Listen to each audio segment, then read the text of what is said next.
I don't personally know all too many of the teams, but I do know that I was almost drafted to one of them because they were like, we need more Kart players. But it seems like with a good influx of people, we should have more than enough teams to run this bracket. And so we will have a lot of fun commentating that, no matter our limited expertise. All Mario Kart players attending the tournament, report here. Report to the game stations all around. Go to Mr. Bergman. And we'll see how they do. Ragtag team of looks like some youngsters, some fresh blood even, for this event. Lots of fun that we'll be having, and lots of Attention! Anybody who signed up for the Mario Kart tournament, please go to where the teacher is waving his hands by the entrance of the ballroom. Again, please come to the entrance of the ballroom so we can get your teams and we can call you out later. Thank you. I'm not too much an expert on this. This is the part of Mario Kart that we're not too experienced with. Yeah. But I'm pretty sure picking random map has some sort of tangible benefit for your score, but I don't exactly remember. But if it's random, roll the dice and we'll see what we get. I would assume that random makes it would randomly choose a stage that's been chosen by other people. So like if one person chooses a specific stage and everyone else chooses a random stage, that might make it so then it's only that stage, perhaps. Again, we aren't too big of experts here, but if anyone would like to come by and correct us, we would be more than happy to receive that correction. And of course, with the ragtag teams that we put together, we might not see too much cohesion, but. And so we got a little promo coming up. Sit tight and stay tuned. All right.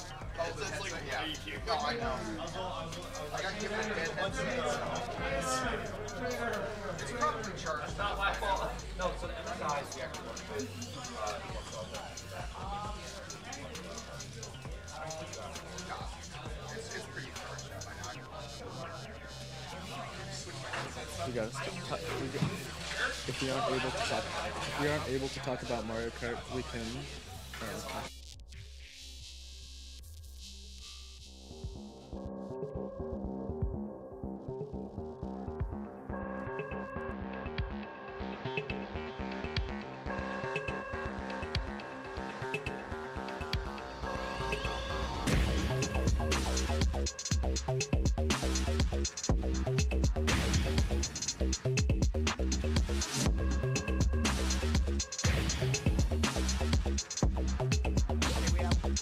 We have one quick announcement we need to make, please. One quick announcement.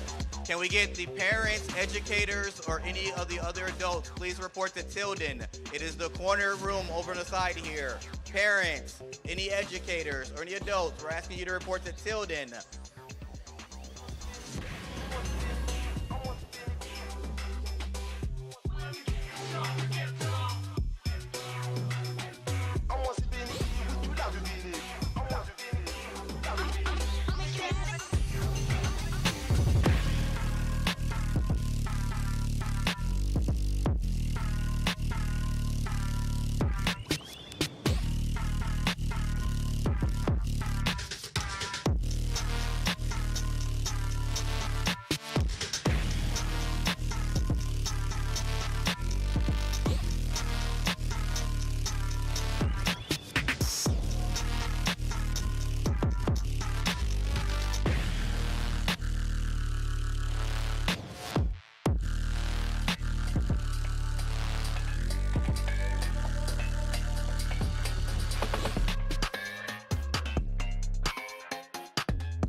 And we're back.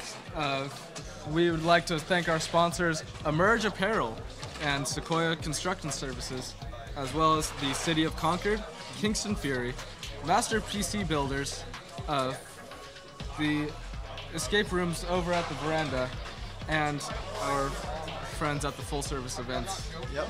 And that would be Above the Game escape room. Yep. Thanks to our sponsors, our event here is completely free. Yes, completely free, and we are able to have so many great things such as raffles and large brackets, hopefully. And prizes too. And prizes too, yes. Yes, there's a raffle for a computer, isn't that right, Hudson? Yes, there's a raffle for a computer that has been brought here by the Master PC Builders people, and it's just being raffled out for anyone who chooses to come by and get a ticket. I personally would like to have it, but Oh, I yeah. haven't really got too much of a good computer on me, but it would be good. And then, Heading back to game view Heading- soon. back to game Our soon. match should It be seems like starting soon. Yeah. What do you think we're going to be seeing? What do you think we'll be seeing? I think we'll be seeing a lot of trying to maintain first, and what is it called, the leading in first? I forget the name of it, but it's The opposite of bagging. opposite of bagging. Should be lots of professional teams coming up. Yep. And I think in the more middle places, we're going to see a lot of swapping around. Yeah. Those areas tend to be more chaotic with all the strong items that show up in those areas. Are we good? And then we For might the see Tigers, certain please. individual players I need Mamashwa and Malia if you are playing. maintain first by quite a lead. So, yeah, so yeah. it's going to be a blast. That's what I know. And yeah, we're going to be seeing a game coming up soon, and it will be quite a spectacle to see. Oh yeah. And yeah, it'll quite a spectacle in quite. Oh, there go some rock paper scissors players. All right, there's Zach and Pedro. I don't know. Oh, there it goes. There goes Pedro's loss. And yep, looks like they're trying a second time, but nope. No, They're gentleman's just- agreement. Gentleman's agreement. Yeah. Shout out to the Hilton. This is quite a lovely venue, and lots of space to hang about and enjoy this area and enjoy a hobby. Oh yeah. We have a lot of stuff here. We have robotics thing and iRacing, a whole iRacing setup as well. Yeah, a lot of exhibits and exhibition tables just to show off all the cool stuff we have around in the local area. Are they back to rock, paper, scissors? Maybe. Oh, Oh, seems. Will they? oh, There they oh, go. There we go. Tie. Tie? Tie. Oh, not a tie. That's a Pedro Pedro win. winning the. He's happy about that. And one. the handshake. Yep. Look at that sportsmanship. Right there. Great sportsmanship. Looks like they're just trying to set up teams and whatnot. And it'll be. Oh, they're back at it. Oh, maybe. Oh, Okay, yeah. That's a Hey, Pedro that's loss. a win for Zach. Looks like it's 2-1 in Zach's favor right now. If they choose to do any more. Oh, Pedro with the taunt right there. He's not taking that loss He's not. well. No, he is not. He would love to get another win. He's Just- gonna throw even hands. just Whoa, to- what's oh, that? Yep. Pedro, always an eccentric, vibrant young man with a lot of energy and personality. Oh, yeah. Lovely person to hang about with. Oh, and looks like our Mario like- Kart race is about to begin. Looks like we should be starting soon. And yeah, seems they're playing, and we're getting Oh, here faded we too. go. All right, we have All right. blue team with holding first and eighth, while or red team Yep. holding second and eighth, while blue is out with sixth and seventh. Unfortunately, oh, little bump on the white Yoshi, and so looks like Shy Guy's just trying to hold this first place as much as he can, trying to get as big a lead as he can. He's trailing that banana to protect himself from any kind of shells or any obstacles that might come his way. Or even if someone tries to get super close, he can always hold on to that. But another thing is he had the coin in the back, so when he next picked up an object or a mystery box, he would be guaranteed to not get a second coin, which is always good because having holding coins in first while you're already at 10 coins is not the best thing. And it seems like we're already on lap 2, quite a fast start, and we have the 8th place bullet not getting all too far, and a shock to slow down the competition. Looks like looks like our Shy Guy here is taking an early lead. Yeah. Never mind. I'm wrong. Until the drive-by with the and a mistimed jukebox as well. Shy Guy sent reeling to third, trying to get on the half pipe for some coins and some items. Getting the Piranha Plant.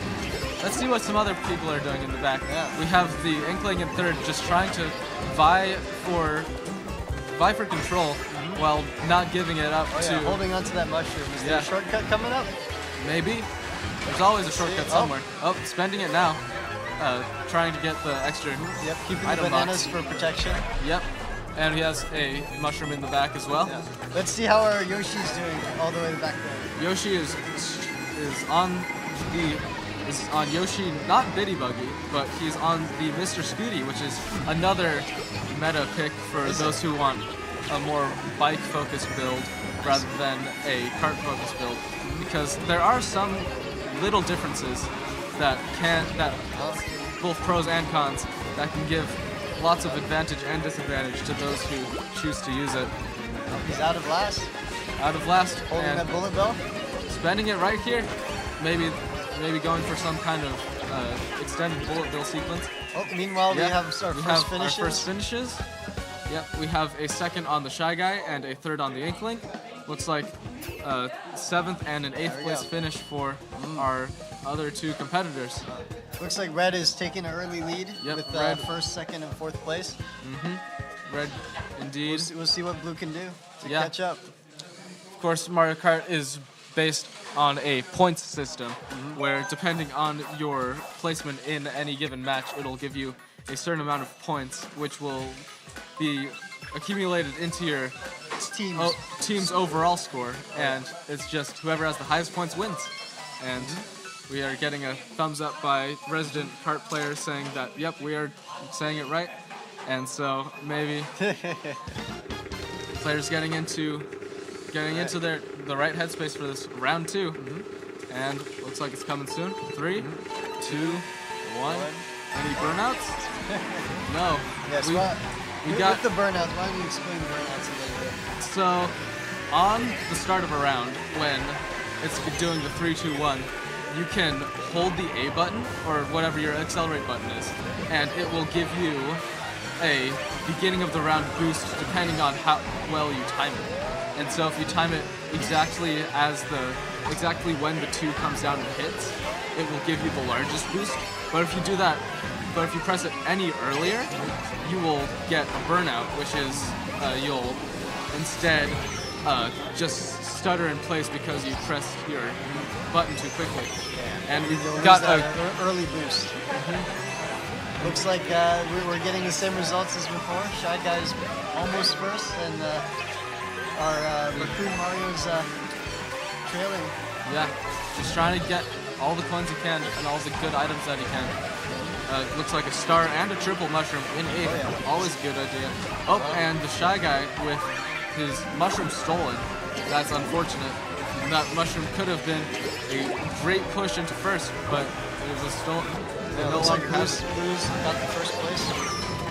Yeah, it is looking to be that way. Red shell though. 2 reds. But Blue has that control of first and second. So. Yeah.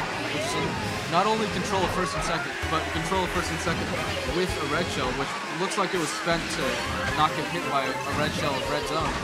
And it looks like we have some people just trying to vie for first and trying to Oh, we got a 8. We got an 8 from 8. For Mario. Yeah. And so that gives you like every item in the game, right? It gives you a good chunk of them, but not every single one. It gives you one of a lot of different items. And pulling the star. Double star. Double star, yeah. Right. That will be a good bit of advantage for this and we Raccoon are Mario. getting our finishes. Oh, already we're getting finishes. Is this a small map? Yeah, it's quite a small map. Oh, yeah. Ooh, very polarized results here. Yeah. This is pretty even. Yeah, it looking like it can be anyone's game. Yep. Oh, 45 to 33. That's a bit further off than I was expecting. But well, it's because Red took that early lead in the first game. Yes. But it seems like we will have a game 3. Seems like the blue team is pulling it together and making something happen because they were completely even with Red on that last game. This is true. Yeah. Just trying to get some semblance of more points so then they can get more win. Yeah. It seems like the skill level of the blue team is a lot more even, whereas the red team has two more skilled players and then 2 players they're carrying around. Yeah, maybe that might be so. Looks like we're getting the start of a new round, and like we talked about before, we have 2 good boosts and 2 that were a little late on the boost.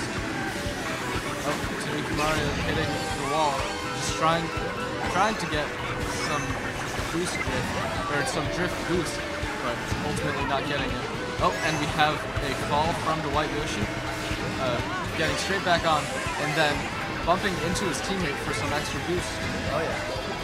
And with the sideways wheels, we do get these extra boost pads where if you hit another player or if you hit any of these boost pads, it'll do a little spin and it'll give you a good bit of boost. And the mushrooms to skip over the grass patch for no slowdown. That's right. And we're seeing the same pattern again. Shy Guy in second, the Tanuki Mario in lead. And some very middling blue players. Seems like the Shy Guy's main strategy is to front run. Oh yes, that's the word it was. That's the word, yep. We found it out. And so, with that... There's a mushroom in second too. Oh really? Yeah. Yes, that's true. And tossing the banana to get a new item.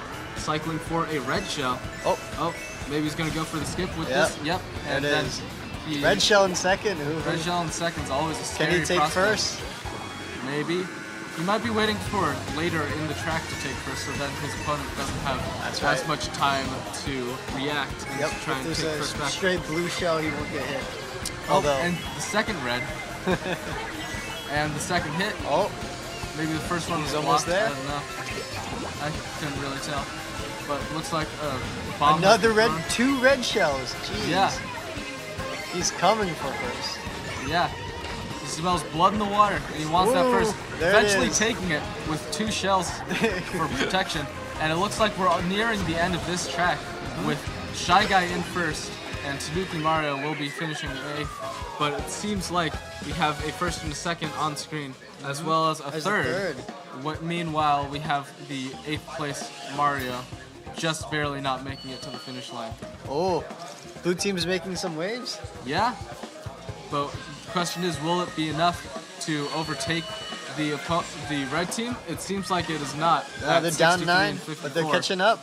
Yeah, it's definitely a much closer match now than it was before. Seems like one bad round for red team can lead to the victory of blue. And so, with that, blue team can only hope and try their best. So, yeah, looking like a good bit of... Alright, we'll see how these teams regroup and we'll see if they can change anything up. Yeah, final match on DK Summit. Oh yeah. Favorite from Mario Kart Wii. And we got 3 boost attempts, 2 failed.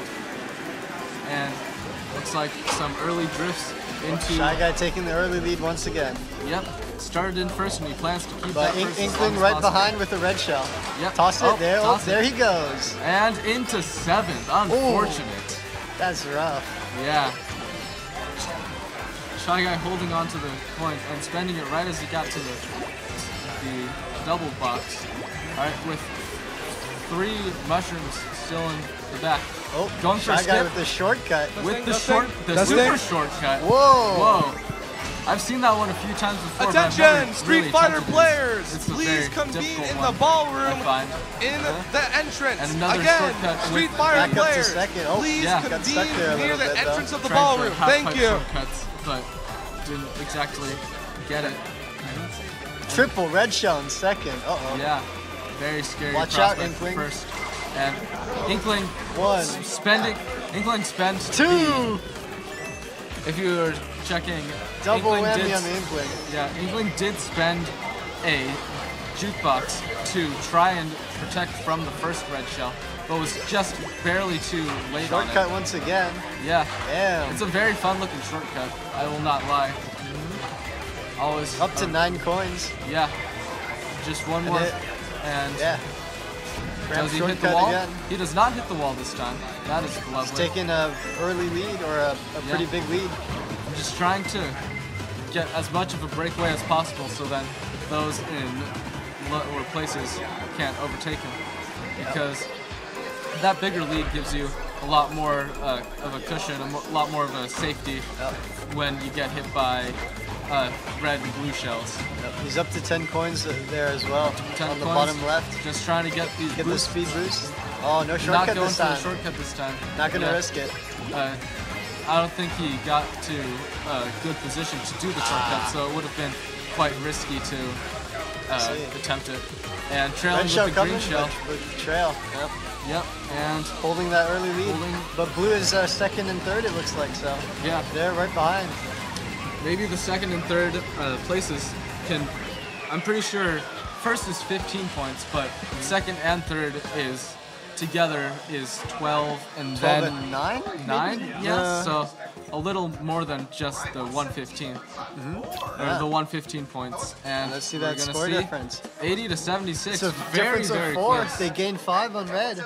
Yeah. This is gonna be close.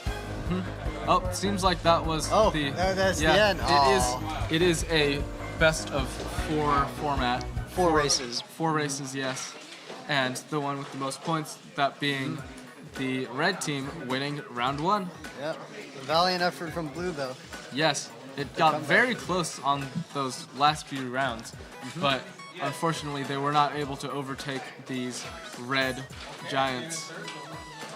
And so, with that, we have round 1 in the books. How'd you like that? Was that a lot of fun?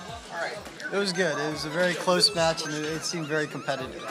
Yeah, it's always lovely to see something like that. It's also always lovely to see that even if you don't have the best player, if your overall strengths outweigh the opponent's team, you can stand a chance. Yeah, you're at least very close. And other than that, seems like they're going for another round. Right back at it. Right back at it, yes. And this time we will be on, I think this is the New York circuit or the Tokyo circuit. I don't exactly know all. I don't know. I see buildings, so it's some kind of city map. Yep. City map's always a little, always very cramped and crowded. But with the 8 players, it can be a lot more, a lot less crowded, I should say. Oh, Shy Guy with the bagging. Shy Guy got hit early, and looks like he's going for the bagging strategy. Oh yeah. This is what we were talking about earlier. Yeah. We'll see what items he gets. See Oh, all the 4 mushrooms. Oh, going for a shortcut maybe? I'm unfamiliar. That's probably an alternate route. Or yeah, an alternate route. Grabbing the double. Getting 3 mushrooms and 3 more Green shells. Green shells, yes. 3 mushrooms and 3 more It's mushrooms. an interesting deviation from the strategy we saw last round. Yeah. Ooh. That mushroom. So let's see. Shy Guy speeding up to the top though. Oh, Hitting the wall. We got 5th, oh, 7th. oh. Whoa. We got 5th, 6th, 3rd, and You see 2nd. the- Blues got a very good lead right now. And so just looking for Oh, yeah. any semblance, any way to...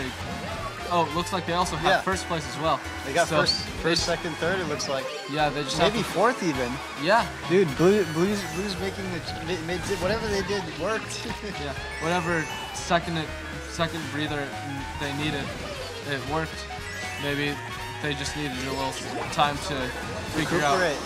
Yeah. Figure out some sort of team plan. Or maybe that last round was just the warm up for Blue, huh? Yeah, maybe. But it seems like they're in. Shy Guys in third. They're hitting their stride. Looking like we got a first and an 8th. Lots of change happened.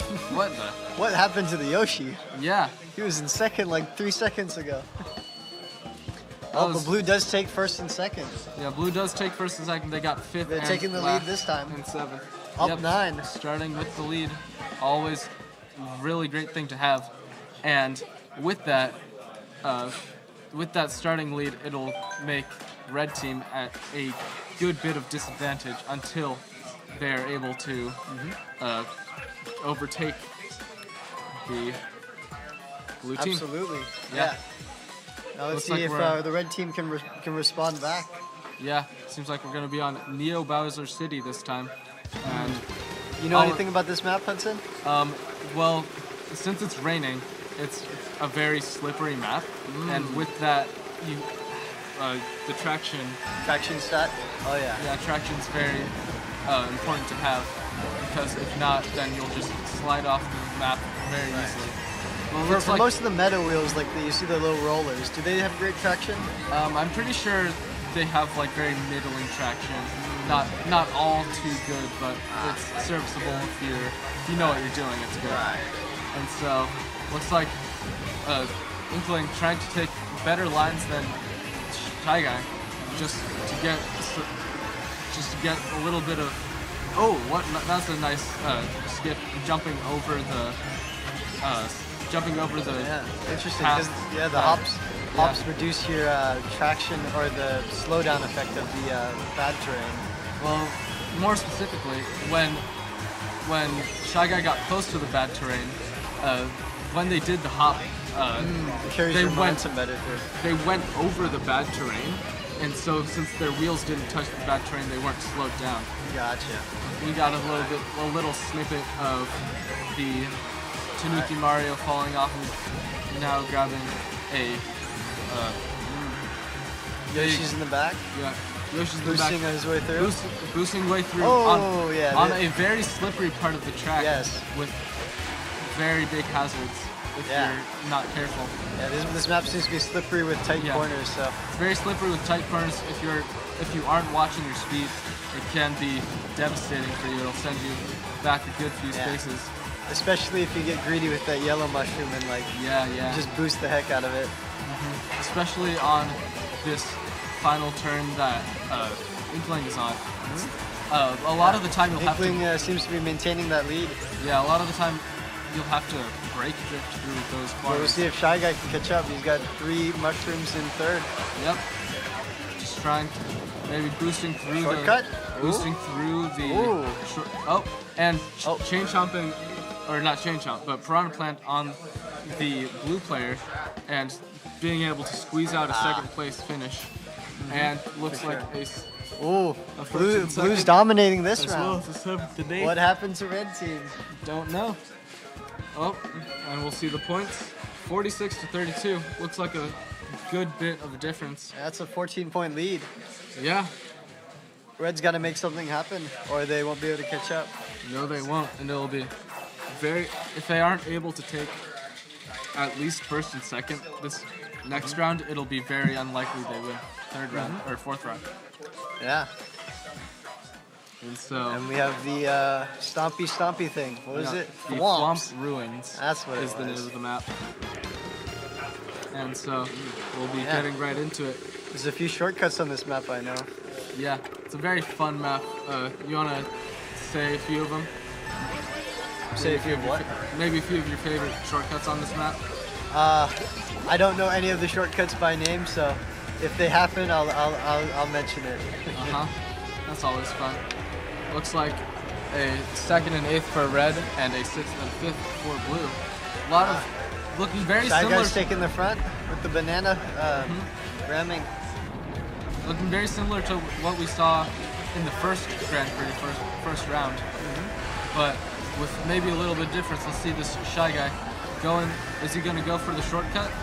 Absolutely. Looks like he is. And the little cut off the corner. He's got 2 items of protection to maintain that lead. Yep, always great to have. Is he gonna spend one of them for a new item? He is not. Nope. It's not worth risking grabbing a coin there. Inkling's trailing behind. Yeah. Trying to catch up. Looks like Red is taking the early lead though. Yeah. Inkling backing all the fires so that he doesn't hit his teammate in front of him. Yeah. That's interesting. Almost hit that wall, but narrowly dodged. Shy Guy still in first. Shy Guy still in first. Yes. Just trying. Still holding on to those 2 items too. Yeah. Oh, we have an Inkling right behind. Inkling with the triple. Inkling not going for the skip, the shortcut. Oh, the drift into the glide. Oh, what happened? It looks like the Shy Guy tried to get some sort of glider boost by doing a. Yeah, but those small mistakes seems to have costed him. Yeah. But Red still with the second, third, fourth. Yeah. But with Blue Team... That Inkling is in trouble. You've got three people surrounding him. Yeah, but with Blue Team with a lot of the leading points, it could be wraps for Red Team. Even with stealing the first place, getting it stolen right back, and going for the mushroom last second for the first. And it looks like 4th and an 8th for our Red Team. And a very slow last place finish. Second, third, fourth? Second, third, fourth. That might be slightly winning for Red on this round. I don't think so. I think Blue still is up. Yeah, look at that difference. Oh, they gained 1 point. Yeah, they gained 1 point. They're down 13. Yeah. It's better than before. Better than before, definitely. The Red Team has to make something happen here. Yeah. I think... Yeah, let's get a little bit of a replay on that final bit where we saw the Inkling take the lead, yeah. Inkling came by with a little bit of a drive-by. Yeah, and we see that Inkling doing that drift into the glider thing. What does that do? So there's a technique where if you drift into a glider start, you'll get the drift boost while you're in the glider, and when you go the opposite direction to where you drifted, it gives you an extra boost of speed because of how the game's engine is programmed. I see. It gives you like some sort of extra vector speed. Shy Guy in the back for this one. Yeah. You see, whenever I get hit into the back, I just tell myself I'm back. Yeah. I think that's the strategy as well. Maybe. Oh, the skip over the rock. Interesting. I think there's a better skip there, but it might have been messed up a little bit. But it's always fun to see someone attempt that. Oh, going to spend the. Oh, doesn't go for the skip across that board. Showing us their racing prowess. Back in first. Backing the mushroom, or backing the banana peel while holding a coin. Yes. For protection. Yes, and holding the coin with the shell allows the Inkling to hide the fact that they have a green shell too. So. Yeah. It has a lot of uses, like even with the ghost ability. If someone tries to use the ghost item. Can the Inkling do the shortcut this time? Okay, going for the standard route. Yeah. Right. Just a little something. We got Rainbow Yoshi going for an Inkling shot, or but the thunder, minimizing the shock. Players. Yeah, very powerful item. Shy Guy in second. Stops all of your opponents. The Inkling seems to have a massive lead. Yeah. It's quite a large gap between first and second. Wow. And second, yeah. That gap is huge. Yeah. You see that? That's like half the track. Well, to be fair, the glider part. The glider part. So, yeah. Looking like an 8th and 4th. Oh, double place. bullet bill. Coming through.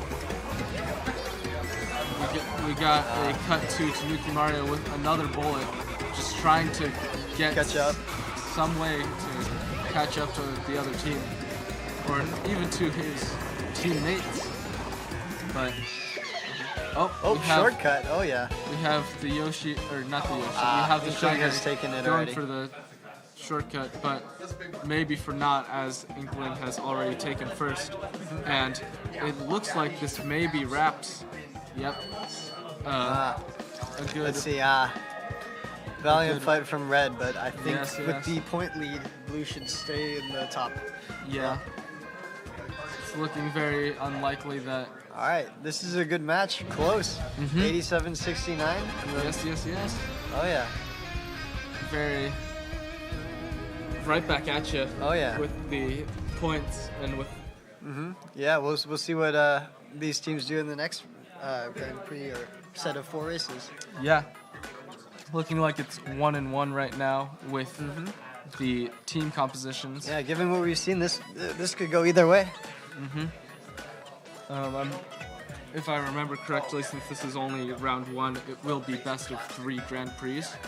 And so with that, there will be one last one to decide the winner. To decide the winner, yes. Yeah, and then what prize do we have lined up for the Mario Kart tournament? Well, the prize for now is moving on to the next round, and at some point it'll be... Well, the prize for me is always bragging rights, of course. Of course. We both are Street Fighter players, so we're out here playing just for funsies and just for the bragging rights. It's always nice to... We always fight for honor. And so, looking like they might be switching off or switching people off for new blood in the water per se. And so, do you have any experience driving in real life, David? Oh yeah, I have my license already. Really? Do you have your license, Hudson? I'm getting there. Getting there? You get your permit yet? I did, yeah. Oh. They gave me a set of items and everything to throw at people on the road. You blue shelling people in real life? Yeah. When I find that person who's starting all the traffic, I'm like, Gah! And somehow it all clears up. I have no idea. And it definitely wasn't the shell I threw at someone. No. Yeah. How much do your parents trust you with your permit? A good bit, I'd say. Hopefully. Hopefully. I did. Yeah, don't fall off the track. I hate you if you do that. Yeah, that would be quite unfortunate. But, lots of talk of Mario Kart. And there was a new Mario Kart that came out recently, Mario Kart World. Doesn't seem as competitively minded as Mario Kart. It's also due to the price and competitive accessibility. Yeah.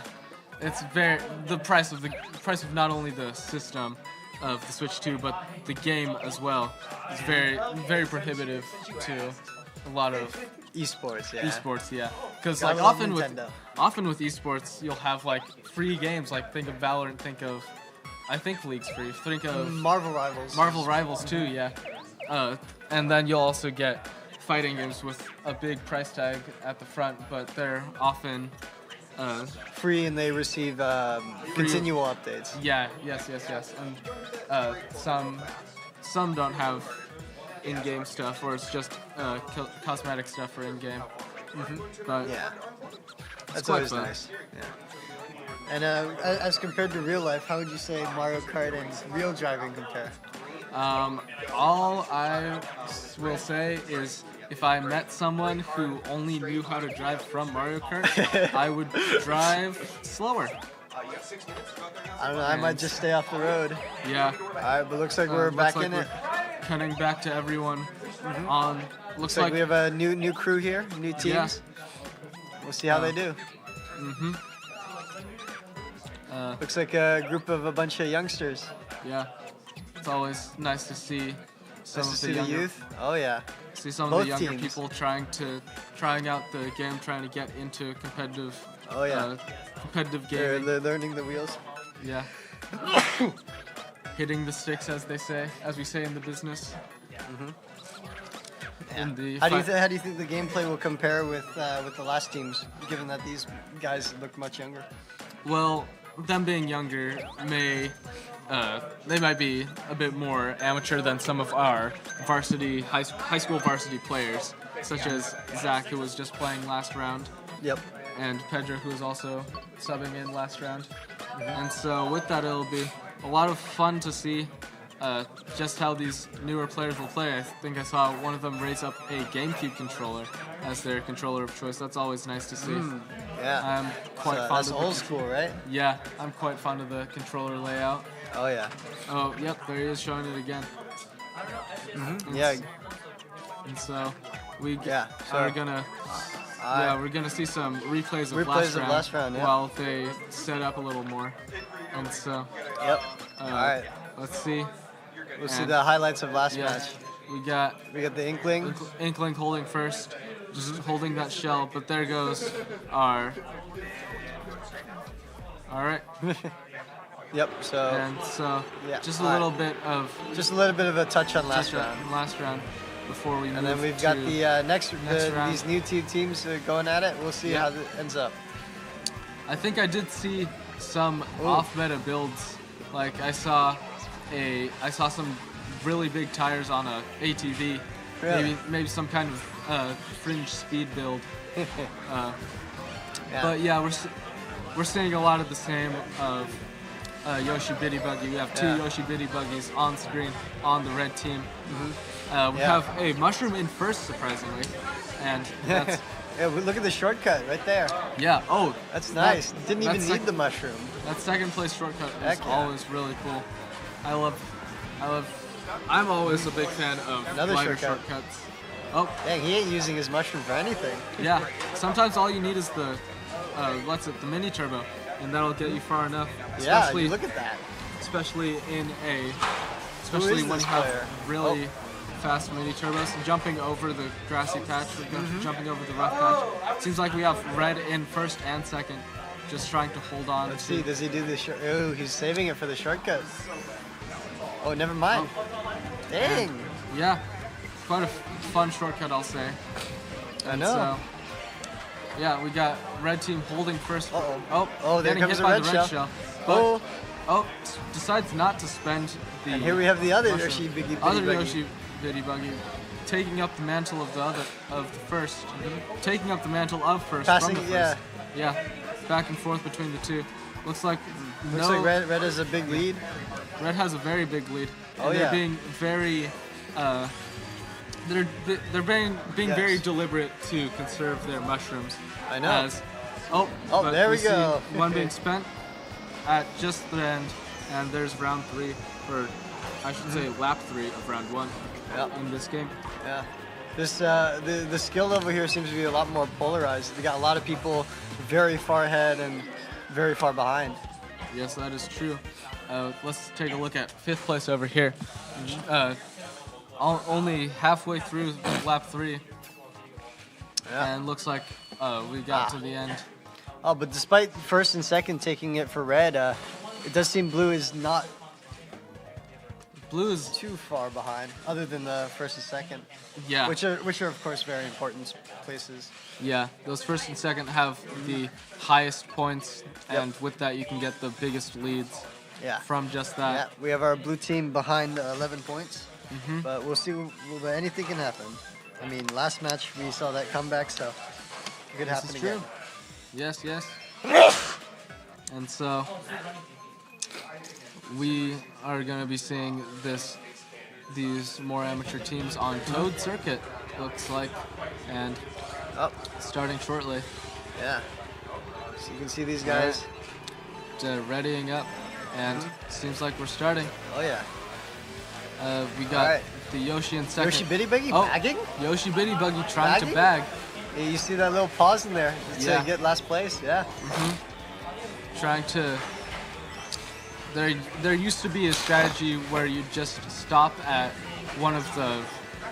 Oh, one of the mushroom, or one Or- of the mystery boxes, and you just Yeah, grab you'll it just- like 5 times. Yeah, Yeah, I remember that. yeah. It was Good old short cat. quite unfun to play against when you have no access to any items. Yeah. But Yeah. Dang, look at these blue Yoshis. First Yeah. and second once again. Looks like bagging might not be the best strategy in this kind of environment. Yeah. Triple red shells in second is crazy. Yeah. Quite. That's some strong defense because anyone who wants to get past second has to, or gets a first has to get past second.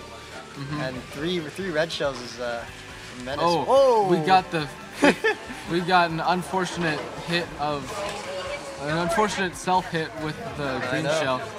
It's you hate to see it. That's surprisingly not easy to do. It's well, I think it's actually it's like. Well, actually, it does happen unintentionally quite often. Yeah, if you're not looking out for it, it'll get. Blue shell slowing down first place just a little bit, but he still has that gigantic lead.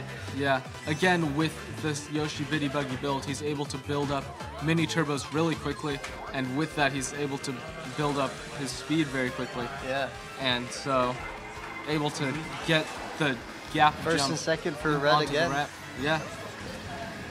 Looks like a 6th and 8th for blue, but we'll see how the final standings turn out. Yeah, for the different meta carts, I've seen Yoshi Teddy Buggy and Yoshi Bitty Buggy. What would you say is the difference? Well, I think there's very minor differences in the stats, but other than that, like maybe I'm pretty sure Bitty Buggy has lower handling and slightly higher acceleration, where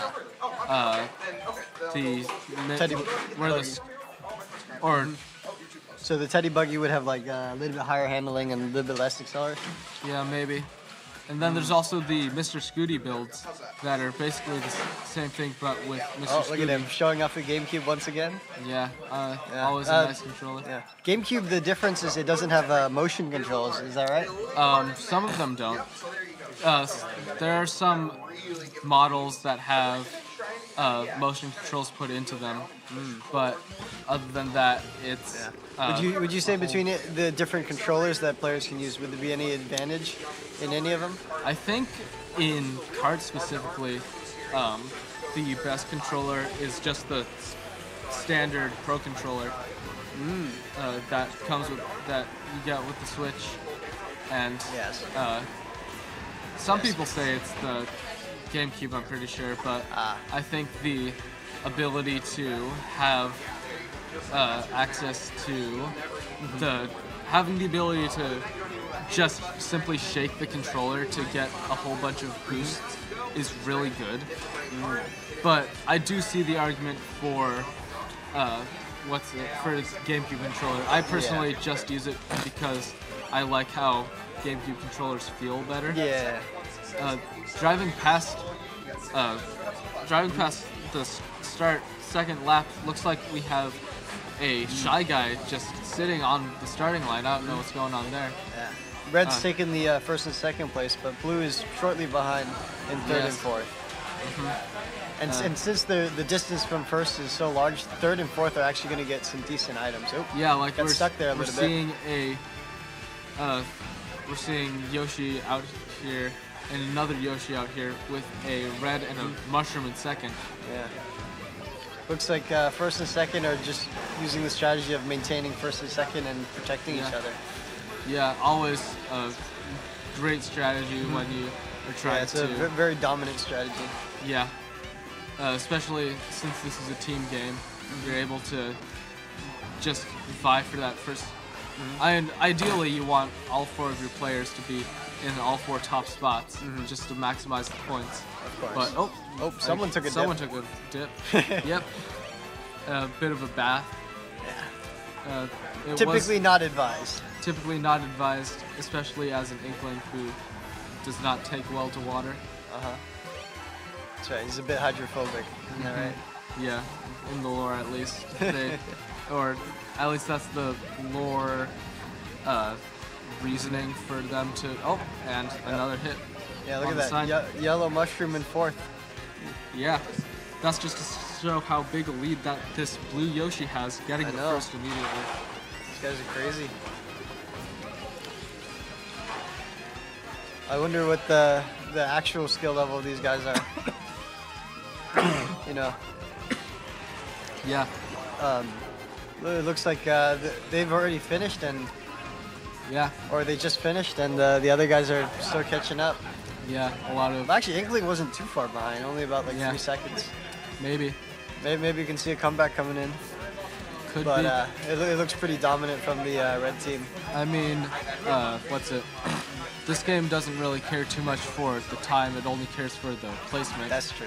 Yeah. And so with that, the difference in speed doesn't really matter when you're still in second and the other person's in first, or if you're in third and the other person's in second. No matter how small that gap is, you've still got the difference in points based on what your placement was. It looks like 7th place looking for, or I don't know what we're waiting for. I think it might be... Maybe we're deliberating, we're communicating. Yeah. You might see something special pop out. It seems to be that there are still players that are not on stream in first and or in later places, just waiting for, or just trying to get across the finish line. Oh, really? Yeah. Huh. Fascinating. This whole time there has been the green shy guy who hasn't moved since the start. So the game will not end until at least 7th place finishes the map. Oh, that's true. Yeah. Yeah, I hear we're getting all kinds of skill levels. So, but I'm sure even it being 7th, I'm sure this shy guy is having fun. It's not always about winning. It's about competing and having fun. Yeah.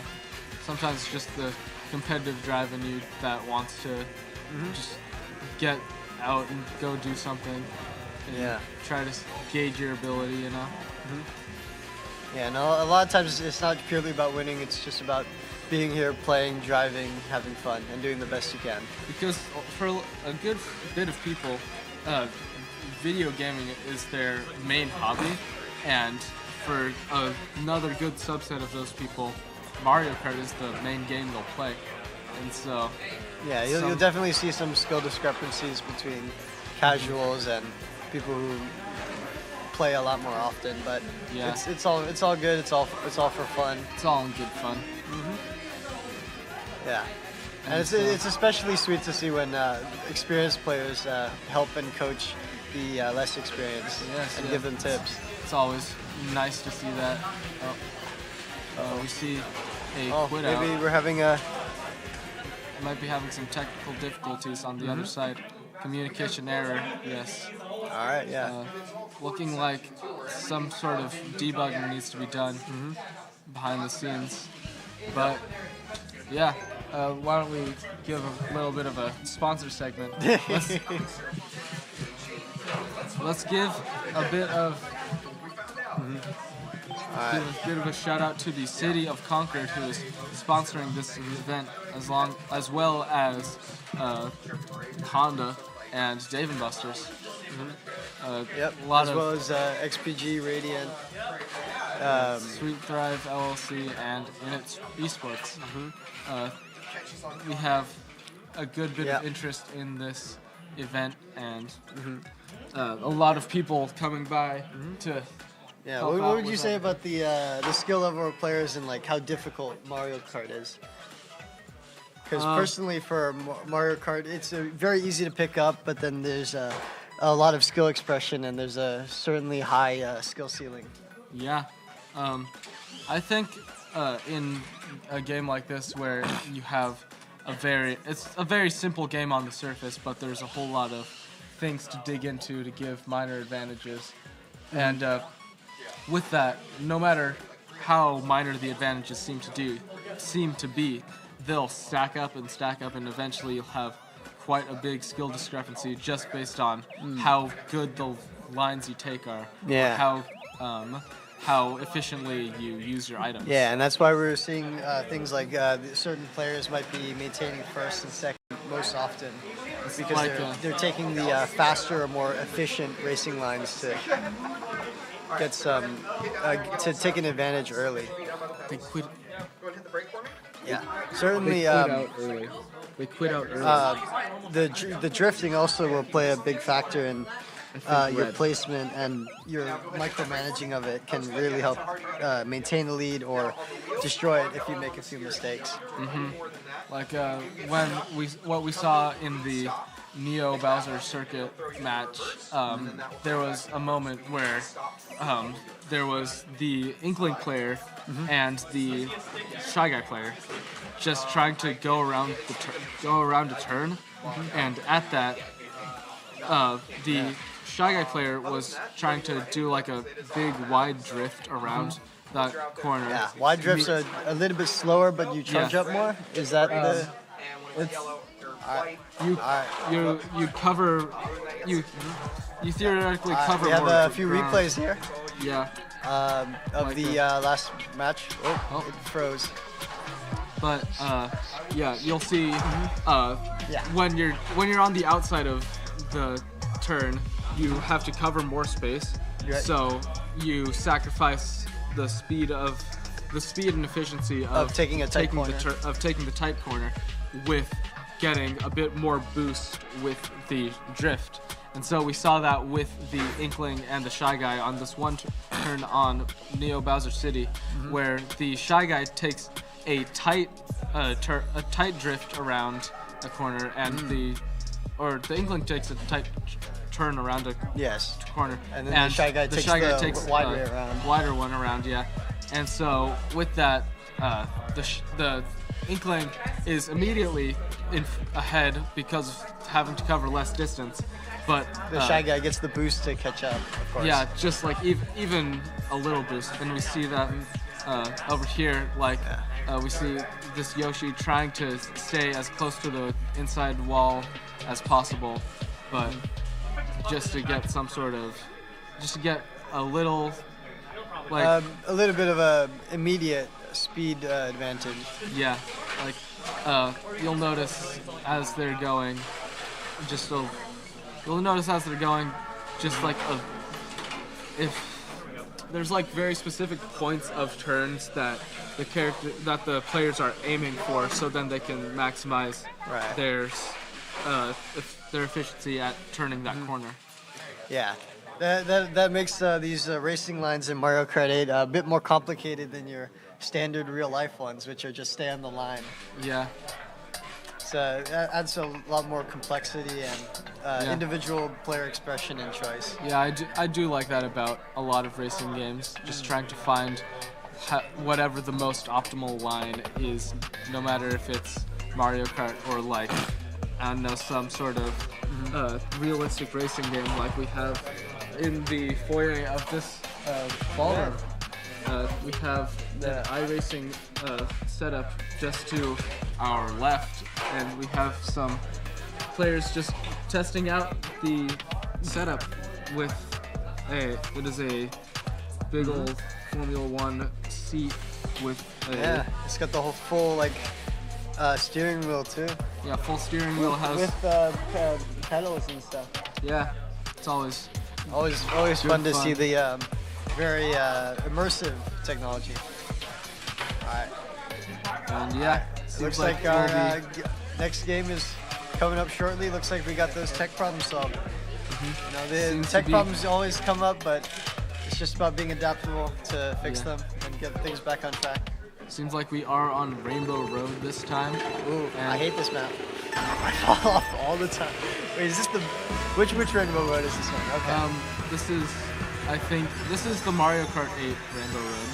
How many Rainbow Roads are there? Because I know there's quite a few.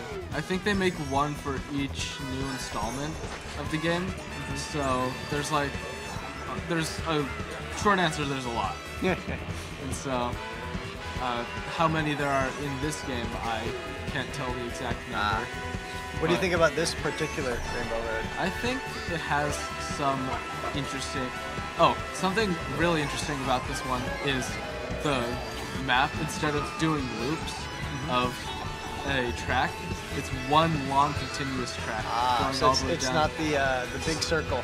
Yeah, no, it's the big line. It's a big line with some curves, and so with that you're able to have a lot more different design. You're able to explore a different design space where... Did that red show just pass first place? Well, it's because second place is also blue. That's so, true. Since they're both the same team. Oh, there. Looks like second place is trying to take out his teammate there. Looks like a bit of a fall on first place though, giving it up to the second place blue player. And got a little bit of a mutiny going on. Yeah. Almost falling off.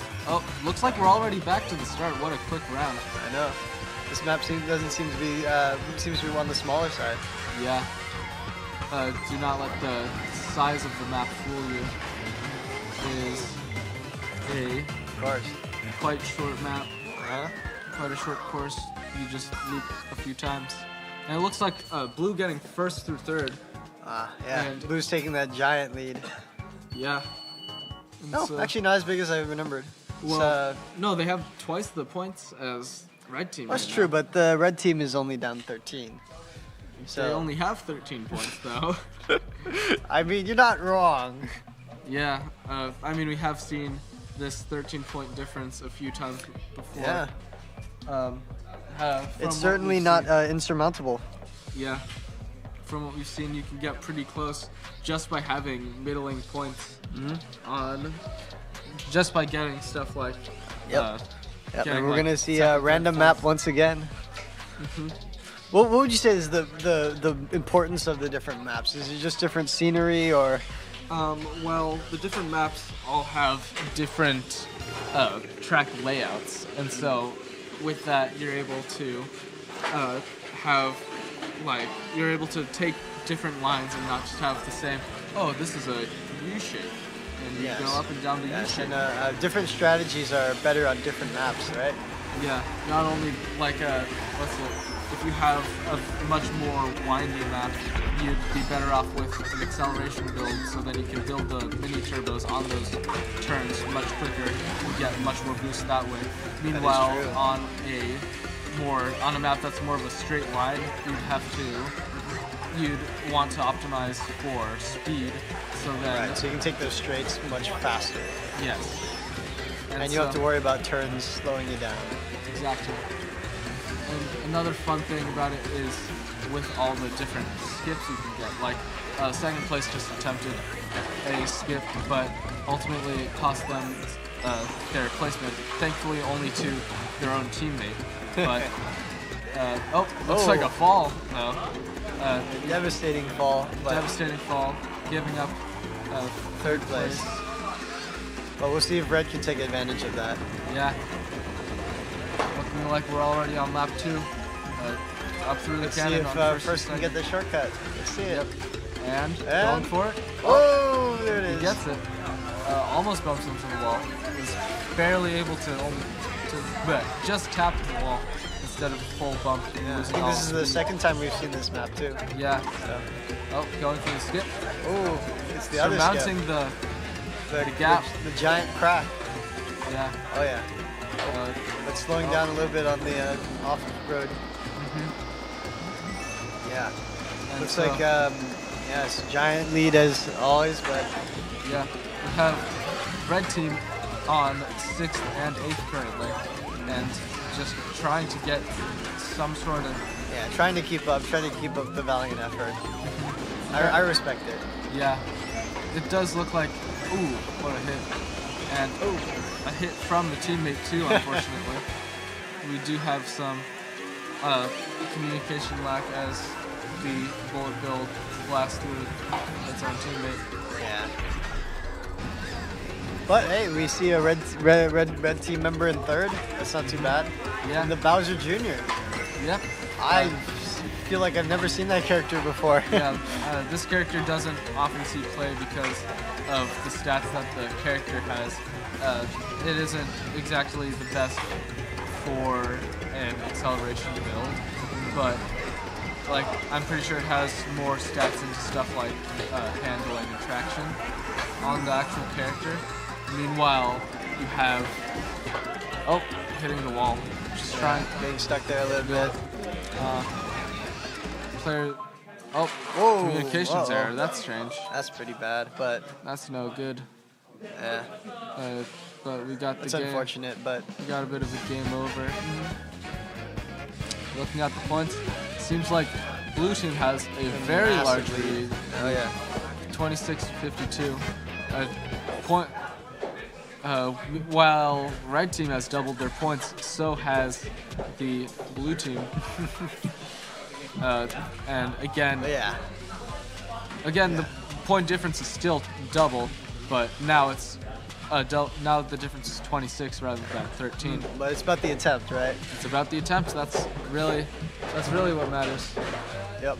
When you're here and playing, that's all good, but sometimes you just need to fill the space. Man, look at that. It looks like both teams are still having a blast, still having fun. They're having a really fun time just being on stream, making fun noises or making fun gestures. Looks like the actual arena that they were in only has 3 of the 8 people that were there, so we're gonna have maybe that's where we saw the communication error show up. We're having a bit more technical difficulties, which have historically been quite difficult for our school. A lot of the time at school when we're playing Mario Kart is just trying to troubleshoot difficulties. Troubleshoot and connect. Yeah. Yeah. But shout out to the Nintendo netcode. The amazing Nintendo netcode that is known for. Yeah. Meanwhile, if you would rather have better netcode, you might as well go to Kingston Fury PC parts, or maybe a better Wi-Fi adapter, or a better Wi-Fi card, or something like that. That's a good segue right there. You come up with that one on your own? Or was that sponsored as well? I have a piece of paper I just glance over at. And I have to do ad reads.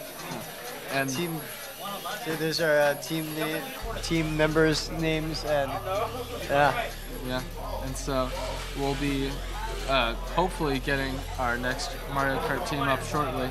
Yeah. But looks like we may not. Meanwhile, while they're doing all that, let's talk about Street Fighter, because we both know a lot more about that game. Oh yeah. There was recently a patch to the game that added a new character. His name is Alex, and he is Street Fighter, of course, being a 1v1 fighting game. Alex is a wrestler kind of guy. Yeah. And he just tries to get in and grab you a bunch of times. Well, he's not exactly a grappler though. He's more of a big punch you and then grab on the side. Yeah. But yeah. He's certainly the bigger, slower archetype of characters. Of course. And so with that, he's able to maybe force his way in no matter how slowly. But he can play the patient game, and of course his prowler stance is very interesting and has a lot of nuance to it. Not able to block during it, but in exchange you get 13 follow-ups or 13 something. follow-ups, yes. A whole plethora of options. Each beating different types of counterplay to prowler stance. With our Street Fighter bracket here today, what do you think we'll see in? Well, maybe we'll see a few people trying out the new character, maybe trying to get some sort of a matchup check even with the character. And especially since the character's new, it's still developing. Sometimes you just see the new character and you don't really know what they're doing, and you just get stomped by the character because you don't know their gimmicks. Either that or you get lucky and you win when you don't know how you're winning. Yeah. Which is always amazing to experience. It's always a good laugh to know. Yeah. I don't know what I'm doing, I'm just mashing and I'm winning, I guess. I'll take it, I guess. Yeah, a win's a win. Win's a win. Yep. You just gotta figure out if you don't know what the character's doing, you gotta figure out what the player's doing instead. And just not let them play their character. Either that or you just play your character and play to your strengths. Yeah. And then that should take you far. You just play your character better than they can. Speaking of characters, what character do you play, Hudson? I play a character called Terry Bogard, and he is from Fatal Fury. I don't know if it shows up on the camera, but I have a little hat made at home with it's like the Terry Bogard hat. We have Fatal Fury at home, guys. And so, yeah, I'm a big fan of the character. Play him in a lot of different games, including in his home game, King of Fighters. How do you feel about Terry's changes in the patch? Well, he did not get too many differences. He got one extra frame of whiff recovery on a move that I don't use too often. Which one was it? It was his crouch medium punch. It has one extra frame. So it stays out just a tiny bit longer. Yeah, just sometimes that one frame can make a big difference, no matter what move it's on. Maybe it went from 13 frames of whiff recovery to 14 frames, which makes it slightly more whiff punishable and gives you a little more room, gives your opponent a little more room for error as they try to punish the move. I think you're forgetting about the cancelable EX tackle. Well, yes, that too. That has some new saucy combos you can do. For the low price of 2 whole drive bars, you too can cancel a bad button into something else. Of course, since it's OD tackle has a wall bounce, it's faster than normal heavy tackle. Yeah. And it gives you the same. It gives you very similar combo ability, and so with that you can do the tackle, and then it'll hit your opponent all the way into the wall, and then they'll bounce back. And while you're doing the tackle, it used to be that you couldn't cancel that tackle into another special move, but it's been changed to be like the heavy tackle, where you can hit the opponent, they'll bounce, and then you'll like do some sort of special move. It's usually like a light crack shoot to set up for another move. So when they come back, my favorite combo from this is from you'll hit, they'll bounce off, you'll flip, and then you'll do a super. And then we have a couple replays from the last rounds for you. Yeah. Here's the back with the Inkling from the first the first set of teams. Yeah.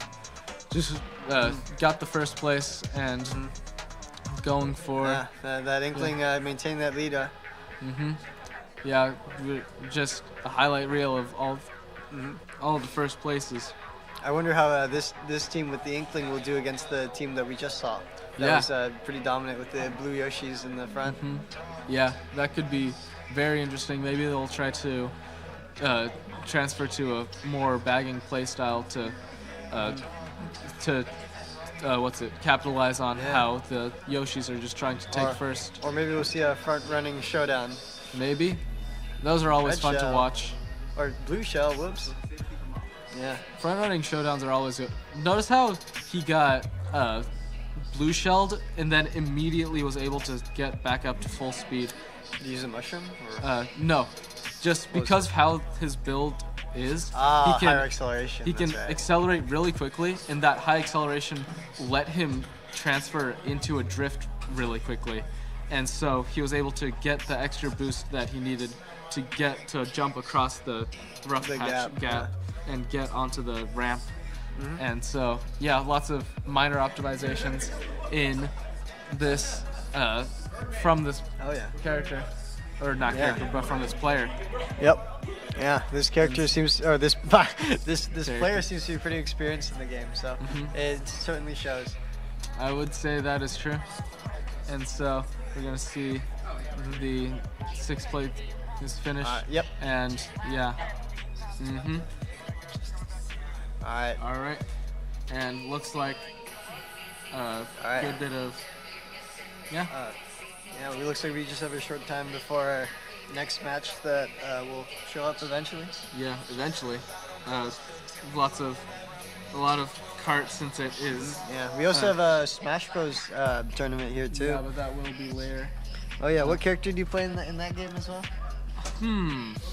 If you, it might be the same character as last time, but yeah. Yeah. Alright. But that being said, we will be going on a quick break right about now. So thank you all for watching, and thanks again to our sponsors for we'll be back letting shortly. us make this happen.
everyone. Hello, hello. I would just like to give a quick announcement on the games. Valorant will be playing from 12 to 1 o'clock during the break, and then Mario Kart will be playing at 1 o'clock. Cool? Cool. And now I'm giving the mic to Meech. Okay, another point of confusion that was being cleared up right now. As much as I introduced myself as Anthony Anderson, a lot of you have heard me referred to as Matrix, same person. So if you've been going back and forth, same person. Right now, I do want to make one lunch announcement. Again, in partnership with the Veranda themselves, we would ask that everyone take a moment to order your lunch, whether you're doing pickup and or delivery, to go ahead and have that. That way there's not this large rush over there. And at the same time, everyone can go ahead and eat and enjoy and then get ready for our finals after lunch. So do we have, no? The Veranda, no, we don't have. Are we broadcasting, Brenda? We are. Okay. So with that being said, we have our special keynote speaker. We're going to let him introduce himself, so to speak, because I can't speak to his resume. But from the University of Silicon Valley, President Mark Norfolk. You want me on the stage? Hey, good afternoon, everyone. I am Dr. Mark Knopfel. I am the recently new president of the University of Silicon Valley. Thrilled to be here with all of you today. I will be watching your competition. I might even jump in and play a little. They probably won't let me, but I grew up a gamer. I mean, I think what's interesting is like the people assuming leadership roles around the country now are of the age where like we grew up doing esports, we grew up playing games. So to date myself, I mean, do we have like MOBA players in here, League of Legends, Dota, anything like that? I know this isn't the audience for that, but I started playing Dota when it was like a custom game in Warcraft 3, right? Like the OG, there was like 8 champions. And so my whole life that's how I bonded with friends. And it really was my gateway into learning software development. Every game I would play, I would hack, right? Back then, it was a little easier to do. But I would write automations, I would write, magic find bots and Diablo 2, just had a good time. And so that kind of led me on a path of I have always been a curious learner, builder. I really wanted to talk to you guys today about like the future of learning, the future of school, our university, what we'll start doing differently. I think we're entering a stage where like everyone's a little nervous, right? Because the world's changing so fast. It's always been changing. But I'm sure you guys are reading the news and what's happening with AI and everything else. And, I've never been more optimistic for this generation, right? So there is some truth to it is a competitive job market. People are unsure of what's out there. But through this talk, I'm hoping to propose to you guys what I think is the best path to future-proofing yourselves for careers and success in life. But I did want to walk you guys a little through my story. When I took this job 6 months ago, I was 33. It really made me like one of the youngest university presidents to ever take the role. And I say that because like that's really what I want for all youth. I was like 19 when I ran like my first $2 million budget. At the age of 21, I believe, I was governing 3 public universities, each that were like 100,000 students or larger. I governed all 3 universities in the state of Arizona, so ASU, U of A, and Northern Arizona University. I was appointed by the governor of Arizona to be part of a 10-person body to do that. At 24, I started a research and development lab that ended up becoming world-renowned. We'll talk about. I think at 30, I started my first startup company, launched it, raised my Series A, and then again, I just became president of USV. So I don't say any of that to brag at all. I say that because that is the reality of youth today, right? Like, people have always said that's abnormal. Like, oh, you did a lot of great things for your age. I'm thinking, no, I'm a gamer, I'm motivated, learn things. Like, for all of you, I never want you to think just because I'm this age, I can only do X, Y, and Z. And especially in today with the technology that's available, you literally have the ability tonight go on your computer and basically build a company that will change the world, right? So I really want you guys to think that way, because in a world that's so competitive, it's like you have to enforce your will on society. But I'll tell you a little bit about my journey. So I actually did a lot of my schooling at Arizona State University. The lab I started there was very influential in my life. So at the age of 24, I was very lucky. The leadership of ASU was also, there were leaders in the world. So one day I got asked to go to lunch with 2 individuals, a guy named Dr. Michael Crow and a guy named Dr. Sethramanan Panchonathan, but we just call him Panch, right? And, you know, at the time, Panch was like a couple years out from becoming the director of the National Science Foundation, so he just left his role after 5 years serving. And President Crow, I mean, he is the chairman of the CIA's venture capitalist arm, right? So these are two very influential, powerful people. And they sat down with me and they said, listen, Mark, you've always thought differently about how education can be. I was student body president at ASU, so I'd always give them a hard time, right? I always tell them that education wasn't relevant enough. We weren't teaching the things in the classroom that actually mattered, right? That's always been true. It doesn't matter if you go to Stanford, Berkeley, you name it. The reality is the design of institutions isn't always designed to keep up with the latest tools of the day. They'll teach you the best theory, and I wanted us to be able to bridge that gap. And so they gave me this chance to go and build a skunkworks lab. Has anyone ever heard of the term skunkworks? A few of you, yeah. I actually hadn't at the time they were telling me. But essentially, skunkworks comes out of Lockheed Martin. So in the World War II era, Lockheed Martin, as you can imagine, was charged with building all these innovative aircraft to support the war.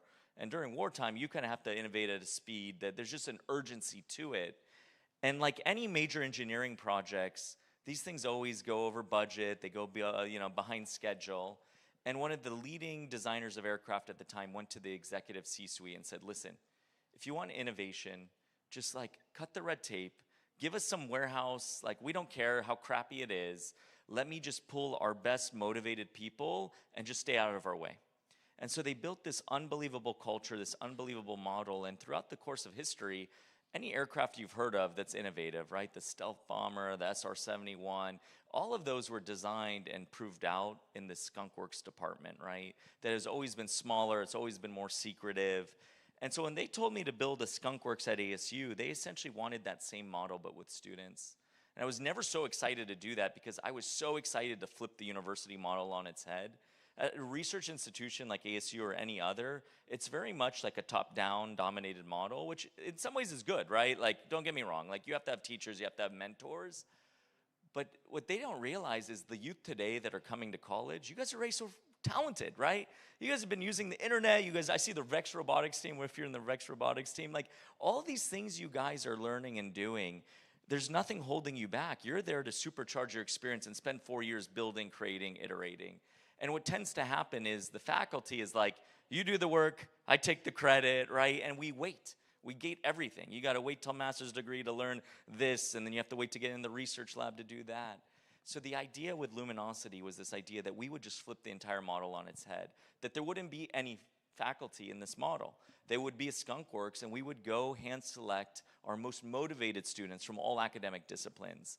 And it started with 8 students that first year, I think maybe 15 students.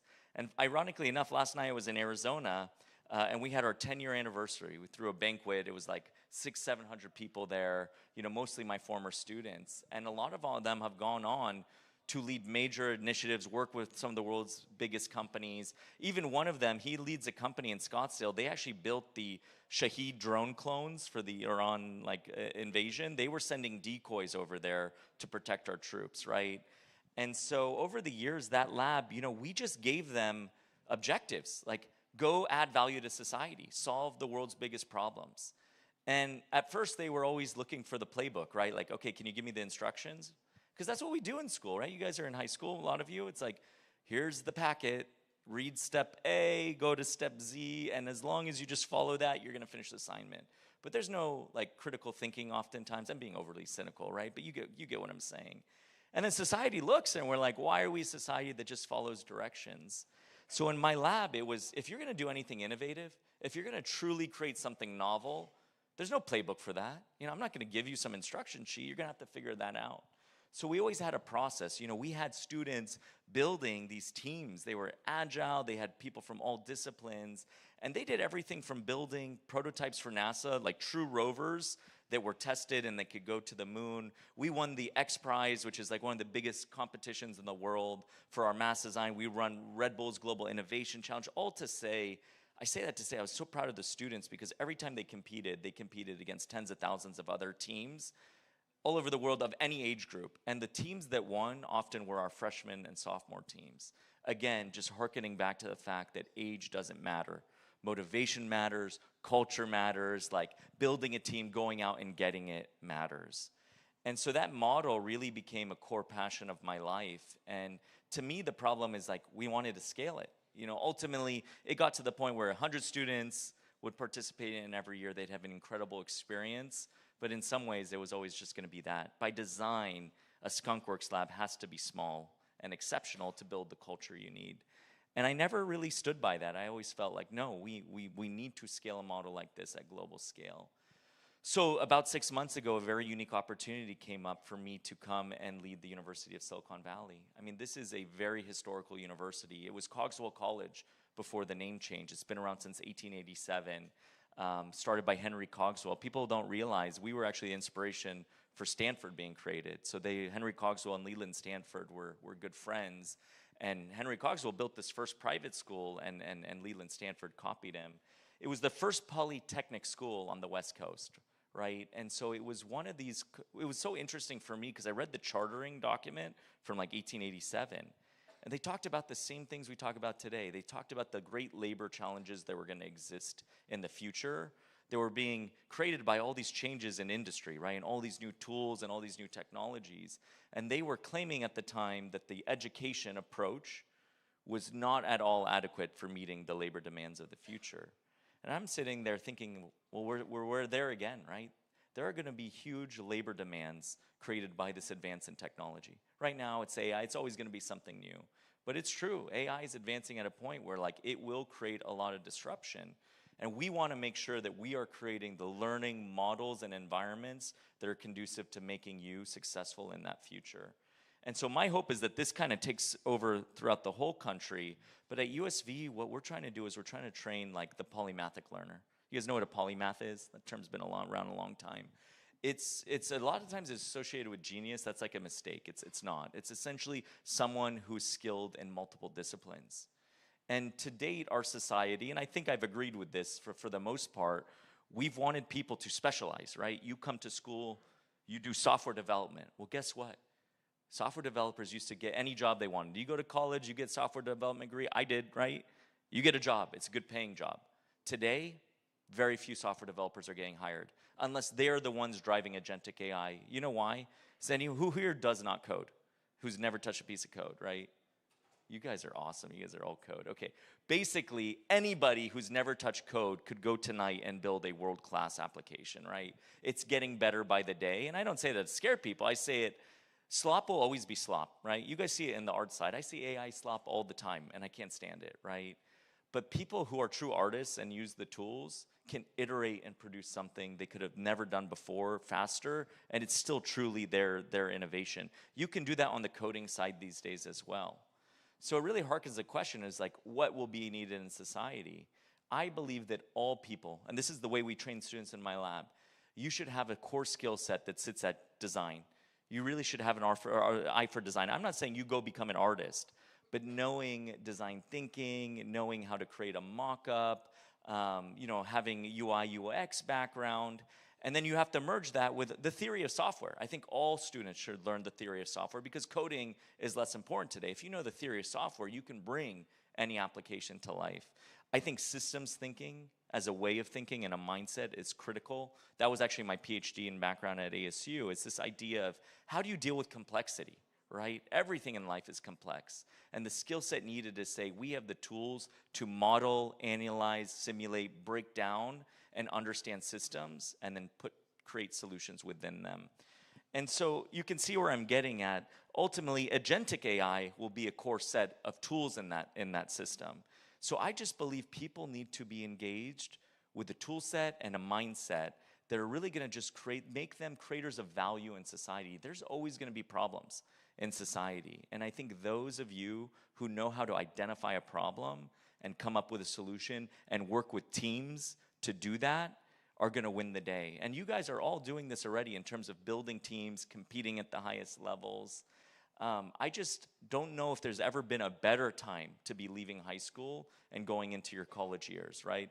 I can't promise 10 years from now. I don't know. I'll be honest. I have kids 5 and 3 years old. And by then, who knows how good automation will advance. But right now is your chance to go and build the next billion-dollar company. And I'm not saying to do that because of the money, but money oftentimes is a measure of how much value you provide to society. And I think all of you should want to be value creators in society. And right now is the chance to do that. People using AI the way I know how to use AI, everyone's talking about AI, but true agentic AI, it's like 1% of the 1% of the world know it. And it's gonna be a few years before people catch on.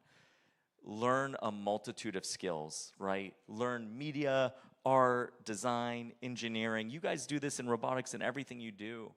And I think if you guys master those skill sets, this future will be yours for the taking, and I'm really excited for you. We're building that model at USV. We're changing our entire curriculum to be polymathic. You still come, you pick a specialization. If you guys know our school, we've always been one of the top schools in game development, game design, art, concept art. We are now introducing kind of world-class programs in data science and cybersecurity and software development. But we're really doing that because we think it's unacceptable to just go study one. We just don't think people are going to be hiring someone that just specializes. So you will pick your specialization, whether that is art or engineering or design. And through your curriculum, you're going to learn a multitude of skills throughout all of those to become polymathic, to make sure that in a world that's never stopping changing, you have an unfair advantage to be successful.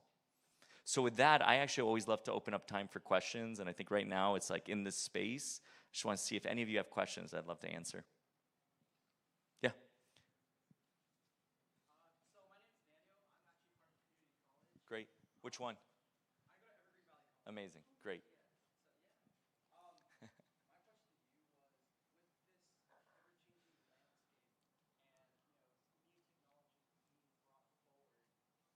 points that a student can start doing now to kind of enter that atmosphere of adaptability? Yeah, the question is, in this ever-changing world, what are some key points students can do now to be adaptable and to meet the need? Start building, start creating, whether that's software, whether it's anything. Funny enough, I actually, I probably misspoke earlier. So my degree, so I have 2 masters of PhD in undergrad. It was like, I did finance, I did analytics, I did systems engineering. Software development was never one of my academic degrees. But I've been my whole life a great software developer, full stack software developer. I didn't learn that in the classroom. I learned that because in high school, my best friend, I didn't know him at the time, he sat behind me. I was in high school in 2008. My sophomore year, like the iPhone came out and like our lives changed, right? And this kid, Alex Slaughter, that sat behind me, he was like jailbreaking the iPhone. At the time, that was a thing, right? And he was creating apps for the Cydia store. And I said, hey, Alex, like, how do you know how to code? You're like a sophomore, right? And he said, Mark, you always have these ideas, right? I said, yeah. He said, just go start building something you're passionate about. And guess what? You're going to get stuck right away. And 90% of people, they just give up and put it away. And he said, instead, when you finally hit a wall and you can't like Stack Overflow your way to figuring it out, here's my phone number and just call me. And I remember like throughout my experience, I just went and started building. I'd get stuck for way longer than he told me to get stuck. And finally I'd call Alex and he'd explain it to me right away. I wouldn't even have the foundational knowledge to know how to unlock it. So I say that in the context of, I think AI is 2 things at once. It is one of the greatest learning tools that will ever exist in humankind. And it's also one of the most detrimental tools to learning that will ever exist, right? It just depends on how you use it. You use AI the wrong way and you will become a complacent learner. And it will kind of doom the rest of your life because it would become a crutch, right? And there are some things that you won't have to learn anymore because we have this. It was our way for the calculator, right? You still learn how to do it. You learn the theory, but you never go and do it manually again. But to me, the most exciting part is generative AI today is Alex Slaughter in everyone's pocket. So I had a book. I used to write the things that I asked him. And I pulled that book up. When the year ChatGPT came out, my lab, the Skunkworks lab, we had like a year early access. So I had like 2 point whatever before 3.5 came out. I remember taking out, the first thing I did with AI, I pulled out my notebook of the questions I asked Alex because I knew that those back in the day were not Googleable for me. I put them in the earliest version of ChatGPT and it knew. And right then I knew it can answer the things that ChatGPT couldn't in the past.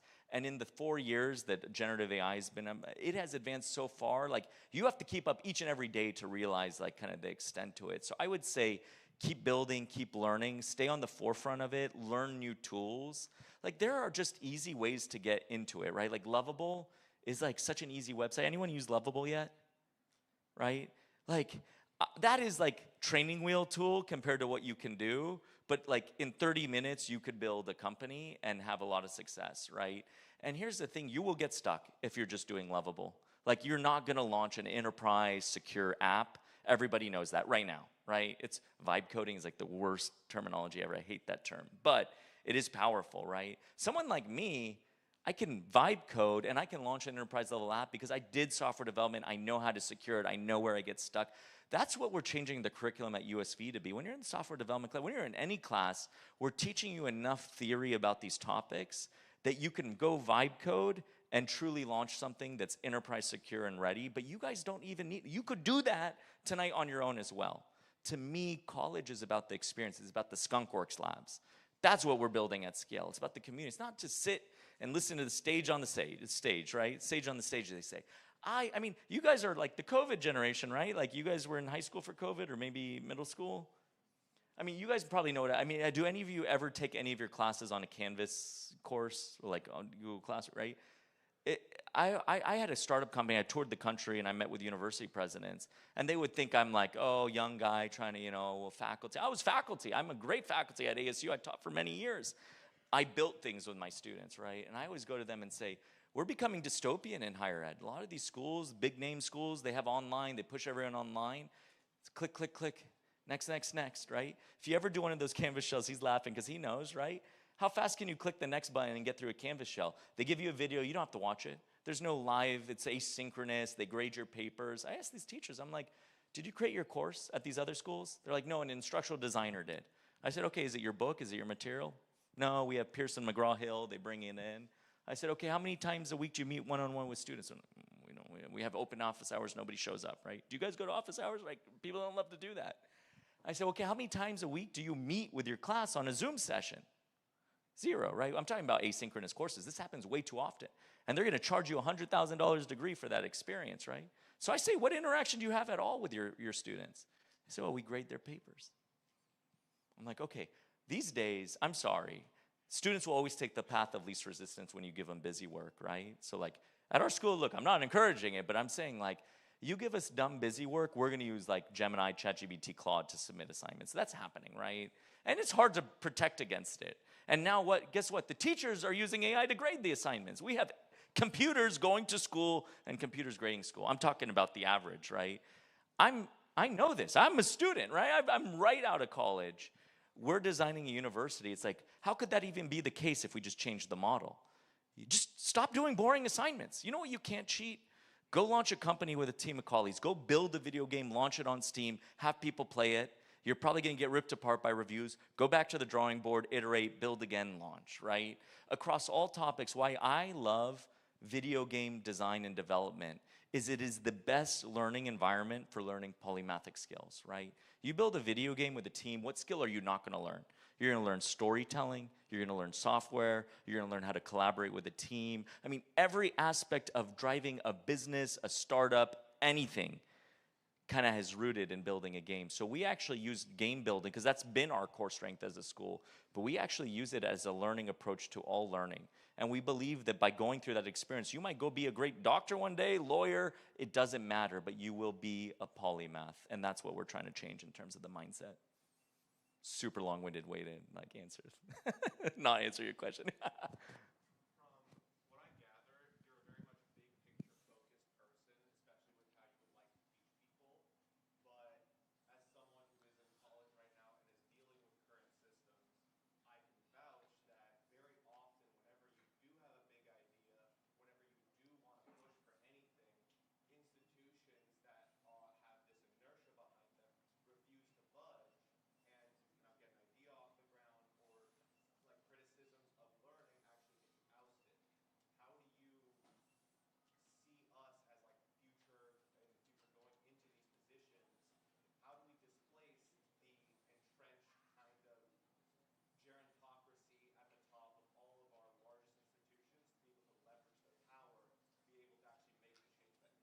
He's like speaking my language. So look, I love higher ed. I do, right? I think We need higher ed. We need our institutions to thrive. I've been a very vocal critic. Again, I've governed university. I was student body president. I'm only critical because I think they've been on a path of erosion, and it's a lot of what you're saying. Like when I was at Arizona State University, we're like one of the most innovative universities in the country. Like things have changed there. But even there, it's because it is a faculty-dominated model. Like the faculty believe that that institution is for them. It's a research institution, and in some ways they're not wrong. We need them to do that research, but they very seldom care about the teaching, and I hate to say it, like they're gonna go to their research lab, oh, they have to teach freshmen, they'll do the thing, they'll have the TA teach it, right? They don't love, so when I started my lab at ASU, they were so upset. I was a 24-year-old, I was a director of research and development lab with no experience. I had so many faculty try to kill the lab, destroy it, get in our way. They were mad at their students in the class for participating. Because like our first year in 2016, autonomous drones weren't a thing. In like 4 weeks, we built our own custom drone, a docking station, we got a patent. We were servicing campus with safety escort with a drone, right? We were doing so many things. And the drone experts, the drone faculty, they threw a fuss with the president. Hey, why are they encroaching on our space?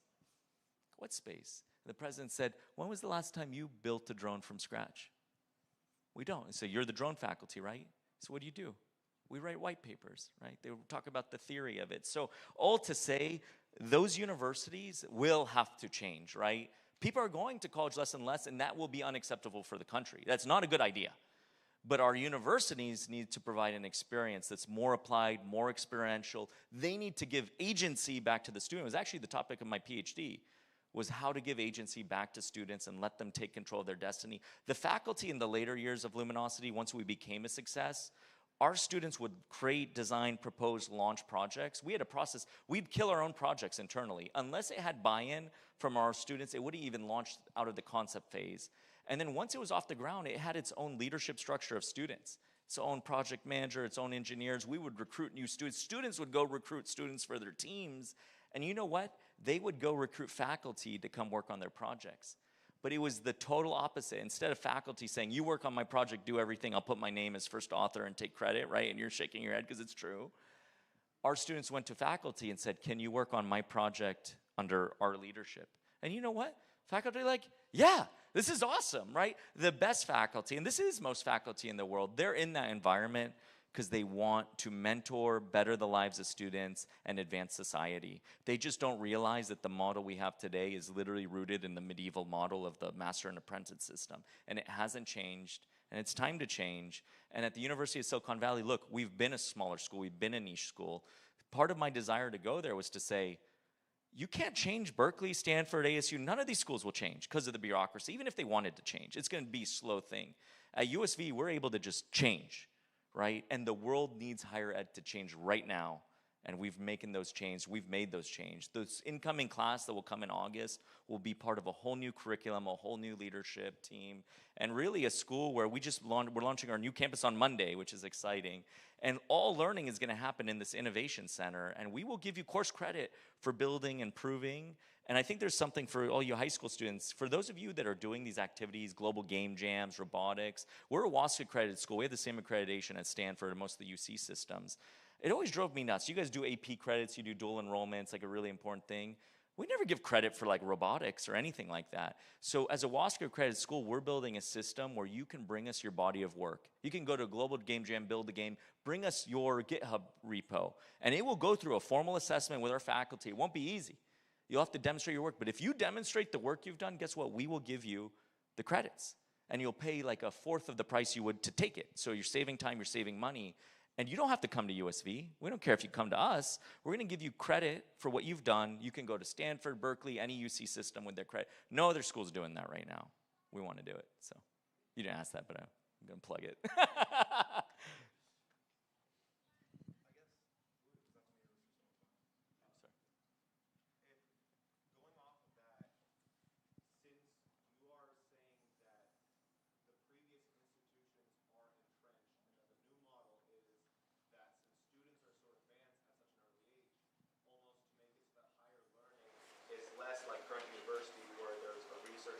Student model, but because the students are so capable, more like that in institutions, they should be your entry-level job. That your university is your entry-level job, since we can't find entry-level jobs anymore. 100%.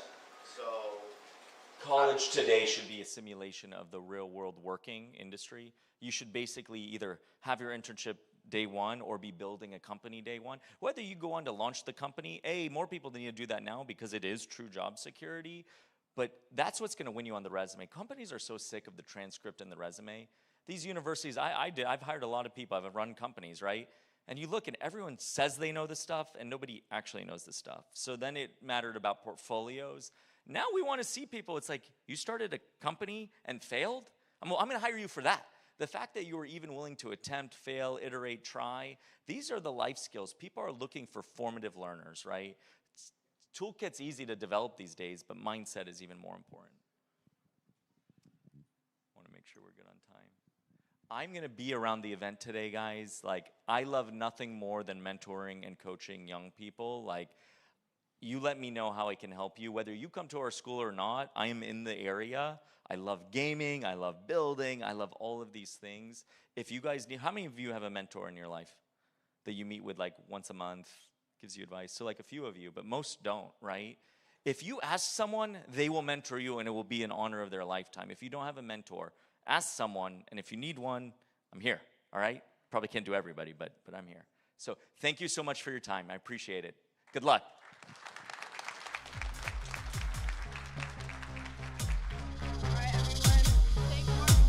All right, everyone. Thank Mark for coming, and thank you, Silicon Valley, for having him come. Give him another round of applause. All right, we're gonna have another quick speaker, Executive Director, Mr. Morones, speak for a little bit, and then when he is done, everyone's good for lunch, and Valorant will start playing. Cool? Cool. All right, everyone, give it up for Mr. Morones. So, thank you. My name is Bill Morones. I'm the Executive Director of Clayton Valley Charter High School. So first of all, I want to thank once again Mr. Nofel for coming out of his busy day to talk with you, share his expertise. So once again, let's give it another round of applause for Mr. Nofel.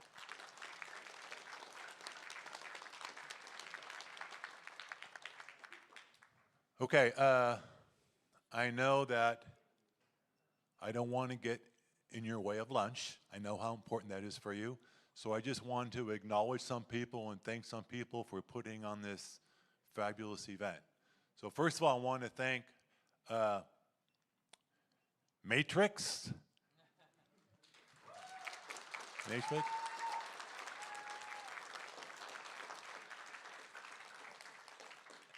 And also from Clayton Valley Charter High School, Mr. Bergman and Ms. Sabatini.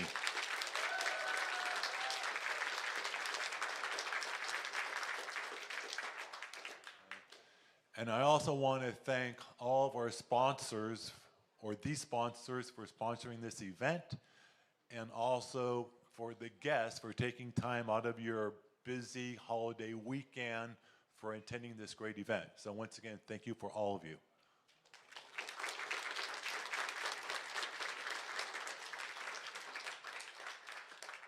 And on behalf of Clayton Valley Charter High School, Mr. Nofel was talking about University of Silicon Valley. It kind of reminds me of our school, where we are our own entity. We're a one high school district, and when you were talking about Arizona State, Stanford, Cal, those are great universities, but in order to enact change, it's a bureaucracy. And we've experienced that at Clayton Valley Charter High School when we were part of a big district. Now we're a one high school district, and we can just enact change right away. So thank you for sharing that knowledge. We're going through the same situation at Clayton Valley Charter High School. And the skill set that you are learning right now with game development, game design, and everything else, those are soft skills that you will carry on with you for the rest of your life. So thank you for doing this hard work. Thank you for being on the cutting edge of our future. We value you, we love you, you're doing a great job, and thanks again for being part of this great event and our vision moving forward. So once again, thank you for all of you.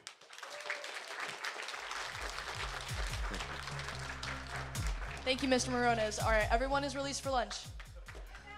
and Valorant is ready to start. Okay, really quickly here, really quickly. Your release for lunch, please understand. The finals take place after lunch. We're gonna have some cool intros, sound effects, and everything. All finals for all events will take place after lunch. Thank you.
Testing, 1, 2, 3. Everybody, we need donations for headphones to use on stage for Valorant. We need 10 in total. If you can donate your headphones to the stage, please. Oh, there are? All right.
All right, I hope everyone is enjoying lunch. We're gonna get started here with our Smash and Mario Kart teams. If you are on one of those teams or you know one of those players, could you help gather them in this room, please? We're gonna get started as soon as we get those teams together.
Hello, hello. It works? All right, everybody. Everyone here, take a seat, please. Mr. Bergman, take a seat.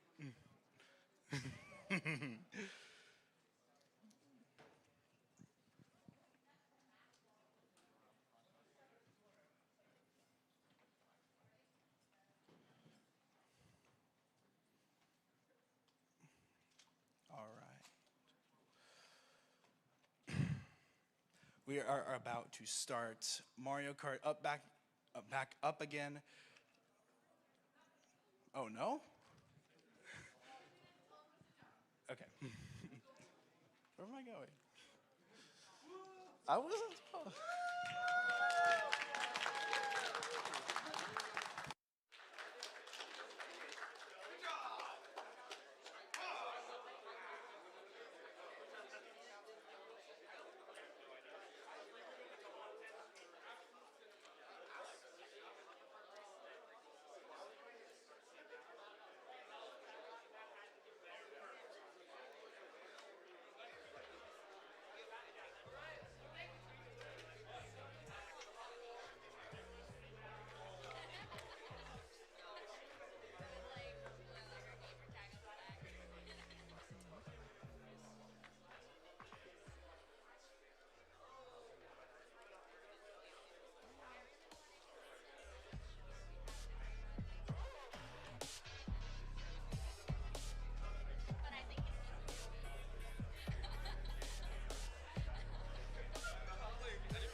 Test, test, test. Hey, we're gonna give away some stuff real quick. Woo, let's go, yes. Bigger items will be towards the end of the event, so we're just gonna give away some mouse pads and 2 mouses. All right, so we're gonna start with the main ticket that you received when you came in, but I recommend just pulling out both tickets and then checking the numbers at the bottom. Are you guys ready? Can I get some noise? Come on, woo! There we go. All right, for the XPG mouse pad, number ending in 258. 258. Don't hurry. 258, nobody?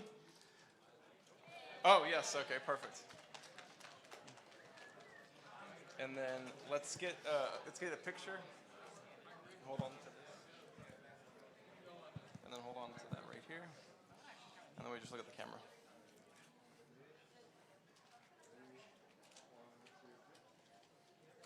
All right, cool. Congratulations. All right, now we're going to do a mouse.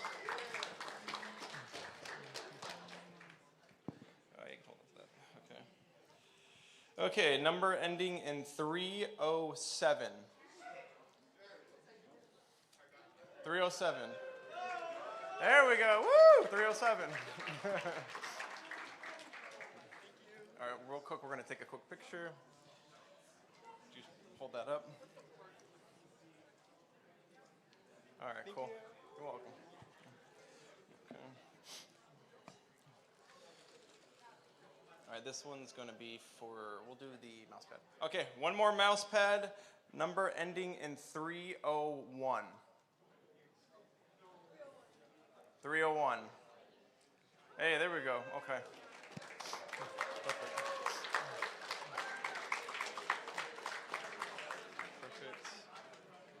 All right, perfect. We'll get a picture real quick. Give this to you. Do me a favor. Go give me one of the NVMe drives. Okay, we'll do a picture right here. Yeah. Just look at the camera.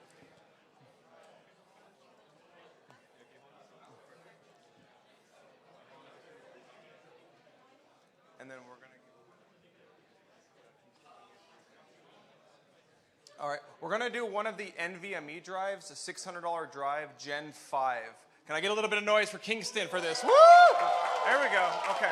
So this is a big one, so we want to give a special shout out to our partner, Kingston. Thank you, Kingston. Thank you, Kingston. Okay, so we're going to go with the main ticket that you received when you came in. Are you guys ready for this? Can I get something? Get some energy? Woo! Okay. All right, here we go. 294. 294. I'm going to go one more time. 294. All right, you're out of luck. All right, we're going to go one more time. 289. There we go. Woo! All right, go ahead and hold this up. Thank you to Kingston. All right, perfect. All right, congratulations.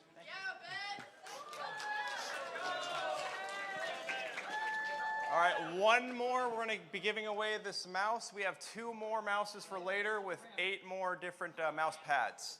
All right, so this is going to be from the secondary one from our table. Number ending in 220.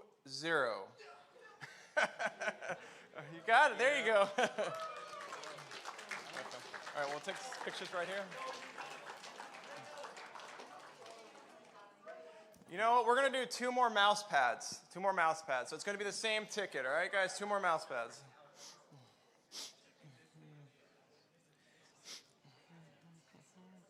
Are you guys ready? Some energy? 2 more mouse pads. XPG. All right, so 207. There we go, 207. I know you wanted something. You wanted something. I'm on that. All right, give him 1 second. We'll wait for him to bring it up right now. And then we'll take a quick picture.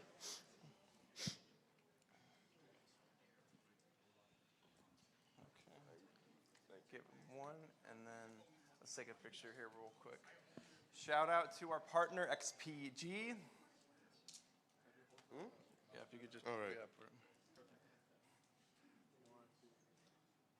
Okay, perfect. Congratulations. All right, guys, one more. All right, one more. 260. There you go.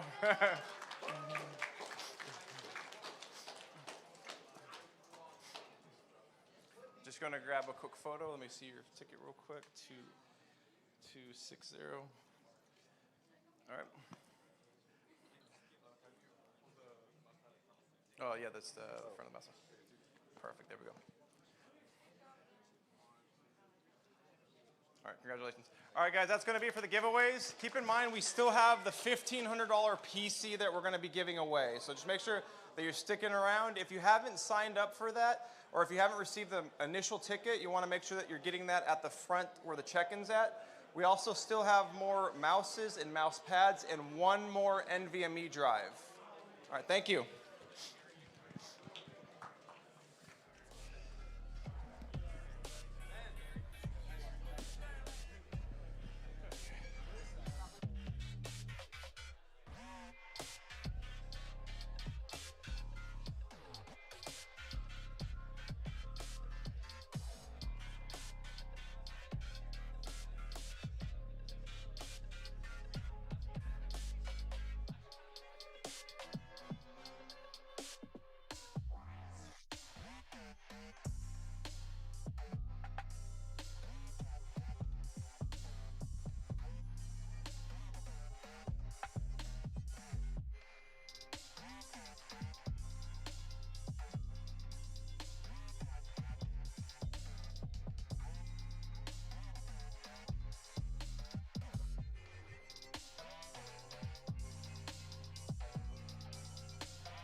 Testing. Oh, okay.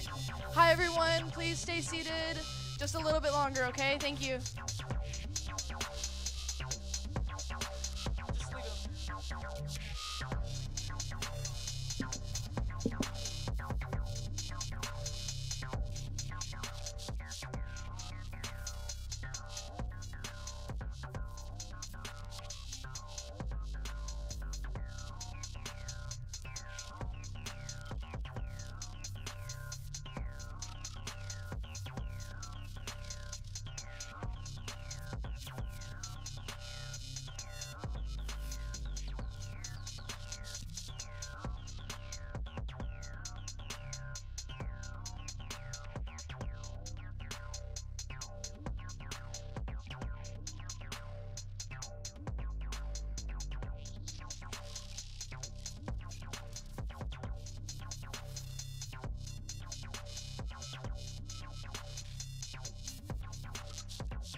Hello, hello.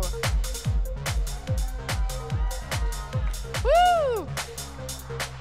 It is so great to be here today. Is everyone happy to be back from lunch and getting this party started? I am the mayor in the city of Concord. I'm Laura Nakamura, and I am excited to have this event taking place here in the city of Concord. We are going to be bringing up the next teams. I'm going to turn it right over to Danny, and here it goes. Thank you, Mrs. Mayor. Let's give it up for the mayor of Concord, everybody. How are we feeling today? Yo, you guys sound tired. How are we feeling today, Concord? That's right. I just want to give a huge shout out to the sponsors that were able to make this possible here at the Hilton Hotel. Not only are we grateful for your support, but we're grateful for all the students that are part of the Clayton Valley High School Esports program that are here to make dreams possible and build their careers. So let's give it up for the Clayton Valley students. All right. Now the moment you guys have been waiting for.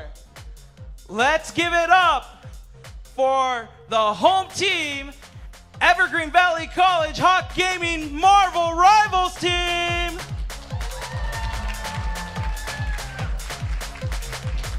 We have Vincent, we have Ashwin, we have Zirkin, we have Oliver, we have Jay, and we have our cutie patootie, Evan. Say hi, Evan. Woo!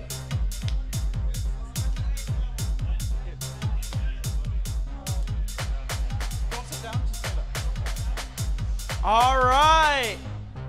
And introducing the away team, UC Berkeley Rivals, all the way from Berkeley, California. They're coming right now.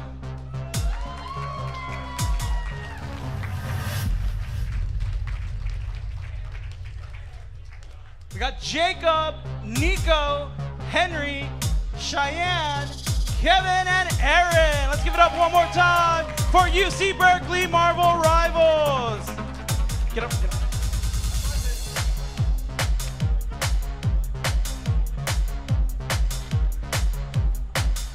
That's right, got some low cortisol energy right here.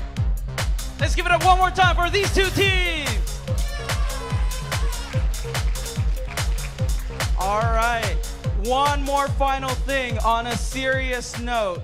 I just want to let you guys know that I'm super proud of all these teams that drove all the way out here. I want to give a shout out to San Jose State.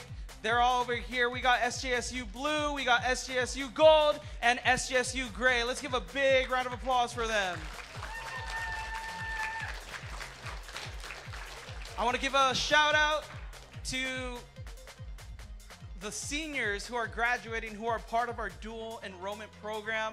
I remember watching them for the first time as juniors participate with our club, and they've grown so much in character. So can I please have Bang, William, and I forgot his name, Brandon, stand up real quick. Where are you guys? Where's Brandon? All right, we love him in spirit. We love him in spirit. All right, so I'm gonna get off the stage now. I just want to thank you guys so much for being here. I really do appreciate it. And now we're gonna pretty much just hand it over to the teams, and we're ready. Who's ready? Who's excited for some Marvel Rivals action? Best of 3 tournament. Enough of me talking. Enjoy, guys.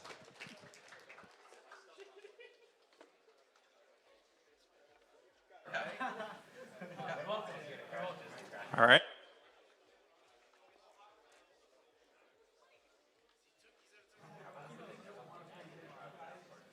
Hello, hello. Welcome, everybody, to the Tech in Action 2026 Invitational and Steam Expo. We've got our Marvel Rivals Showcase about to happen. Shout outs to everybody in the audience here at the Hilton today, and hello to our viewers online. My name's Adam Lopez, and I'm joined today by... I'm David Yoshimoto. Our resident Rivals expert here, who I'm going to be leaning on for a lot of the information about what we see on the screen today. We've got a fun matchup here. We're going to be having Cal Esports versus Evergreen Valley College. Both teams that compete at an incredibly high level in the collegiate esports scene. Just want to give a quick shout outs to our sponsors, Emerge Apparel, Sequoia Construction, the City of Concord, and Kingston Fury PC Parts. Thank you very much to Mayor Laura coming out and supporting the event. We're really thankful to have you here. Support from above is incredibly important for the lives that we're changing, so thank you. And yeah, so just going to talk a little bit about these teams a little bit. We had a quick moment to talk to the Cal Esports team. I'd say that they're the favorite today.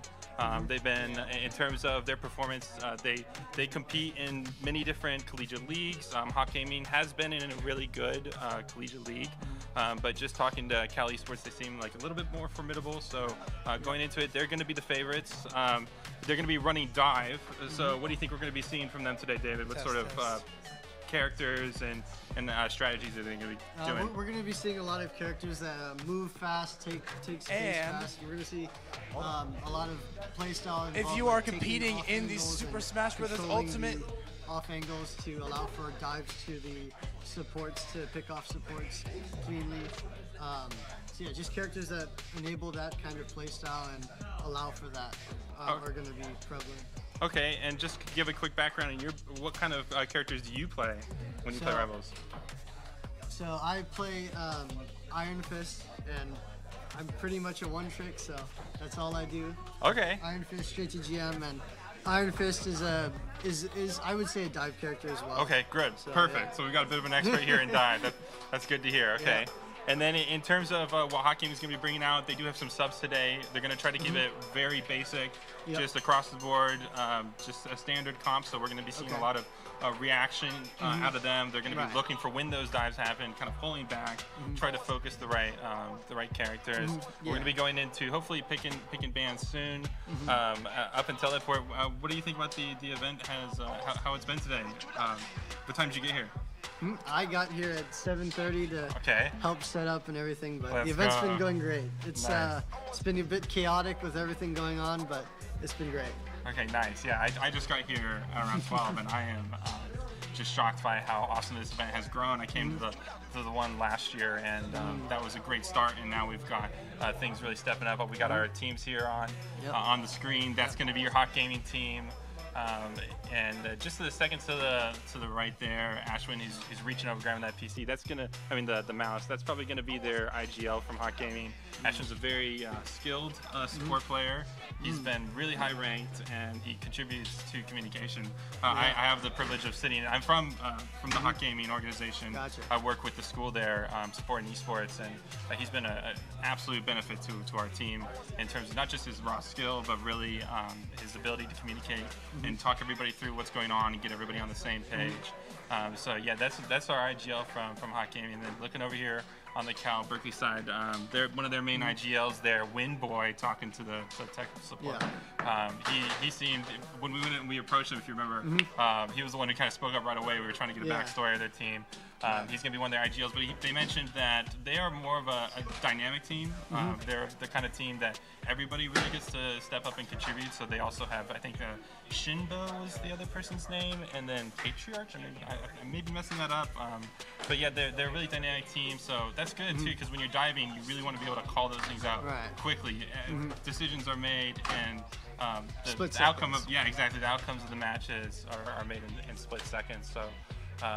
It's awesome, and we'll see a lot of great communication. If you're in the audience, I'd really encourage you to try to listen up and try to hear what they're doing, because I think esports communication is one of the most highest levels of communications. Just absolutely, and especially in team games like Marvel Rivals, where there's 6 people, you have to organize and stick together, or else you get picked off and you're just gonna die. Yeah, totally. Okay, so just waiting here. Yes. Yeah. So. I'm working on that. Yeah, okay. Yeah, so we will get in there shortly and spectate, and then we'll see how these teams coordinate and play with each other. Sure. Yeah, so I guess just to give a bit of a background of the Cal Esports program, they've had an emerging program for the last 8 years or so. I think they first built a gaming center in 2018, and it was a gaming center that was sponsored by NVIDIA. It has about 50 PCs, and it's connected to their recreation program. And at first, they didn't really have someone who was dedicated to their esports program, like a director. But just recently, they hired somebody to be their director of esports. But 2 years ago, his name's Philip Rodriguez. He's fantastic. Came from the UCI esports program, really dominant program in collegiate esports. And I think he's been a fantastic addition to this program. He's done a great job of getting everybody, not just the students who are in the esports program, but the whole school, like all the different gaming clubs together. And so as a result, the Cal Esports program in general has been really performing really well lately. And so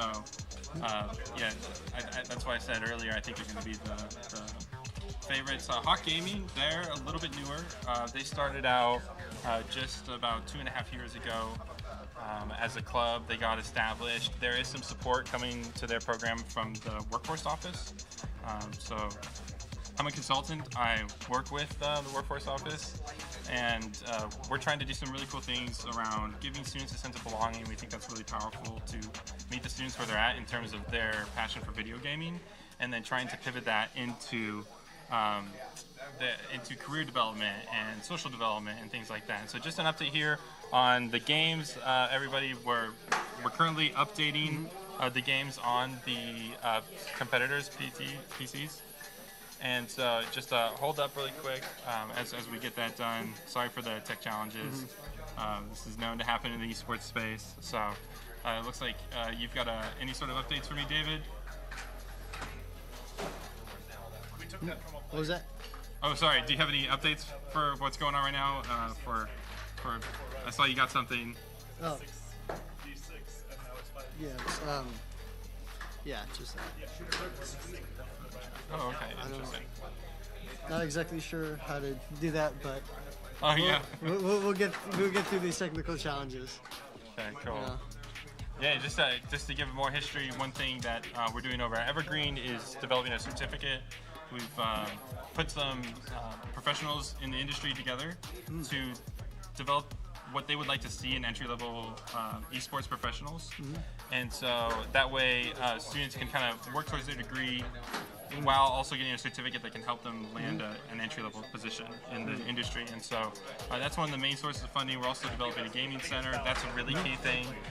Having a gaming center on a campus is super critical for success. That's one thing that Berkeley did a great job of, is building that gaming center first and using it as a means to really support their community. I think you've got a gaming room over at Clayton Valley, right? Like you guys got a place where you play. And yeah, it's also a classroom. So that classroom is used to also teach like AP computer science and stuff. But we use it after school to play and practice. Okay, very nice. And do you compete on any of the teams? Yes. Okay, nice. What team do you compete on? I compete on the Street Fighter team and the Smash Bros team. Oh, sorry, I had something in my ear. You compete in the Smash team and the what? Street Fighter team. Okay, very nice. Yeah, very, very cool. Fighting game player. Very nice. Yep, nice. FGC. And which tournaments did you compete in? Did you compete in any tournaments this year? Yeah, so we competed in the Play VS playoffs, and then we also competed in the I think it was the 2025 winter tournament, which was national. It was actually streamed by Capcom, so that was really cool. Nice. That's awesome to hear. And just another tech update for everybody. We're getting closer to having these PCs updated and ready to go. We're nearly at over 90% right now. So we'll hopefully be jumping into these matches at any moment. Just looking at the competitors here, it looks like they're warming up. That's great. People are in the game. The PCs on the right seem to be the ones that are struggling to update right now. So sorry, please just bear with us. Shout out to everybody in the audience who's here supporting the tournament. We'll try to get into this as soon as we can. Oh yeah.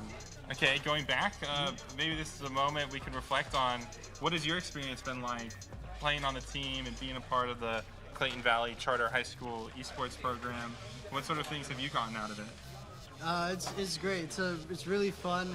I love staying after school and playing with my teammates and coaching them as well. That's been really great. And then just, having fun moments and playing with my friends. Nice. Yeah, so it's been a social experience and development experience. Have you learned anything from Street Fighter that you think you're going to take with your maybe your whole career in life that's going to stick with you? Yeah, for sure. I think for me, just like the dedication to something and practicing and training towards something as a whole, and learning discipline and certain strategies and being adaptable to different things that people might throw at you. Of course, resilience, right? Yeah, that's really important. These games can be very competitive. Oh yeah. And it takes a lot of analytical skills and the ability to say, well, maybe I just lost there, but what can I learn from that experience? So as a competitor, there's definitely a lot to gain. Over at Evergreen Valley, and same for Cal Berkeley, and many colleges across the whole nation, it's not just about the competition either. It's kind of like what you were doing today with how you came. You said you came early and helps to set up the event, and you got some skills about being on a team and leading an event. Those type of those hard career skills, that project-based learning, is also another big thing that we're advocating for at Hawk Gaming, and they do at Cal Berkeley as well. Are you involved in anything like that outside of supporting the event today, or do you just compete and then come and support the event? Which is, I love it, by the way. Like, yeah, what do you think? Wait, ask your question again. So, are you involved outside of just supporting the event and competing? Do you act as also like a leader working on? Did you do anything to support the event today outside of setting up? Maybe like make graphics? Yeah. So I helped make some of the forms and Wow. help organize some of the stuff. Nice. So yeah. That's awesome. Wow, that's great. Maybe you could throw that on a resume someday. Exactly. And help get yourself a position. Yeah, the portfolio development is also a big thing about this. So. And then of course I'm doing commentary now, so I'm sure I can throw That's true, right? A little bit of journalism right now. Yeah, we like course. that. Well, let's go. Yeah, this is gonna look good. We get a little picture, maybe post it on LinkedIn or something. Oh yeah. We should make sure we get a picture. Ask somebody. We'll get Anthony to take a photo. Okay, we're getting into the lobby. Just a heads up, everybody. We are in the custom map lobby, should be any moment now that we're gonna get into this game. So far, nice. It seems like we've got more players than I realized from our main team. We've got some Celestial players in here, right? I know. Some good players. This is a higher rank than I've ever seen before. Okay, very nice. Yeah, so we're gonna have some fun matches for everybody to spectate. Let's see, kind of getting back into. Have you been keeping up with the meta of Rivals lately, or no? No. Oh, okay. No. I just know the basics and the fundamentals. But we did. Oh. Yep, we have 6 players in, so we're halfway there. Okay, just 1 second. We're getting an update from broadcasting operations. Sorry, can you go one more time? Good. We got Smash off. Okay, just a moment. Okay.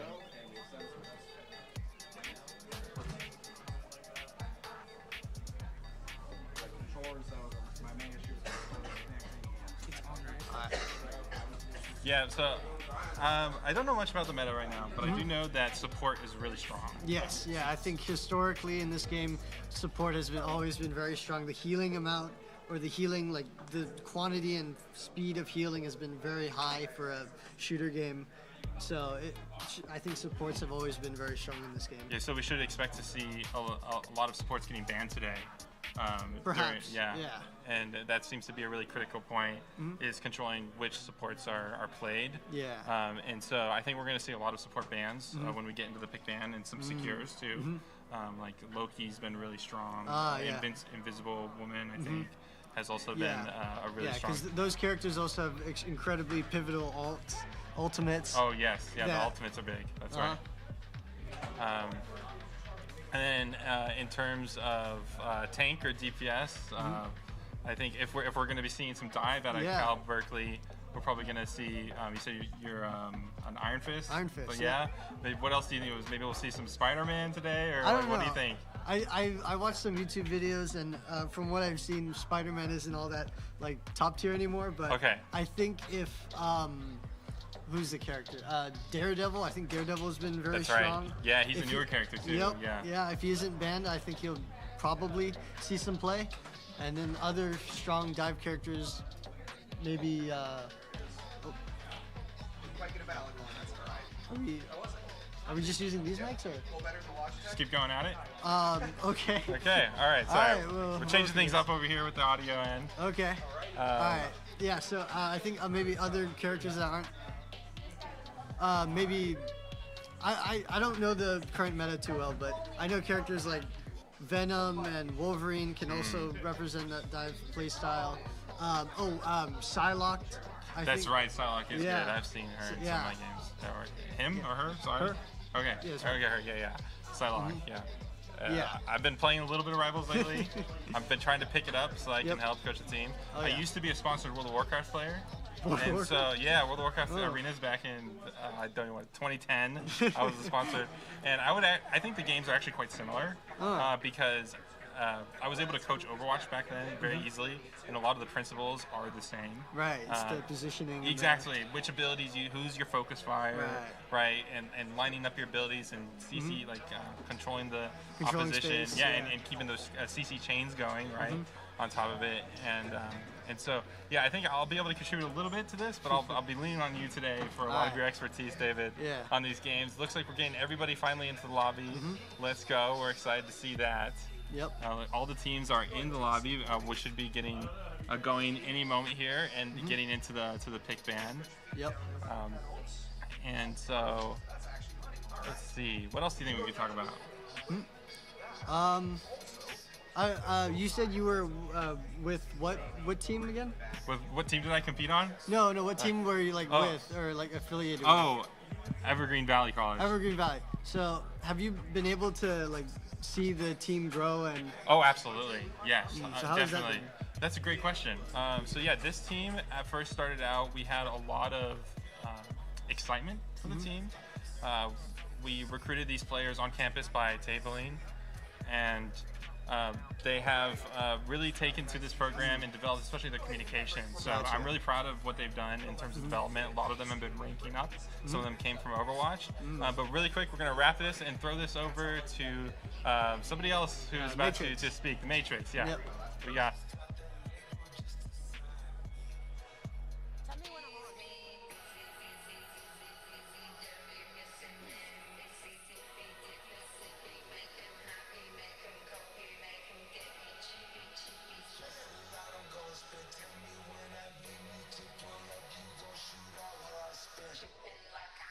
Hello, everybody. How is everybody doing? So I'm up here right now on the stage since we are waiting for some updates over here. I'm going to give you a little bit of introduction about me. My name is Steffi. I'm the sim racing lady. So if everybody been in the hallway, you know, they might have seen the sim. So that's my company. The company is called Init Esports. Our tagline is Be In It. So just like in the same spirit of esport, right? We want to always be be part of something and have fun, you know, and create this whole sense of community. I'm just going to say a couple words in case any of you is interested in sim racing. For me, it's a very important passion because I come from motorsport. So I'm going to give you a little bit of a background about me. I used to be a motocross racer. I had that dream since I was a little girl. My parents supported me to do this. And long story short, I was able to win 3 world titles. So this to say, guys, you know, and girls, if you have a passion, go for it. Never, you know, back down. Just go and follow your passion. I have also a fun fact that is very interesting, I would say, for the esport and video game world. I was lucky enough to be featured in 2 video games as a character back in the early 2000s, EA Sports video games.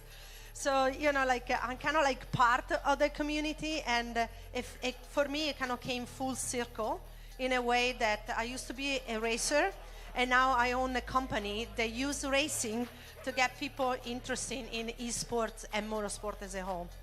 So we do tournaments, you know, all around the world. We do it locally, we do it from the school. We're going to start a very good collaboration with Anthony and Clayton. And, you know, like I invite everybody, anybody, if they want to learn more, to understand what sim racing is about. And, you know, like give it a try. For us, we have created a sort of a pathway to participation and keep it attached to the real sport of motorsport. In fact, if you participate in our competition and you are very much into it, motorsport as a whole, you can have an opportunity to do an internship in a Formula One team, for example. So, which I think is pretty cool. And yeah, so, you know, it's a way to get the digital world and the in real life world connected. And again, inviting all of you to want to take part or want to learn more, just come over. You know, we can share with you what's going on. We also have a very cool program that is called Sim for STEM. So I don't know how many of you know about this program, but we are using mathematics and engineering to be able to connect with the gaming. So in our programs, you will be transformed into a team member of a real, for example, Formula One team.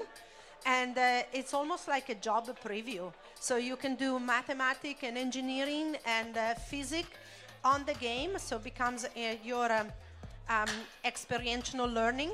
And then, you know, like continue to get better based on your own data. And then if you like that, again, you know, the pathway is to get into motorsport through internship and stuff like this. So, of course, I have the passion, you know, I love this. So for me, you know, it's a very cool opportunity to get more women, minorities, you know, involved in male-dominated industry. And again, if you want to hear and learn more about it, just come over. We are happy to to tell you more. And if your school is interested in sim racing, just come over and let us know. And maybe you never know, if you started this, you can maybe become the next Formula One champion. Who knows, right? So, yeah, this is what we do. I'm very happy to be here, very happy to have the invitation of Anthony. And we're going to continue to progress and continue to make some dreams come true. So thank you, everybody, for having me. I appreciate it. I hope everybody is having a good time. And yeah, just be in it.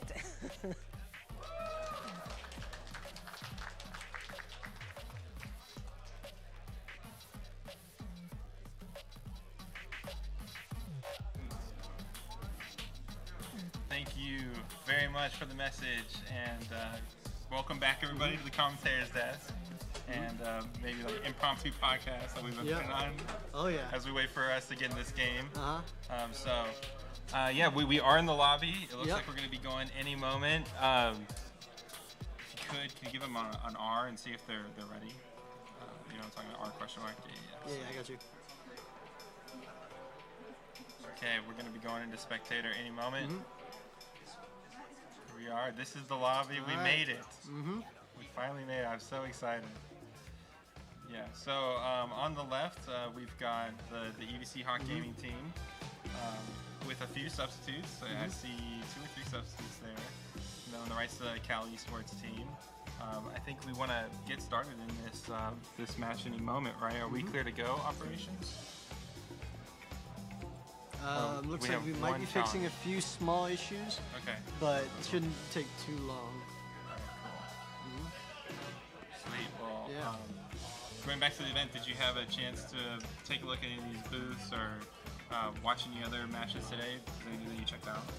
Yeah, I checked out the iRacing thing, and then. Okay, very nice. Yeah, and then there was that robotics thing that was run by my friend, so that was cool. Very cool. Yeah, if you haven't had a chance yet, we've got a little iRacing setup next to us. Someone's on it right now. Going through that. Looks really nice. Yeah. And then the robotics. Looks like that's cleaned up now. Yeah. That seems to be gone. How about any other matches? Did you have any Street Fighter matches today, or did you play Smash? No, we didn't have sign-ups for Street Fighter. Oh, okay. But I was doing commentary for Mario Kart earlier. Oh, what? Nice. Who won that? I don't know yet. I don't think they're done. All right, it looks like we are ready to go. Let's give them the R. Go. All right. We're gonna be hopping in here shortly. Oh boy, am I excited. Oh yeah. Oh my goodness, we're getting started. Finally. Very nice. Yep. We are igniting the stream. Let's go. One really cool comment too, talking about, we were talking about Hawk Gaming's team earlier.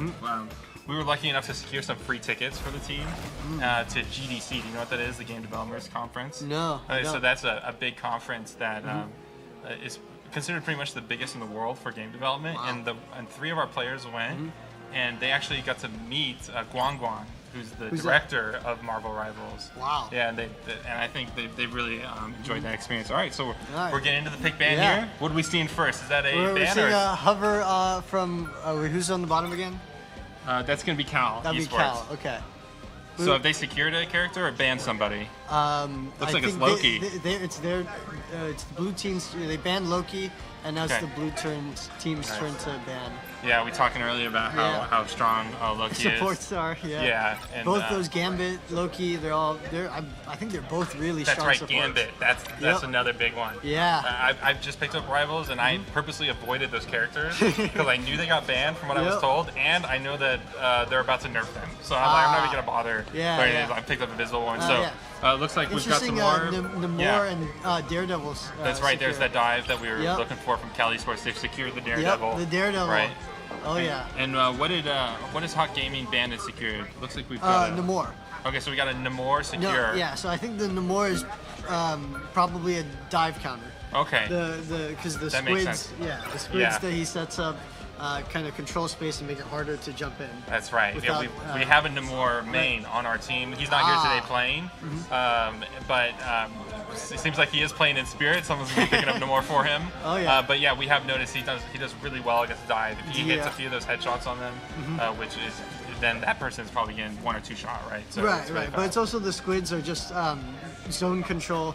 They make it so that when you dive in, you take damage like guaranteed. Okay, I see. So and it's easier to hit that compared to other. It's easier to dodge other abilities for dive characters. All right, what else are we looking at here? And then we see the ban on the Venom, which is banning a dive character. Which is, yeah, interesting. Okay, so maybe it makes sense. Maybe we gave away a little bit too much strategy talking on the broadcast here about what they want to do. Invisible Woman, the strong support secure. Okay, very nice. I think we're going to see Asuna Ash on that. He's a fantastic Invisible Woman player. I see. So I'm happy to see him on that, giving Hot Gaming a good chance here to combat with the strong supports. So what else did we get banned from Cal? Who was their second ban? And it looks like Groot's on the third. Cloak and Dagger. Oh, Cloak and Dagger. Okay. That's a support. Okay, another support, and then we've got, is that Groot? Another. Groot at the end. For Cal Esports. Okay, so it looks like we're moving in. So just to explain. Phoenix for EVC? Well, sorry. I can't tell. Is that Phoenix or is that maybe Psylocke? No, that's not Psylocke. Okay. But yeah. So all right, well we can see what they picked here. Yeah, and so for those who don't know what's going on right now with this whole pick ban, so effectively the teams are saying, hey, we're going to remove this character. You aren't going to be able to play this, and then the ones that weren't banned that had the little white logo underneath it, those are the ones that let them secure the character, which prevent the other team from banning it. So this kind of gives us a glimpse into what they're doing. And we've already kind of talked about it. We're going to be seeing some dive out of Cal Esports, and we're going to see some really fundamental, just basic composition. Has some power, has some crowd control, has some ability to push forward as a team from Hot Gaming EVC. So yeah, just setting up here. What map are we on? We got EVC on defense here, huh? Yeah, this is the I don't know the name of this map. It's the kind of the darkish castle one with the squirrel. That's the escort. Oh, okay. 4, 3, 2, 1. Okay. Yeah. So, and are they going to be pushing an objective here? Are they just going to be taking? Is this like a payload type of game? Okay. Capture the point and then escort.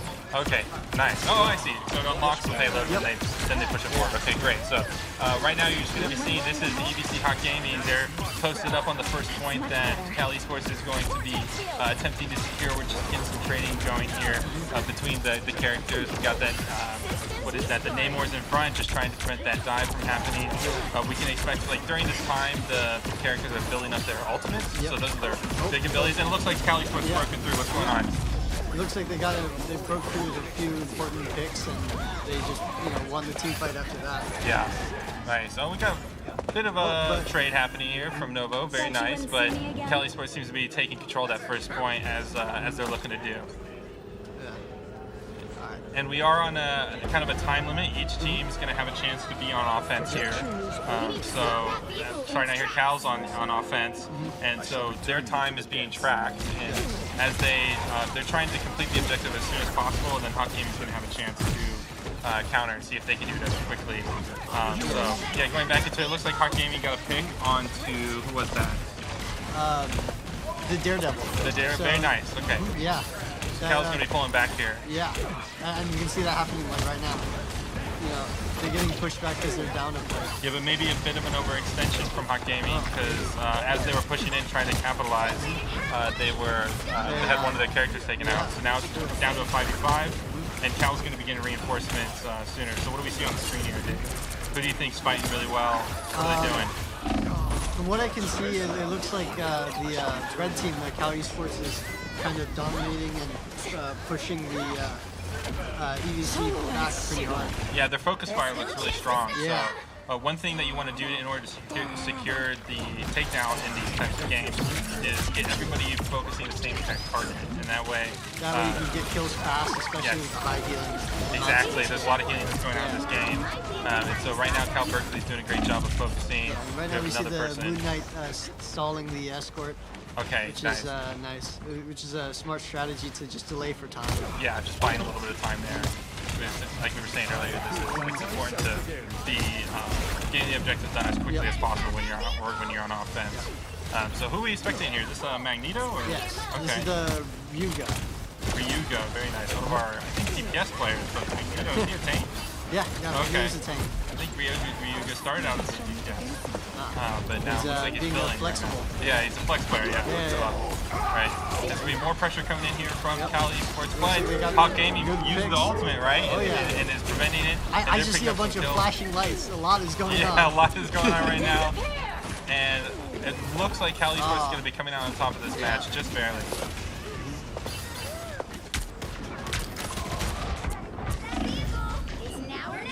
You see that Daredevil pushing forward, retreating. Partner.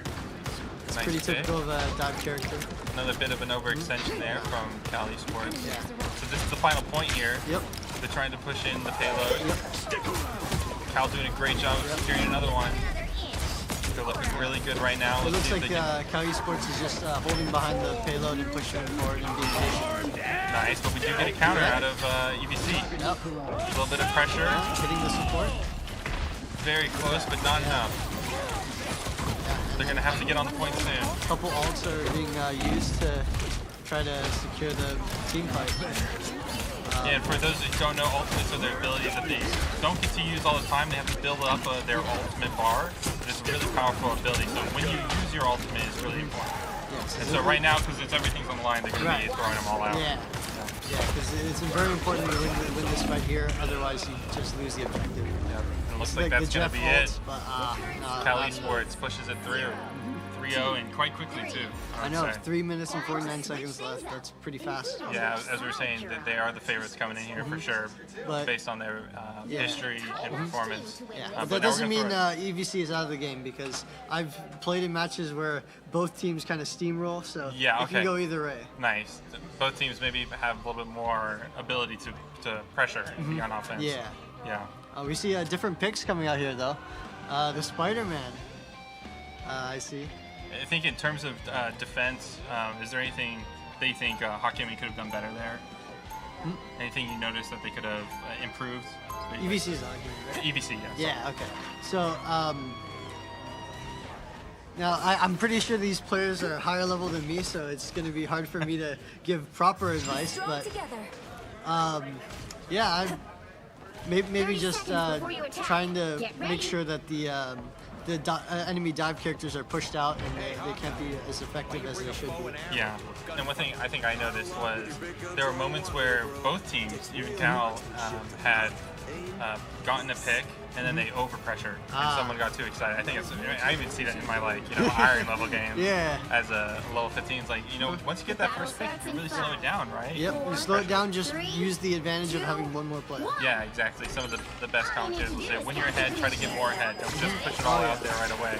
Yeah. All right, so Hawk Gaming's coming in here. GBC is going to be pushing. Do you want to go ahead and spectate Cal Berkeley? Seems like we can take a look from their perspective. Absolutely. And EVC is going to get that first pick onto, who is that? I forgot what that character's called. It's the new one. Okay. New support. And just respawn, but right now it looks like we're at a 5 versus 4 in the fight. Yeah. And there's going to be some reinforcements coming in soon though. Yeah. Alright, it looks like PVC is pushing. So to just take control of the space and take advantage of their one-player lead. Nice, yeah. Like you said, it seems like we're actually getting some solid offense out of the EVC as well. But Cal Berkeley may have something to say about that. We're getting some counters. I think that we've reached the moment where the reinforcements of the people who first died are coming back. Yeah, exactly. So that can definitely change the swung things fight. back into Cal's favor. Yeah, pretty good offensive, but not enough to push it home here for EVC. We're seeing the Deadpool here. Is this which Deadpool is this? I think this is the tank Deadpool? Yeah, this is the tank Deadpool. Deadpool is one of the newer characters, or at least newer for me. It might be pretty old at this point, but yeah. So there's 3 versions of Deadpool. There's the DPS support and tank version. Okay. So, oh, nice. Oh, we see he switched back to Spider-Man on Spider-Man. Oh, yeah. 1v1 over there. Oh, yeah. And it looks like Morningstar comes out on top. And now we're going to be looking to get some pressure out of EVC. Now this is the dive play style we can see right here. Nice. Just swinging in, swinging out, getting damage in, and leaving. Nice, and the EVC's doing a good job. The Jeff Alt, I think, got 2 people for Cali Esports. Oh, okay. Yeah. Wait, was it Cali Esports that Yes. used it? Oh, Yeah, okay. the Jeff Alt. Yeah, so that's a pretty big one. If you catch some players, you can throw them off the edge, right? Or just you're taking them out of the game, at least, if anything, for a few seconds. So.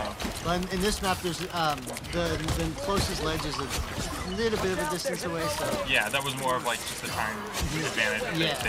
To create a temporary player advantage. Yeah, okay, yeah, well played. And it looks like once again, Cali Esports is going to be pushing them off. Yeah. But we got a little bit of backdoor action here going on. Spider-Man going to be pulling some aggro back onto the point by trying to capture it. Yeah. Yeah, and that can really serve to help keep the Cali Esports from maintaining a forward position and either forcing them to pull back or be spread out. Yeah. So yeah, exactly. Kind of keeping them honest, right? Yeah. So they don't really take advantage too much of the player advantage that they built. Yeah, or just take advantage of the Cali Esports taking too forward. Yeah, position advantage, right? Yeah. Spider-Man really is doing work, getting on the backside of those supports there. We got 2 more kills on the front line there from the support, and it looks like EVC is building a bit of an advantage. Cali Esports may have gone a little bit too far. Yeah, they might get the point here too, because they won the team fight. Nice. Seems like EVC is finding their rhythm here a little bit. Maybe the Spider-Man is a pretty good pick for them. Yeah. Spider-Man really putting in the looking work good. Yeah. And we'll see if Cali Esports Spider-Man can match the same pace. Yeah, a little bit of an ego boost there with the 1v1. Maybe he's feeling it now. Ooh, but Cal's actually going to be able to get some takedowns here. Chicken soup. Oh, and it looks like Cali Esports has won. The teams seem to be very jumbled, but it looks like Cali Esports ended up on top of that one. Yeah, why don't we take a look at one of the Cali Esports support players here? Get a perspective of what it's looking like from the defensive position. That's right. They're doing a really good job of staying tight, not giving up too much. Even when they lose some characters, they do a good job of getting together and focus firing, staying in the right positions. Got more dive happening. Yep. Yeah, as a support player, this is just what you have to protect against. Because players are you are the target as the support player. So yeah, you have to, double dive. Yep. That's kind of the first goal here. Like we were saying earlier, the support characters are just so powerful. Yeah. And so these dive characters, and it looks like that's going to be Cali Esports taking it. 0, 2, 3. And that's going to be map 1 over to Cali Esports. That's 1-0. Do you know what we're playing to today? I'm not exactly sure, but it's probably either a best of 3 or a best of 5. Yeah, it seems so. Yeah, that's pretty typical for these tournaments. That's a cool little animation screen I know. we just saw there. So retro. Yeah. I remember watching. I think I've seen that before in a YouTube short. Nice. And then looking here on the stats. Looks like Winboy and Shinbin is putting a lot of work really in for those off, kills. huh?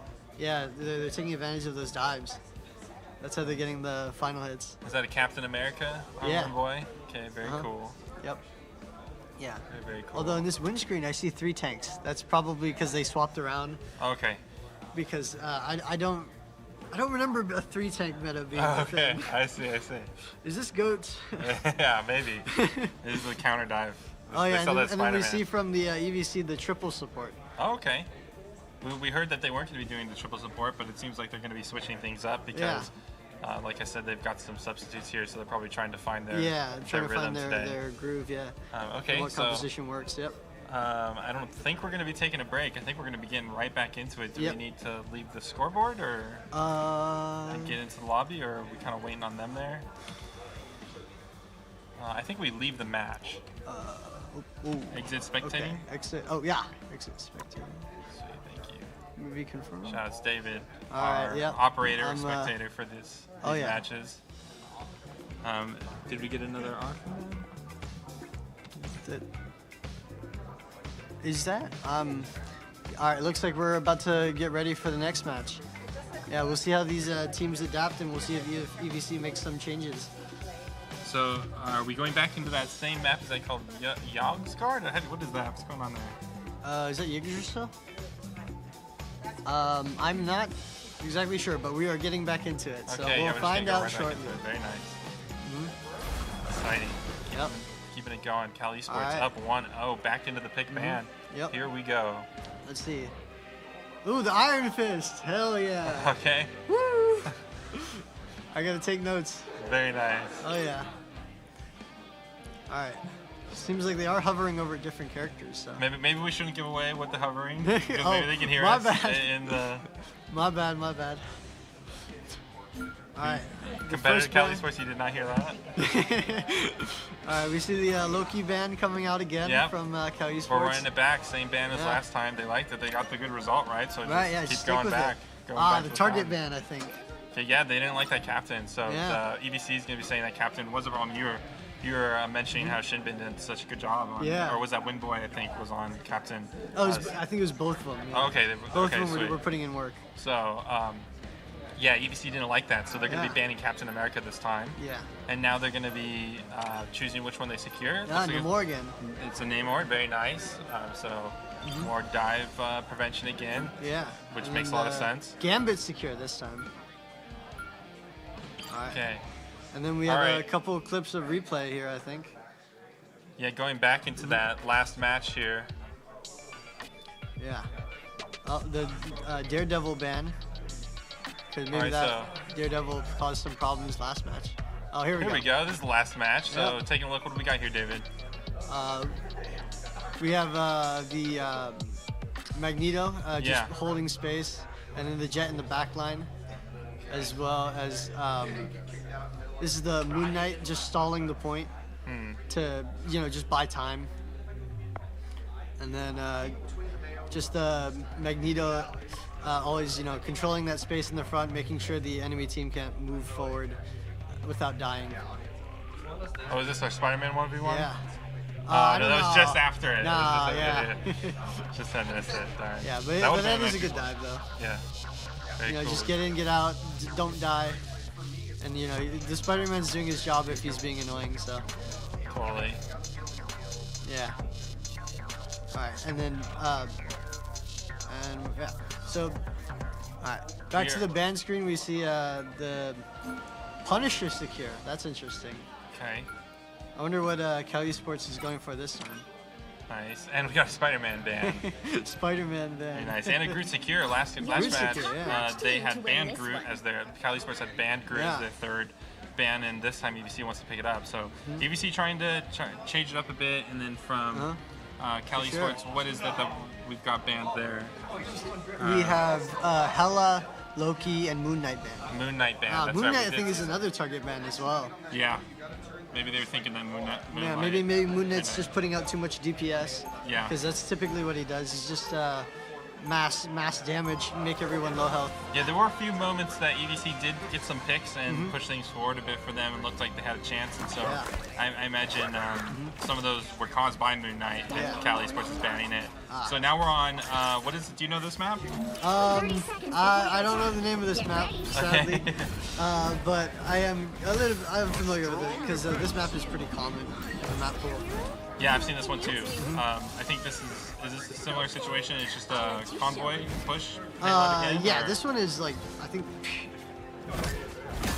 it's the same thing. Yeah, it's okay. It might be pure escort though. Pure escort, okay. Yeah, very this nice. one's pure escort. Yeah, so and it looks like once again EVC is going to be starting on the defense side. Change things up. It looks like the composition's a little bit different. Is that a who's that Asuna's on? Who is it that Asuna's on? Asuna, that's Luna Snow. Luna Snow, okay. Yeah, it's the healer. A little bit different. We've got the Jeff on the back there. Yep. Change things up, and just Cal Esports going to be taking some space here, pushing in. And then we see the what's the spider mech one called? Oh, we have a little bit of a pause here. It seems, possibly like tech issues or something, but yeah. And then looking at the compositions, we see both teams are going for, it seems like just a standard 2-2-2. So 2 tank, 2 DPS, 2 support. So no goats or no triple support yet. Okay, and we're back into it. EVC, why don't we take a look at Cal Esports a little bit more? It feels like we've been there. As EVC gets a pick, Novostrain takes out we see the Deadpool. Winboy just providing the heals. Oh, Winboy I think switched off of DPS, right? Okay. Into healer or something. I don't think he was support last match, so that's interesting to see the switch. Yeah, EVC doing a good job getting another pick there. Yeah. Oh, but Cal Esports is taking space here and getting the objective through. I think that's a Star-Lord that was just taken down, and now we just had somebody else that was a Hulk, I think? Oh, no. They got out they were originally on a Hulk. Oh, yeah. And they're just trading takedowns there. It seems like EVC is able to get some, but Cal is just resilient and pushing through. Yeah. And now finally EVC seems to be getting a few more picks and pushing their lead. It looks like they've won the team fight here. But the reinforcements are coming to prevent staggering, so that's great for Cal Esports. Yeah, I think their supports especially are doing a really good job of pulling back whenever things aren't going well. Yeah, and it looks like, I'm going to assume the name is Morningstar, but it looks like no, not Morningstar. Winboy was doing a good job of staying alive. And it looks like Morningstar did pop an ult though, right? And I think that is Psylocke this time, correct? Yeah, Morningstar is Psylocke. Okay, nice. Yeah, Psylocke does have a great ultimate to take down supports. And so Psylocke's another dive character, and they're going to be looking to position on the off angles like right this is her here, but Cal Esports is pushing through. Yeah, look, stalling the objective too. But yeah, trying to be annoying right now. Oh, looks slowing like down the push. And for a first star, I think that's pretty good for EVC. Things are looking better because these first objectives, I think, tend to be easier in Rivals, right? These first, sometimes there's 2 or 3. Yeah. The first one's always easier to get. And so because the fact that EVC held for so long is a good sign. Yeah, it's great for EVC. And we see the Doctor Strange portal to get back real fast, get on top of the point, which is nice. A lot of ultimates are being let loose right now to control that point. Oh, and so we see the dance party ultimates, the lunar snow ults. Yeah, we're just trading ultimates here. Yep. And EVC does get a pick as well, so we're looking at a 5v5. And Cal, once again, just staying resilient as they have the whole match. Yeah. Able to get it across kill and maybe 2 more. Yeah. But EVC still doing a good job of slowing it down. Okay. Yeah. Not too bad. So it looks like Cal Esports took the team fight once again. Yeah, it took a whole 3 minutes though, which is pretty darn good. Better than last match. Yeah, way better than last match. Yeah. So. Oh, let's see if they can kill the Jeff. Oh, he's stun locked. That's not too good. Yeah. Jeff just got picked off. Commentating from all we're over. commentating. You want to join us? Right now? Yeah. You know Rivals? Yeah. Do you want to jump on? Come tell us what's going on. Here. Yeah, just hop on behind us. I don't. Okay. All right. Well, EVC is going to be getting the pick and slowing down Cal's push here. Very nice. That's going to be Star-Lord going down, which is part of their DPS. So very nice out of EVC. Good job focusing. And we get another trade. Yep. We see the Storm ult coming out. So this is a Storm ult. Yep. Trying to kind of get some counter kills, but it's not working out, huh? Looks like it worked out, but I think too many of the team had already died. Exactly. Yeah, it was well placed, right? It hit a lot of people, but by that point, EVC had already taken out 3 characters, so it wasn't as effective. All right, we're back to EVC. Let's see the. Let's go here. Back to Asuna. Yeah, we like to spectate the supports because typically they're the ones really watching what's going on. They have a good perspective of everything. Yeah. And Ashman, nice, good job out of them. Good stun for the Hulk to get the pick and stop the dive. Very close. Doing a good job of draining damage here. Yeah. Yeah, they just have to hold the corner. So this corner stops them from being poked from a long range. So you'll see them pull back into the corner if they get pressured too hard. Yeah, I've kind of noticed that in my games as well, even though I'm fairly new to the game. I've noticed a lot in this map, specifically around this corner, things can get really caught up here, but if you can somehow push through this difficult position, then you can tend to just push it to the next objective. And we see the Luna Snow ult coming out here. Trying to salvage the fight. Yeah, these are the infamous Marvel Rival ultimates that never end, and people hold left click for like 20 seconds. Yeah, but it looks like Cal Esports has 3 more alts right now, and it looks like they're using them.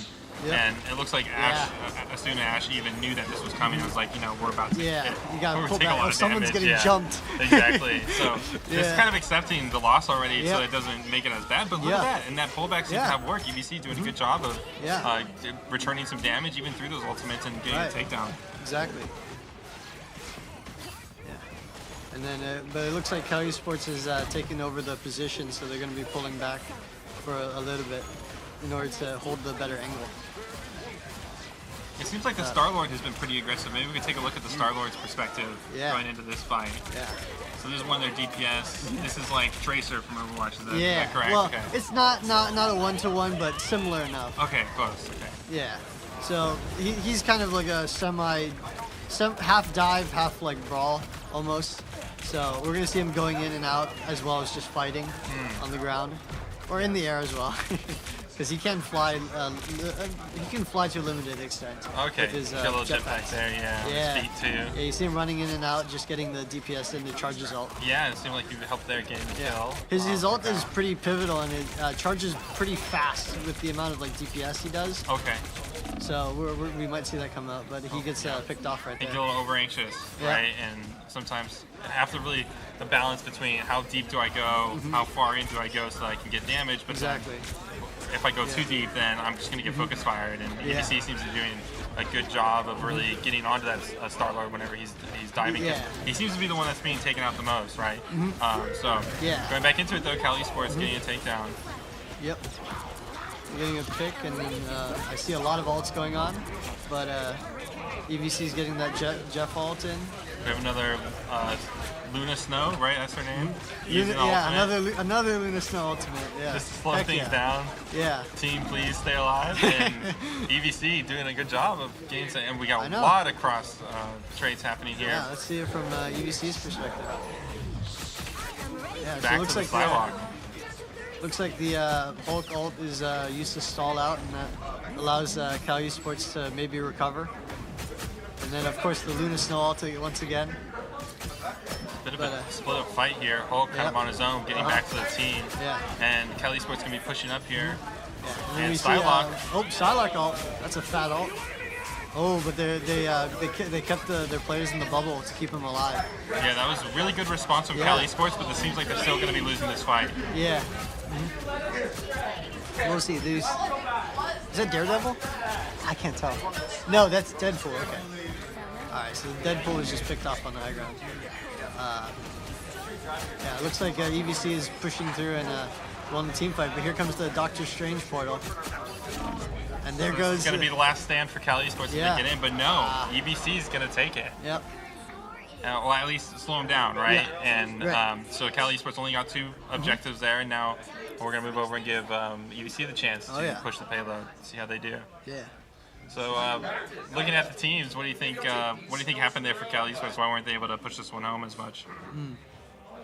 I think they were they just weren't getting like the first pick, so they weren't getting the first kill. So that has a huge effect on the results of the team fight. Yeah. And yeah, I mean,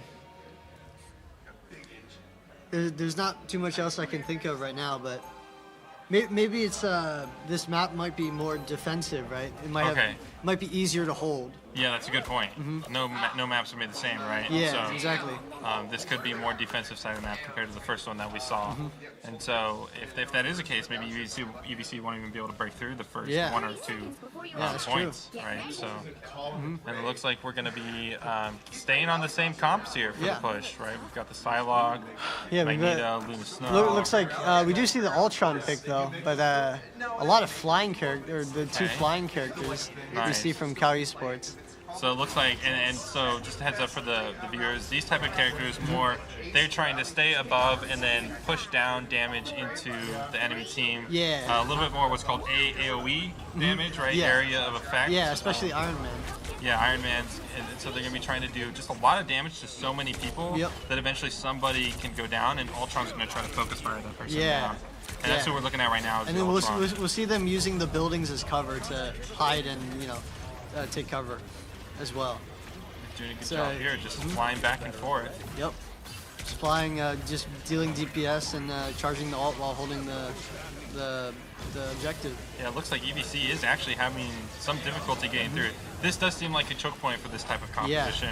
This little corner here, because it's so easy for them to come in and out and push that damage out, then hide behind that wall like you were saying. So. Yeah, whereas Cal Esports kind of doesn't really have EVC doesn't have like a wall to hide behind to deal with all this poke. That makes sense. Yeah. So pushing their advantage, I think it's going to come down to the ultimates, really. Yeah. Is how strong of ultimates can you get off. And well, it looks like two characters going to be getting really low there for a moment. Yeah. So just backing off. Everybody's just charging up their ultimates right now. EVC seems to be the first two to have their ultimates on Luna Snow and Jeff. Yep. But Jeff's not going to be as effective with these flying characters, right? Yeah, it's not, Because Jeff ult only hits people on the ground or near the ground. Yes. So yeah, they certainly won't.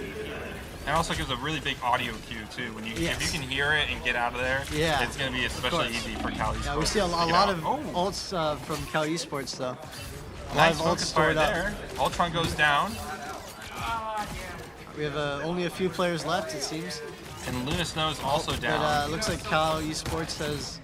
No, looks like EVC's reinforcements have come in. They're getting pushed back.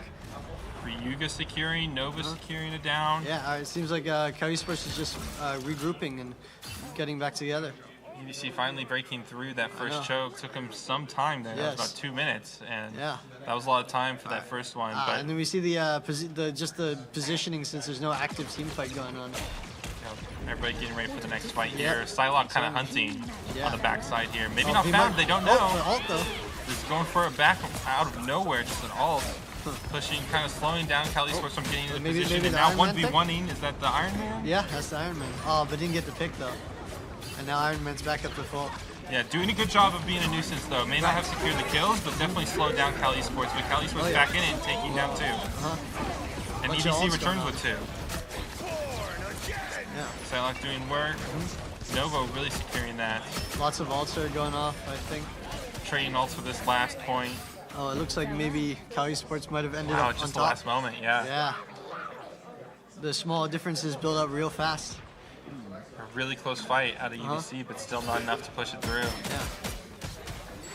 Yeah. All right. Looks like the Psylocke's just poking and being patient while his or her team comes back. So why don't we go back to the Luna Snow here for this next, potentially even last push? Yeah, from EVC. Yeah. Get a perspective of this fight. Yeah. As you can see, the support's just desperately trying to keep everyone alive. Yeah. You know, that's just how it is as a sport. EVC doesn't have too much time. We've only got 38 seconds left. They do get it down, so now they're going to be able to put on just a little bit more pressure. The Thor's ult possibly can make the play. Yeah, but everybody's out of ults right now. There's no ults, but now we've got... Who's that? Ultron has an ult. Yeah. Got to watch out for him, but EVC's got another one. Now. Yeah. Let's see if the Ultron is taken out, but I think they're down 1. Or EVC is down 1. Really close fight happening here. Psylocke trying to get it together. Very nice out of EVC, staying resilient, pushing it through. Coming out on top. Yeah, just barely. This last chance here. Now they're going into overtime. So as long as they continue to push the point, then overtime will continue. And if they can get that next objective, then they'll get a little bit more time. Yeah, and then they just got to make it all the way to there and then get a tiny bit past it, and then they can take the match.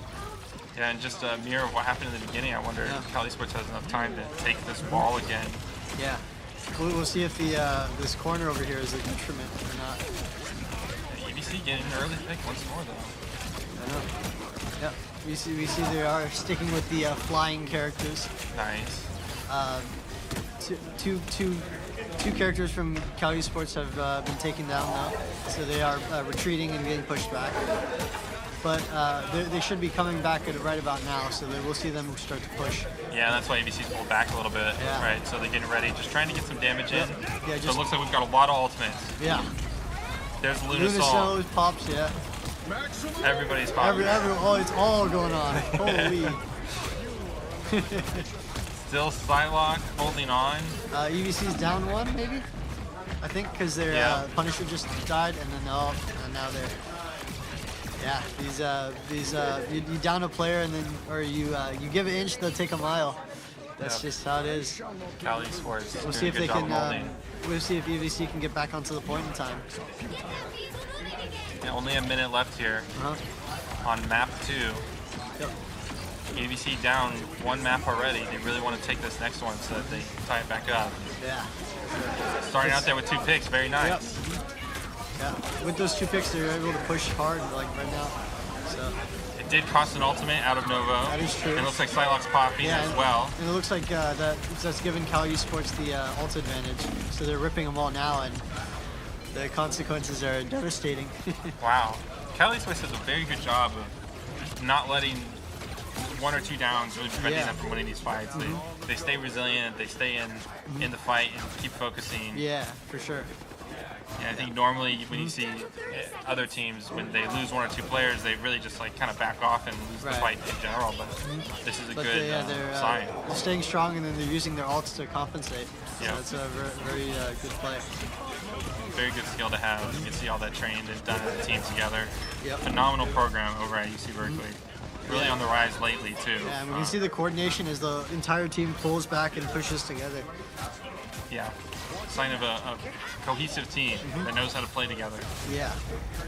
All showing up today for this showcase. Shout outs to them for coming out from Berkeley, and shout outs to EVC for driving all the way down in from southeast San Jose. For sure, yeah. Oh, you see the Iron Man is 4-4 it seems, or though maybe Cali Esports is. Looks like this may be the last match. Last fight of this match. Cali Esports is cleaning up just a bit, and that's probably not going to be enough for EVC. Yeah. Oh yeah. Yep, and that's going to be it. Yep. Map 2 going to Cali Esports. Final score, 1-2. 1-2. Yeah. And that's going to put Cali Esports up 2-0 on the whole set. Yeah. So if we're going for a 5th one, or if we're going to first to 3, then EVC is going to have to make a generational comeback. All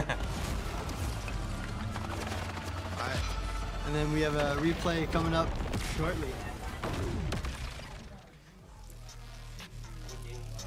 All right.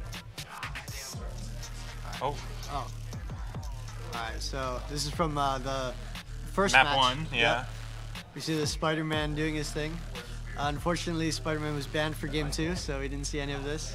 Game 2, but yeah. Why don't we exit? Oh, yeah. Exit this thing. Alright.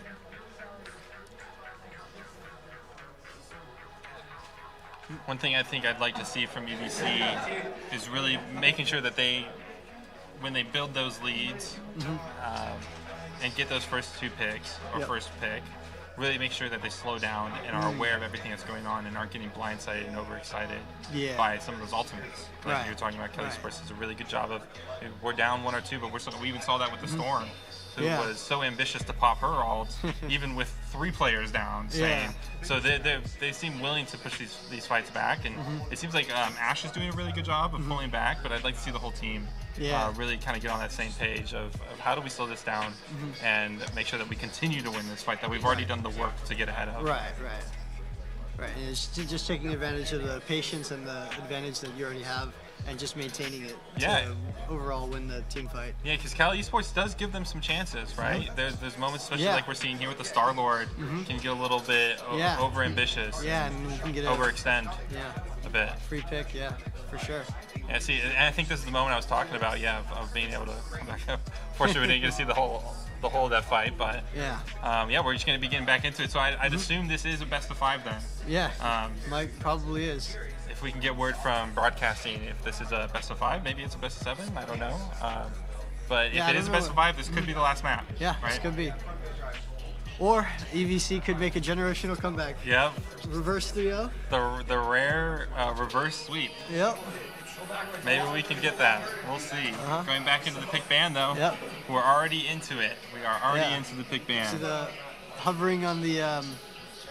Wait, nope. We don't talk about hovers, right? Because they can hear us in the on the stage. So. Yeah. But we can talk about the band. So we're getting back into it. Cali Esports first band. Invisible Women band. Okay, interesting. we see all those support bans, the Gambit ban, because they allowed it last time, I think, and then maybe they think that's they're not going to do that again. Yeah. And is that, who is that on the left there?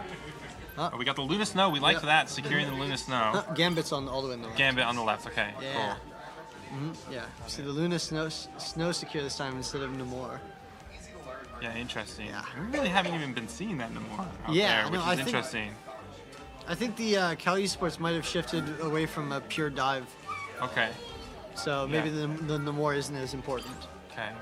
Interesting. The Human Torch. Human Torch secure. Changing it up a bit. Maybe that's because of the map that we're on. Looks like we're on Spider Island. Spider Islands. Oh, maybe it's the buildings, because you can use the buildings to hide and protect yourself while flying around. Oh, okay. So they're gonna be going back to that flying comp. Maybe we'll see some more Yeah, Iron like Man. the character Banshee's playing is also like a flying tank. Okay. So maybe that's the idea.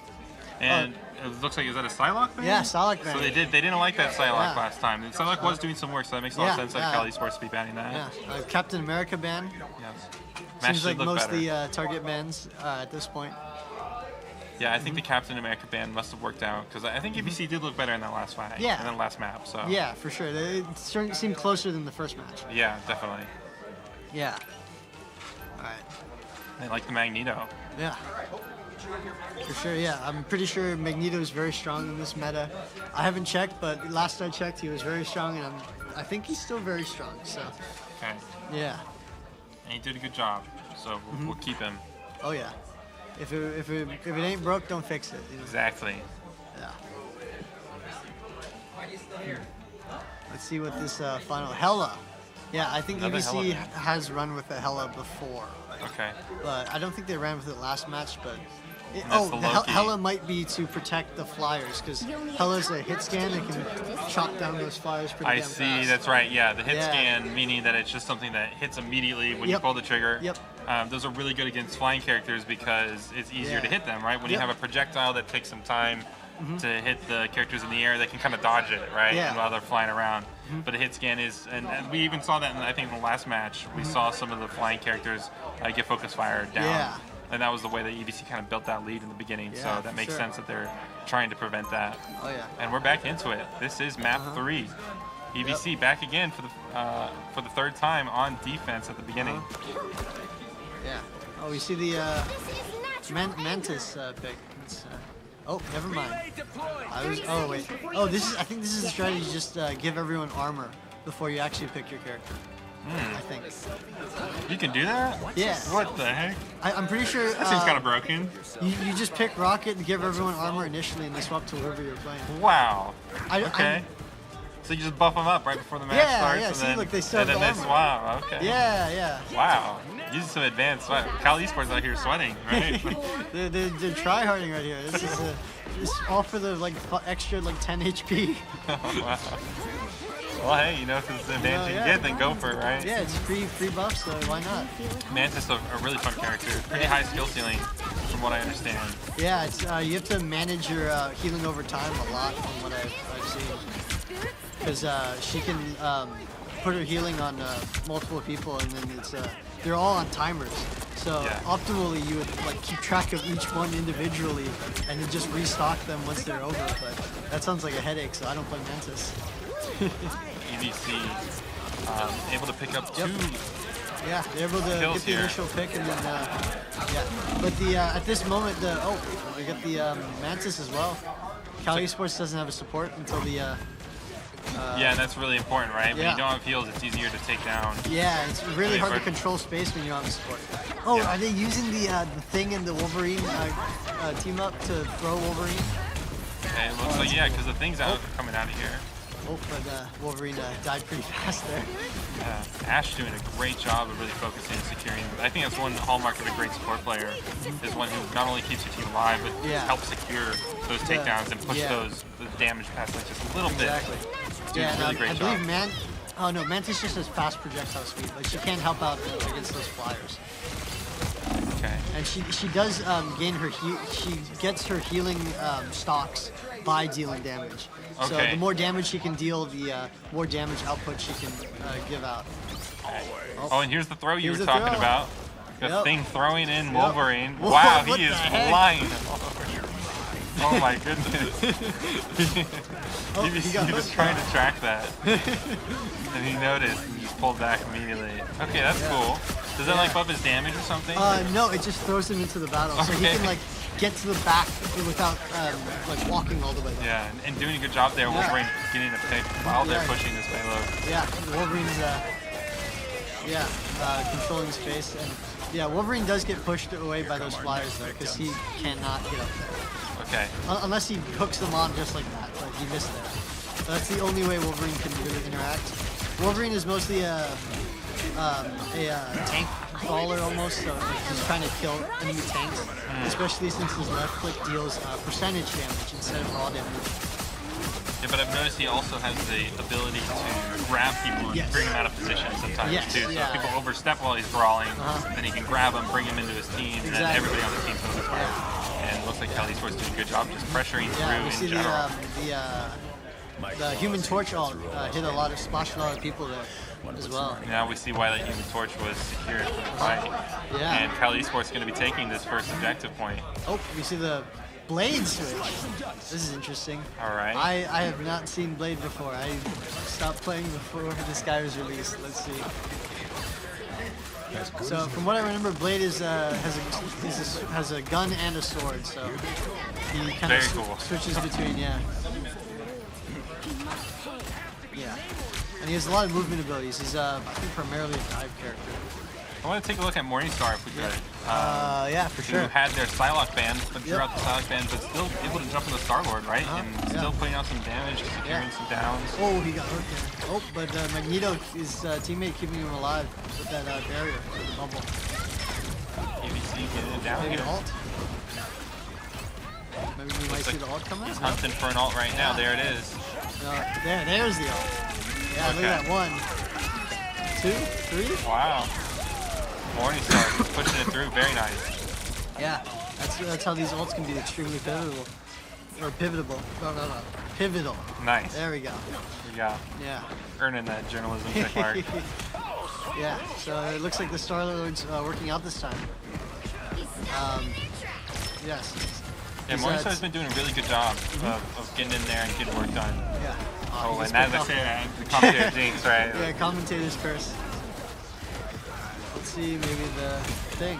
Let's take a look at this thing. We haven't seen, I don't think, thing in any of the matchups so far. For the ult, for the healer, maybe? There. Getting those healer support kills. Oh, that could be one of the worst things in support. When a thing's just on you like that, just pounding you down. Yep. It's like, get this thing off me. Yeah, no, because the thing has a bunch of CC and a bunch of ways to launch you around, so that can be certainly annoying, especially if you're a support with no movement or no ways to get away. Yeah, exactly, low mobility, right? Yeah. And then that punch seems to go much further than it should. Yes, like his hand's not touching me, but I'm taking damage. Like, what is it? Yeah, he like kind of almost shoots like a little projectile. Yeah. So yeah, and there it is, getting another kill. Yeah, so the thing is a really good initiator. He's great for starting fights, and then just dealing damage within it. Really good for Cali Esports able to push through this point right here, because I've noticed this is also this corner ramp that they're coming up on right now. Yeah, that can be hard to push through. Yeah, exactly. Especially if you're the enemy teams or the EVCs playing poke, but it looks like they're not. Yeah. So maybe that's EVC not. may get a chance though here to kind of hold this position. Yeah. This is the last we see point. the Daredevil switch from Morningstar as well. We'll see if this. Oh, Daredevil's wall running. That's right. Hunting right now. Yep. Dive in. Looking for a dive. EVC gets the first pick, and Daredevil going to continue going here. It's the second one down from Cali Esports, but they return with one of their own. But it looks like EVC might be taking this team fight. Yeah. They are able to hold this critical choke point, which is really good. Exactly, slow things down. Let them breathe a little bit. Like Cal, as always, still resilient, pushing through, pushing back. Yeah. Yeah, it looks like they're holding strong. They didn't get completely destroyed there, so they're able to recover. Oh yeah. Here we see the Human Torch doing the little movement and strafing. I think for a moment here we're going to see EVC hold this point because we've got 3 ultimates, about to have 4. We used one. We're using one right now. Magneto ult coming out. Able to the secure. Thing getting a pretty fat ult though, stunned 4 people. Oh wow. Yeah, that looks like the Thing ult made a huge difference. EVC may not even get a chance to use these. Oh, That's going to be the Jeff ult. I think it's a Daredevil ult coming out from EVC. I'm not exactly sure what it does, but it looks cool. Namor has his ult now. He's cracking it. Yep. Oh, and he gets taken down immediately though. Yeah. EVC struggling to hold this point. Calton goes up pushing through. Yep.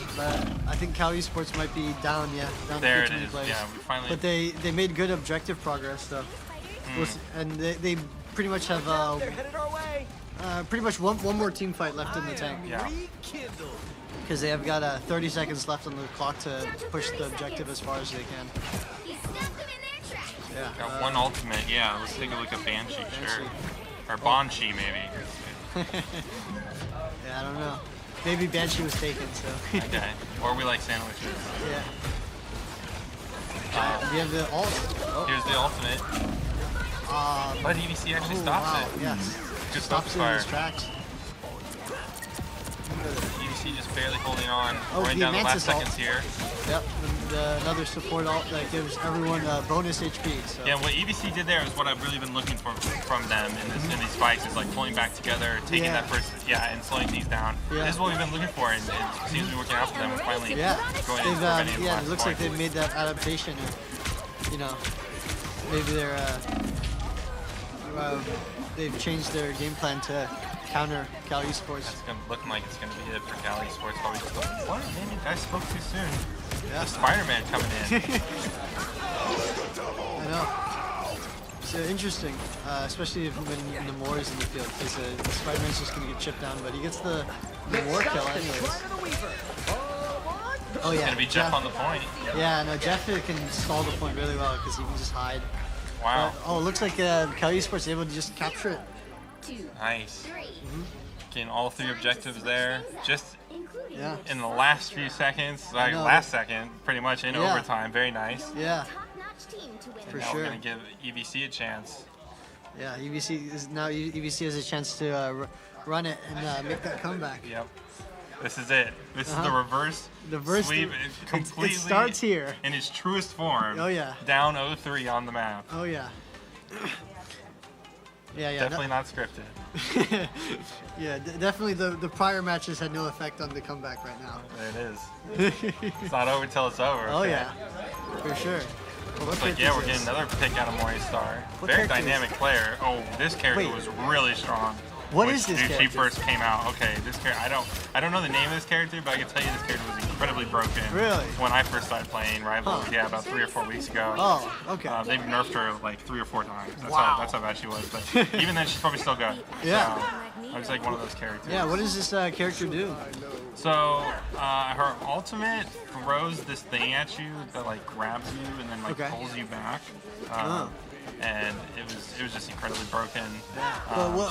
She's a projectile. I think she's a hit scan. A DPS. Yeah. And I think we'll see some fun things. I like that Morningstar's on this, kind of switching things up. Yeah. Morningstar's been a good job. Yeah, Morningstar's been a pretty big like flex DPS. I've seen him play like 5 characters so far. Exactly. Yeah. All right. They're pushing the objective and. Yeah, they're using. You can see them using those buildings to just stay protected and not get poked out or poked to death. Oh, does this character do a DOT? Or is it just multi-hit? I don't know. Interesting. Looks like EVC's got the first pick though. Let's see if they're able to maintain the lead. All right. I mean, this character's DPS. Yeah, DPS for sure. Makes sense. Is he emoting? That's pretty brave. Yo, shout outs to the mid-match emote though. I respect it. Yeah, let's see things from the other perspective, I guess. Cal Esports holding down. We're back on that Ultron. Yep. Yeah, I think it's the buildings. The buildings make a huge difference because you can see he just pops back and forth between the building and not, so it's hard to tell when you can hit him or not. So yeah. And then Ultron ult coming out. keep him alive because I believe it heals himself as well as buffing his left click. Oh wow, that's some big damage too. Yeah. But not enough to get a kill though. And the healing in this game is so fast, so even getting someone extremely low can kind of just disappear very quickly.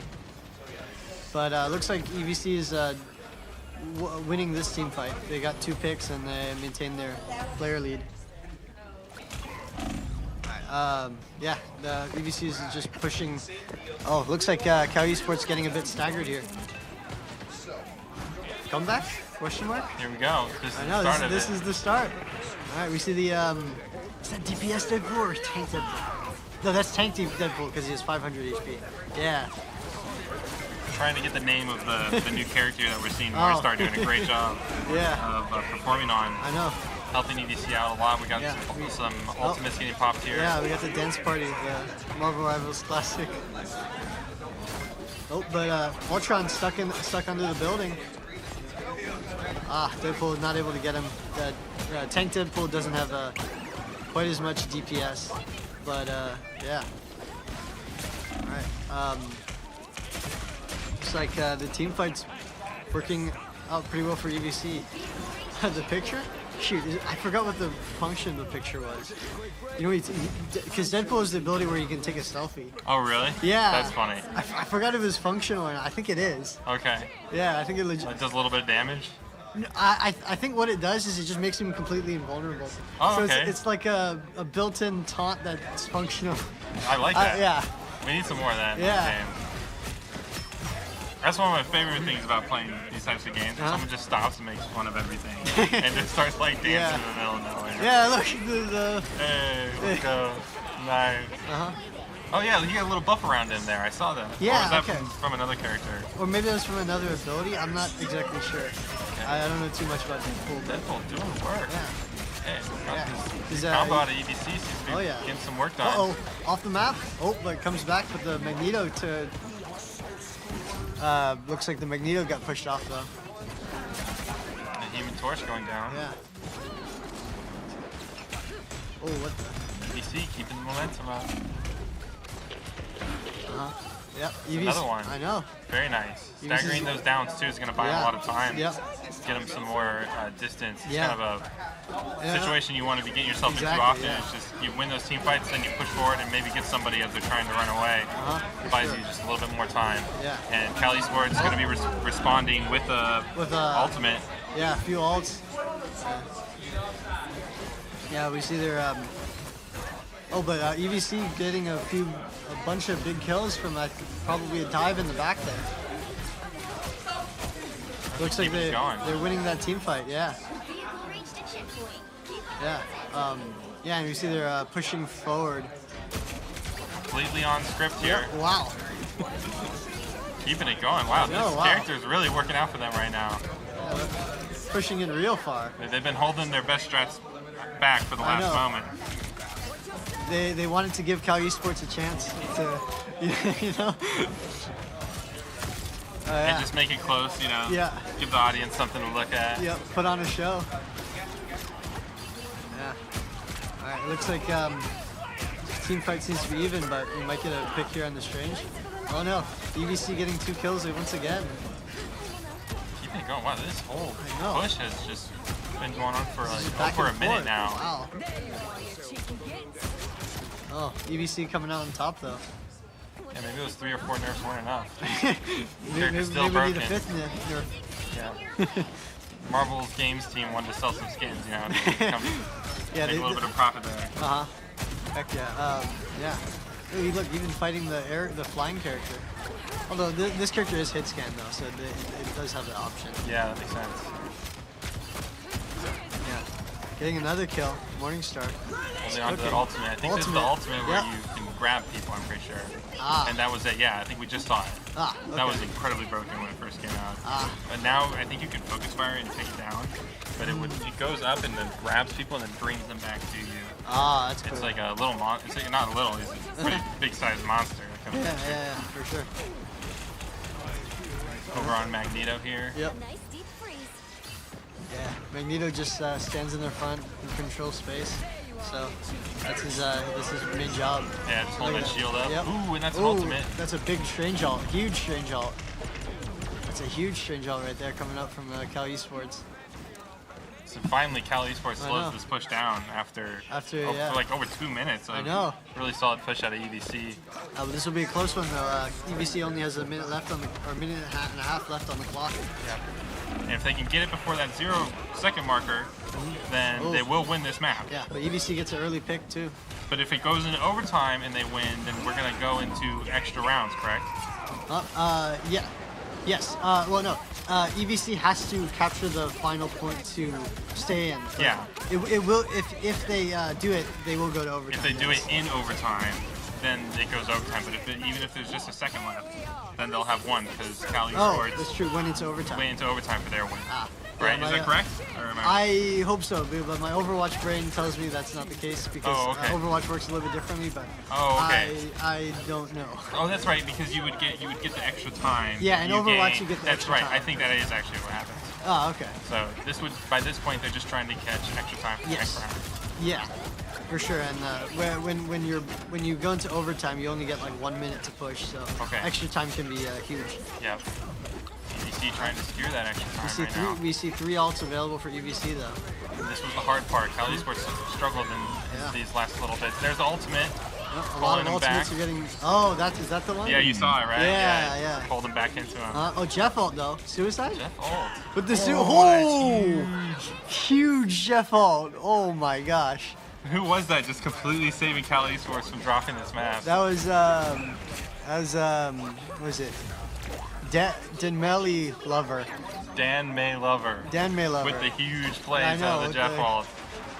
EVC getting a little bit too excited, and he's catching him there with the ultimate and pulling them all off. Oh yeah. Oh, revenge. And it looks like now we're gonna get EVC's counter ult, and EVC's gonna keep the push going.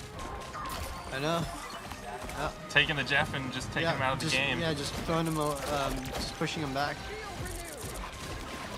Yeah, preventing a support from supporting is gonna be huge. It looks like EVC is actually going to get that third objective as well. So now we're going into extra rounds.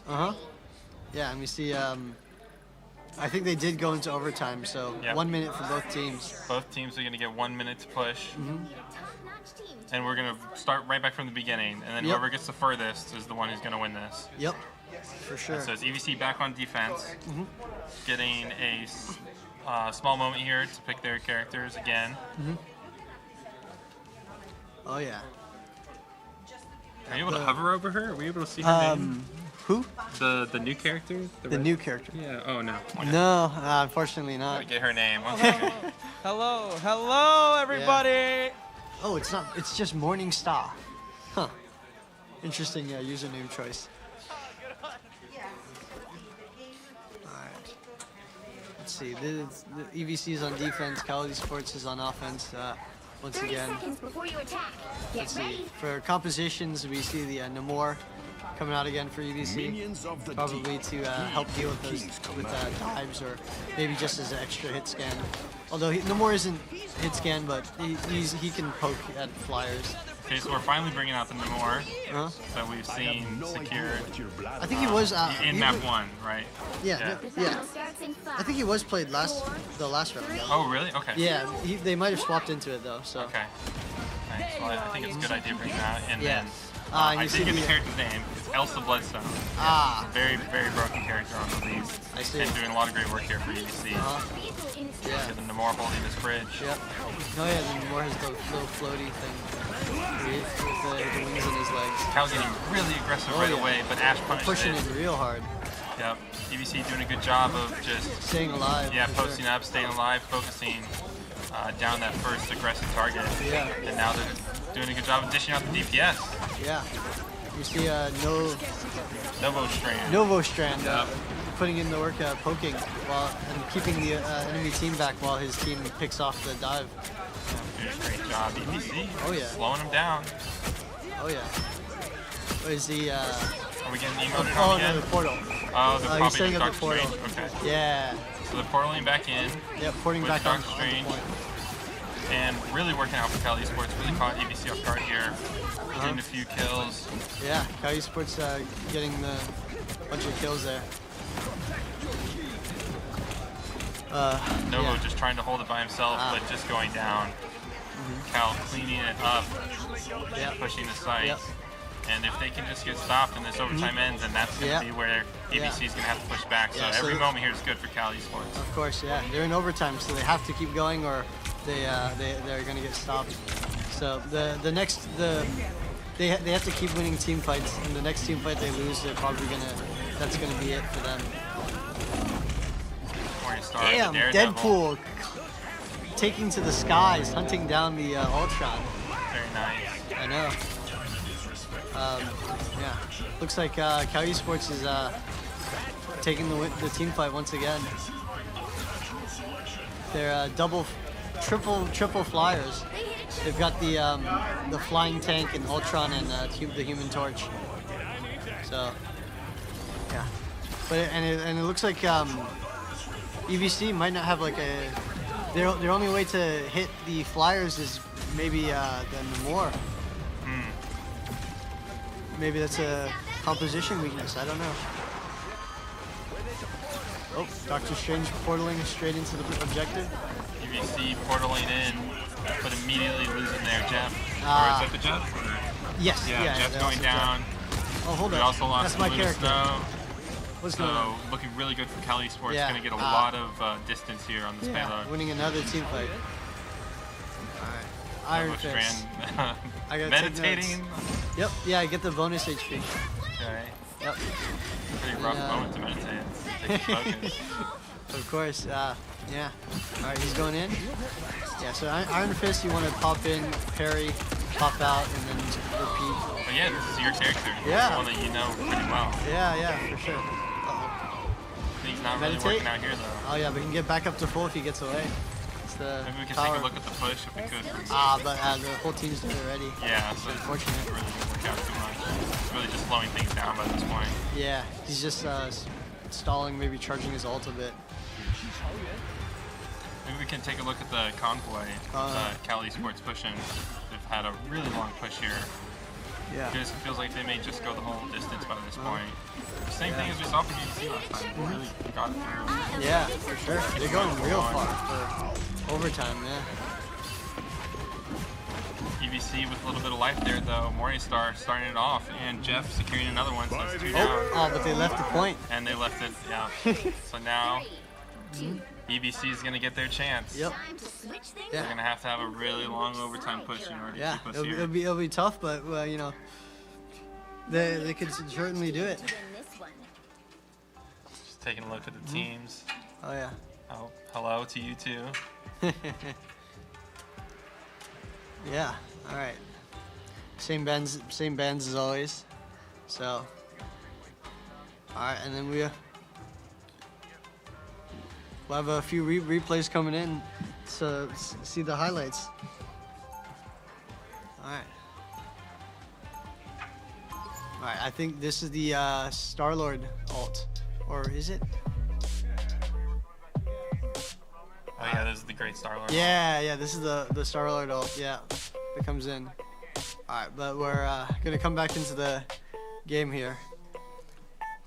All right, so for compositions, we see the Daredevil once again for EVC. Let's see. Who's the character that? Elsa Bloodstone. Elsa Bloodstone. Yeah, we don't see her just yet. I think we would, but it kind of makes sense because Kala has gotten off that Human Torch. They're off the Ultron. That's Is true. Ultron still there? No, they're off the flying characters. In fact, they've picked Magic. Oh, this is a fun character. Yeah, fun character. Yeah, we'll see how this Magic works out because I don't think they've played Magic yet. We'll see what this Magic can do. Okay, first little skirmish happening here, just in and out. Yep. EVC taking some damage. Yeah, both teams putting on the pressure. And EVC being held into their spawn point though. Cal's really shutting them down. For sure. Yeah. And then, Cal Esports even gets the player advantage early on. But since EVC is so close to their spawn, they can get back faster and recover. So looks like EVC is going to take this win fight, or team fight. Nice, getting some pressure, keeping their hopes alive. now we're just going to have to keep it going. They really can't lose any of these upcoming fights now. Yep. If they want to stand a chance, they've got to make it all the way past the second objective point. They got to bring it all the way home. Yeah. All right. Oh, from behind. Is that a Doctor Strange portal?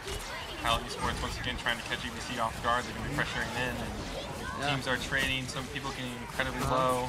Yeah. Cali Esports really seems to have done a good job, but EVC responds immediately with a takedown and another one.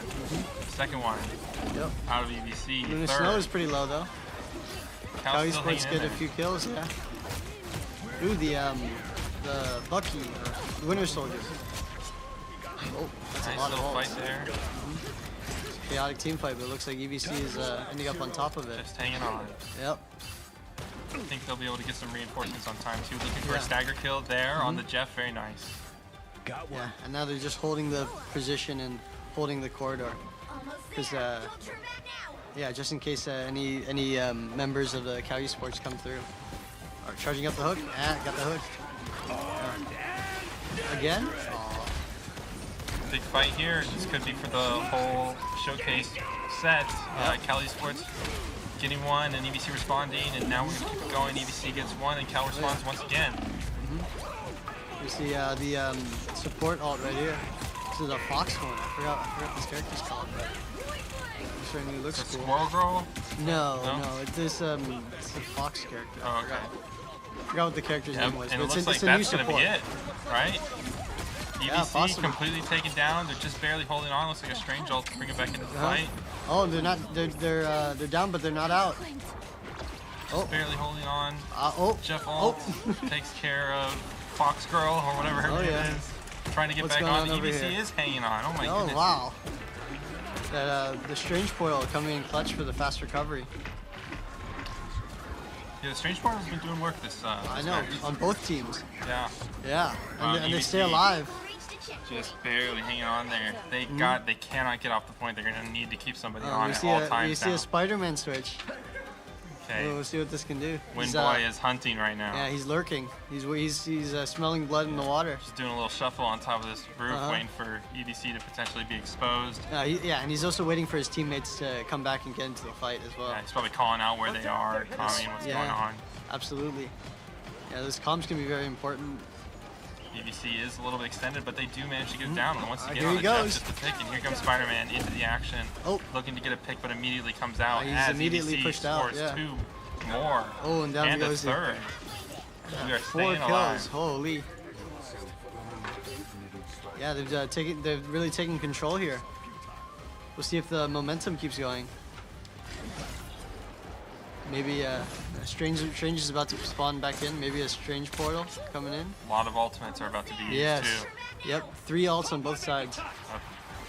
And is that going to be portal. Deadpool? Start us off. Now here we go. Another Strange portal. Strange ult? Oh, swallowed up though. Morningstar being clutch. Ryu again, a second one for EVC. Yeah, this is it. Yeah, that the Jeff ult actually canceled a lot of the ults from Cali Esports too. That was pretty big ult. And EVC staying in there. It looks like they're actually going to be able to push this past the point. I know. Alright, nice pick. Winning the team fight, pushing him back. Very nice out of Damn. EVC. Wow. And any moment here, right? Moment, and yeah. there it is. There it EVC takes map 3. Very nice. Wow, 6-5. In just the closest of fashion, too. My goodness, there was almost just pixels on the rest of that overtime. Yeah. Animation. Wow. Who is this? Who we got? Our MVP, Morningstar, or Morningstar. Morningstar. 100 kills, damn! That match lasted a long time. Thank you. Normally, I don't agree with what the game gives MVP, but for that one, I'm totally on board. Oh yeah. 52 final hits, 51k damage. Jeez, that's a lot. And dynamic player too. Shoutouts. You know, normally people that perform really well, they just have 1 or 2 characters they can play, but he's been all over the place, kind of responding to what Cali Esports has been doing. Taking a look at the team there. That's EVC's team. Staying alive, keeping their Tekken Action Marvel Rivals Showcase champions' hopes alive. Yeah.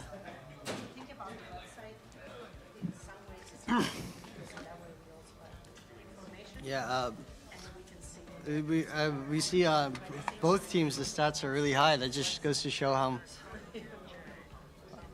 All right. We're hearing we've got a sub coming in, subbing in Jay for one of the teams. So we might see some differences coming here.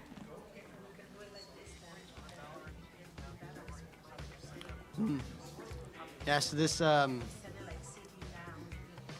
this new player that just subbed in is on the Valorant team, but we'll see what kind of Marvel Rival skills he has and if any of that Valorant skill translates. Yep, Jay just got done playing a Valorant match on the same stage for Hawk Gaming for EVC. And now he's going to be coming in. I don't know what he plays. You know what Jay plays? Yeah, so Jay's a variety of characters. You know, not only does he play Valorant, but he also plays Marvel Rivals. And actually, we're going to sub him in right now, meaning, you know, we get to talk a little bit about his Valorant journey. He started on the varsity team, but he's currently helping the JV team right now, and he's currently their controller. You know, trying to have some control over the map, being able to lead the calls. You know, and I don't play controller. Do any of you guys play controller? Nope. No. No. Well, all I know is that as a controller, duelist. Yes. No. Duelist is the way to go. I'm an ISO main, so that's pretty sick. We're gonna go into a replay here of the last map. Take a look at some of those moments that just happened. Here's the Star-Lord. Big Star-Lord ult potentially. Yeah. We were looking at earlier. Camps the high ground to stay hidden and then jumps in and ults. Yep. This is our MVP. Yeah. 1, 2, 3, just like that. Yep. Looking really good. Seems like it's going to be up to EVC to continue to liberate more. Yeah, strong positioning. And then, of course, we have the thing. But the Jeff ult. This is the big Jeff ult. That, no, oh, wait, no. No. That's right. That was at the end point. Yeah, that's right. This is more earlier in the fight with Cal. So the thing here is just initiating and taking a lot of space. So that helps a lot for the team. And then this one, this is just we just see the strong mechanics of Morningstar. You know, just hitting his shots and then controlling the space in front of him. Let's see. Oh yeah, Deadpool. Yeah, taking a photo of the corpse. Love it. My new favorite animation in Rivals, right there. Yep. Love to see that photo. I gotta find out what it actually does, but I'm sure it actually does something. Oh, I think it gives you like points because Deadpool's has like progression. Oh, you can like upgrade his stuff. Oh, okay. From what I remember. Cool. Yeah. Nice. Yep. Building up his ego with a nice selfie. Very yep. Nice. Absolutely. Yeah. Let's see. Oh yeah, Doctor Strange. Yeah, Doctor Strange overall has been very important for both teams. The Strange portals are always pretty cool. You just jump in from anywhere. All right, well, looks like our next, looks like our next match might start in a little bit, but maybe they're just getting the sub warmed up to speed.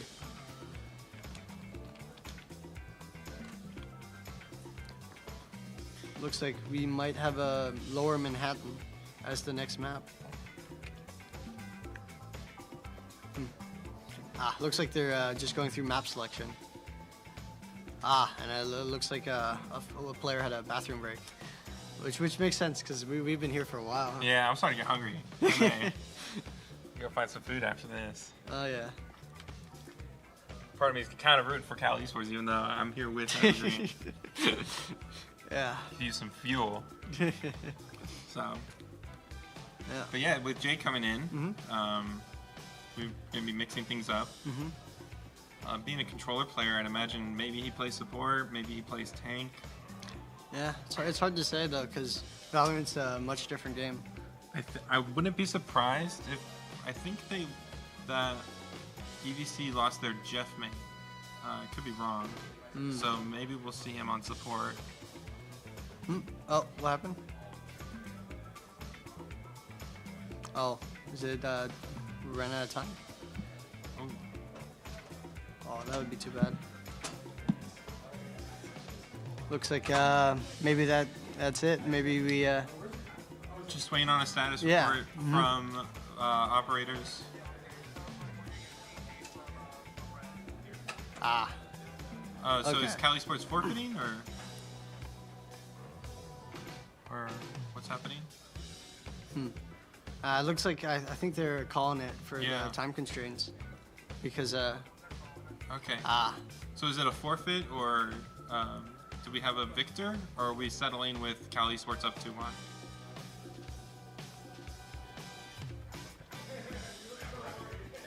I think it would be Cali Sports up 2-1, but yeah. Oh well.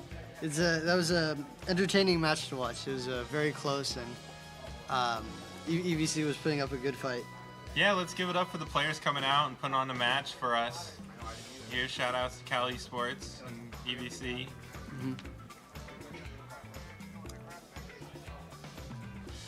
Yep. Totally understandable too, because we got behind there on time, had some tech Yeah. issues, so makes sense that we kind of ran out of time. But we're really thankful to have them coming out here, being a part of this community effort. I think that's really important in our space, is supporting each other. And so I'm not surprised to see the upstanding students from Cal Berkeley coming out and EVC too. Yeah, for sure. All right, and we're throwing it over to the main stage. All right, everybody, can you guys see me? I don't see you guys. Where are you? Oh, you guys are right over here. How's it going, guys? Yo, let's give a big round of applause to UC Berkeley. All right. But most importantly, let's give it up for that Namor play right there. Oh my gosh, was that not insane? Were you not entertained? All right. Now, let's have the Berkeley champions coming up here. Let's go. Let's go, Berkeley.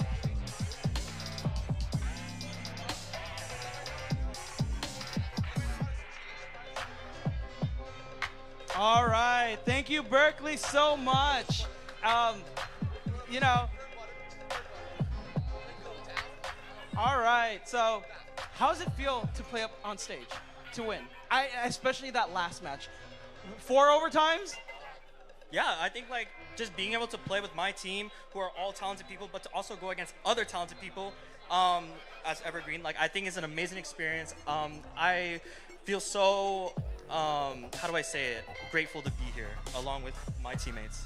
Yeah, no, thank you guys for pulling up here to Concord. And we know it's a couple minutes away from Berkeley, but we have students from all around the Bay, San Jose, and NorCal. And, you know, is this your first overtime match that you've been in, like, of this caliber? Yeah, I said on stage for sure. We've had a lot of, like, overtime games, like nail-biter kind of games, but I think this one was different, obviously. It's a first for all of us. Of course, of course. And do you guys want to know a fun fact? Yeah, sure. So that Namor is actually a dual enrollment student, and he's only 15 years old as a junior. How do you feel about that? That's insane. Like, that's super impressive. Yeah, I agree. That is kind of crazy. All right. So, again, thank you guys for winning. You guys went the distance. And for your guys' prize, we have some Krispy Kreme donuts. Come on in here, guys. But, wait, Mark, is there something else you have in store for them? On behalf of the University of Silicon Valley, as much as it pains me because you guys to go to Berkeley, even though I love it, we are presenting you guys a brand new PlayStation 5. Put in your game room, game all night. Got you. Thank you so much. Congrats, guys. Congrats, guys. Congrats. Great match. Hey, you get donuts too. Congrats, guys. Thank you. Congrats.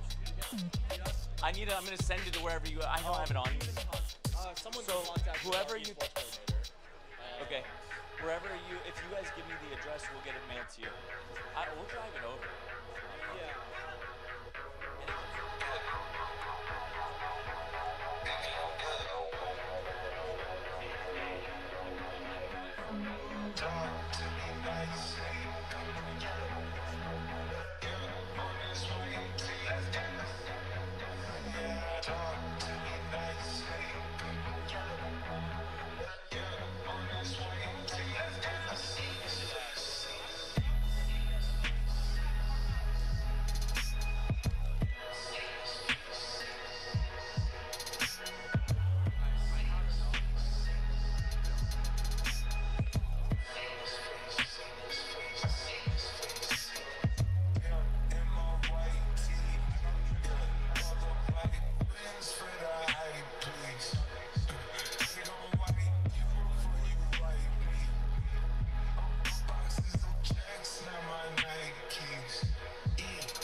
Good afternoon. Can you hear me?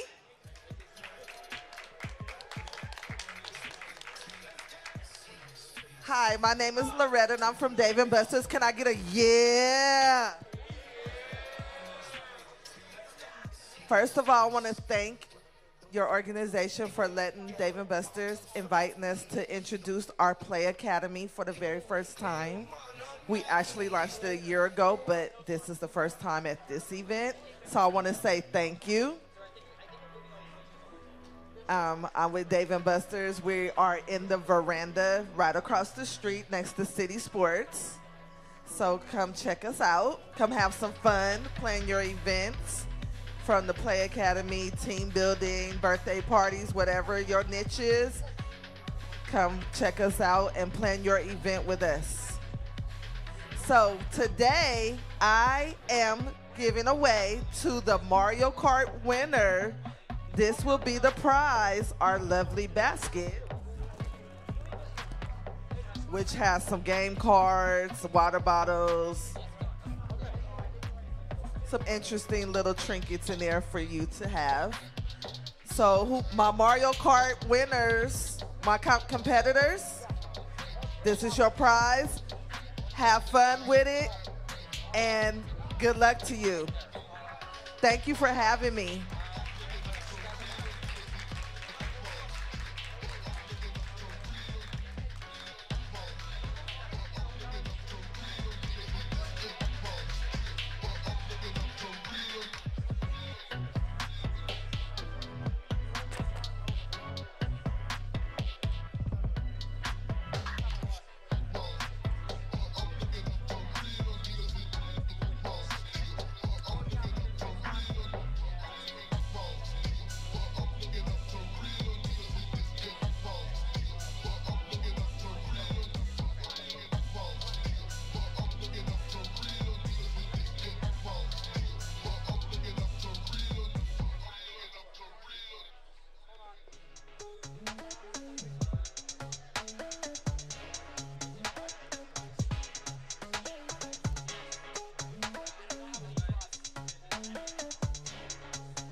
Testing, testing. Okay, can everybody sit down? The next raffle is about to begin. Again, the next raffle is about to begin. Sit down, please, and thank you. Have a nice day, I guess.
All right, we're gonna start the giveaway. It looks like the game just finished, so everybody go ahead and pull out their tickets, okay? Yeah, you guys are ready. I know some of you have like 10 or 15, I don't know how, but.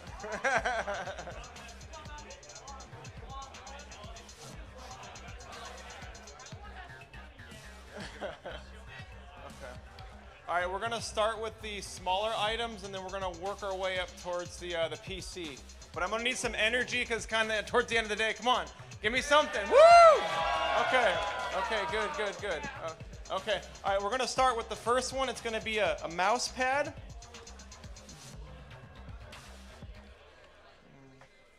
And then shout out to XPG, one of our biggest partners for power supplies.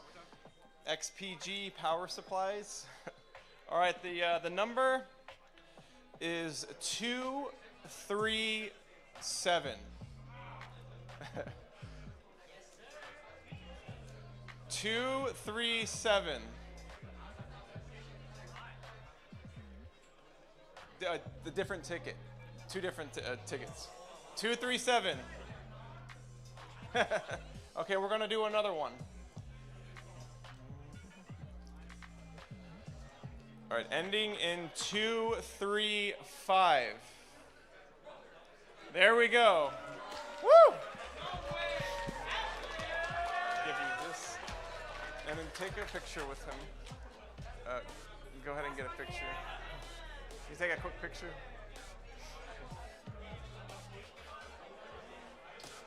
All right, we're gonna do another mouse pad.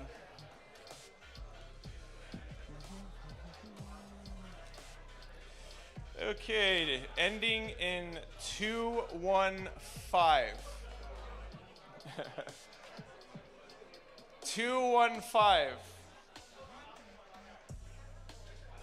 All right, we're gonna do another draw.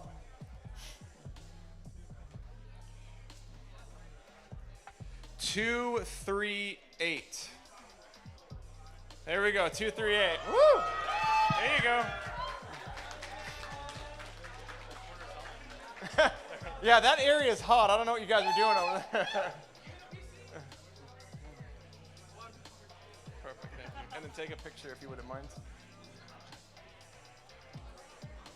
All right, now we're gonna mix it up. We're gonna do a mouse. We'll do a Razer mouse. Let me actually do this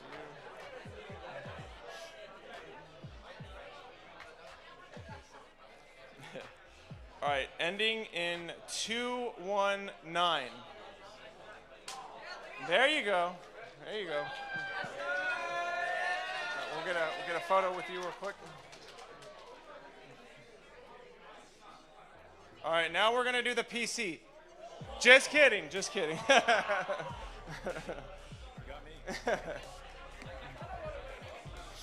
right, another mouse pad. Ending in 204. There we go, 204. There you go. Was it the main? So the other one is still good. So as long as you have the 204, yeah. Oh, okay. All right, and then get a picture with you real quick.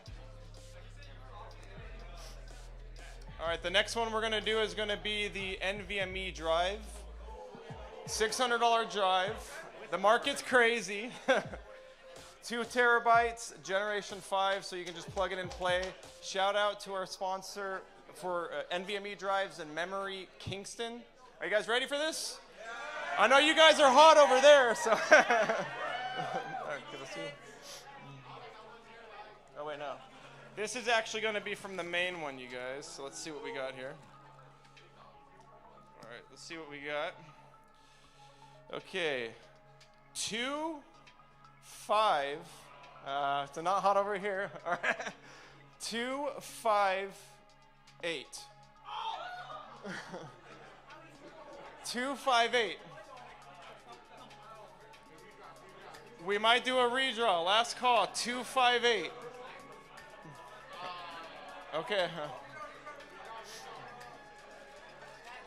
All right. Who wants to draw it?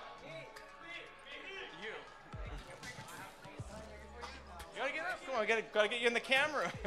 All right, go ahead and pick a ticket, and then give me the ticket. Okay. It's gonna be funny if it's you, okay? Let's see if you got that look. 2, 6, 3. There you go.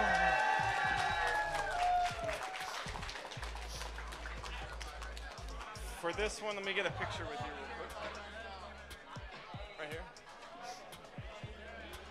We'll get a picture real quick. Let's get it in Kingston in the shot for this one. Yeah. We'll take a picture here real quick. Yeah. Let me know if you have Kingston.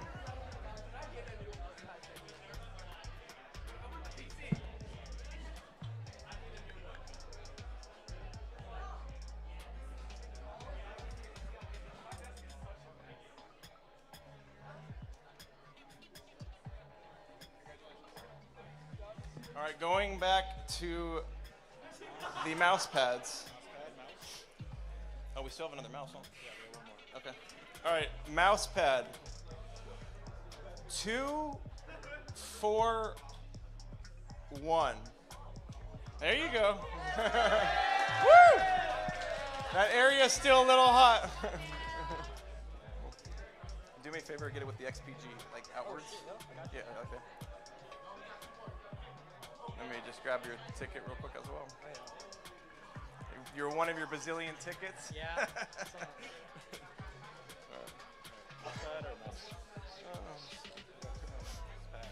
All right, we're going to do one more mouse pad.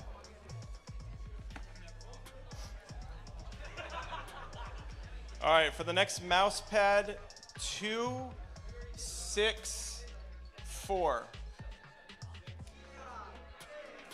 2, there you go. Corey, right? Yeah. Congratulations.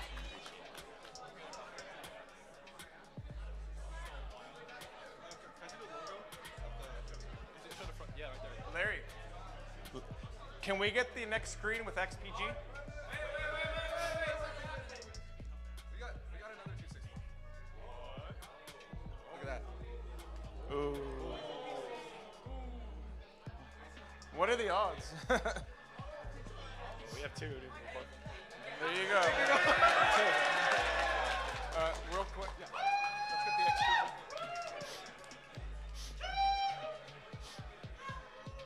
If you could just face it out. There you go. Yeah.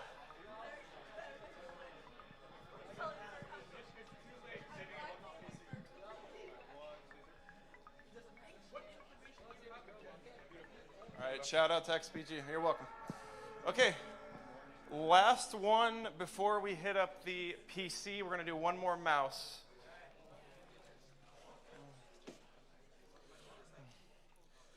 Okay. 2, 2.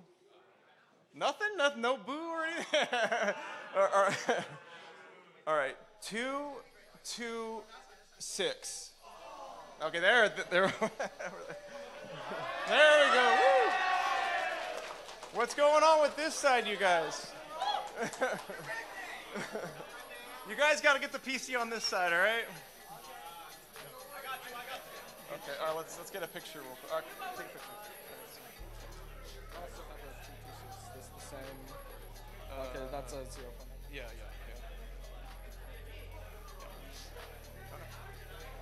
Okay, the final giveaway is the PC. Are you guys ready for this? Yeah, PC. Okay.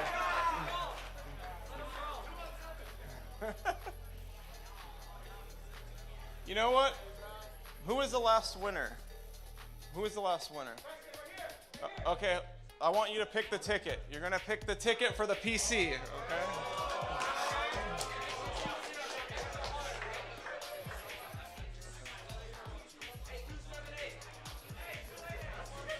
It was 289.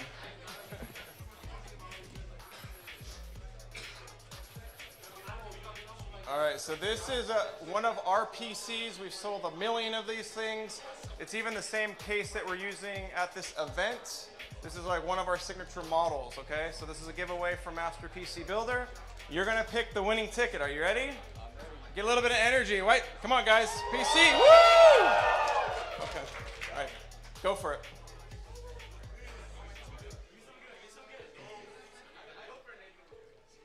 All right, I actually got a 3 this time. Okay, so 3, 1, 4.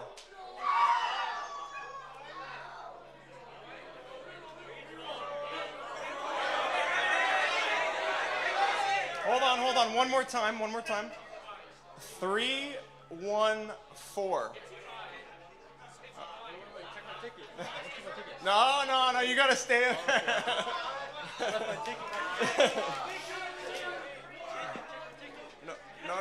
No double dipping on this one. No double dipping. Okay, so we're gonna do one more. Someone's gotta ask somebody that was here, hey, did you have 314? You would have won that PC. All right, we're gonna do one more. Let me get some energy. Come on, another one. Woo! Okay.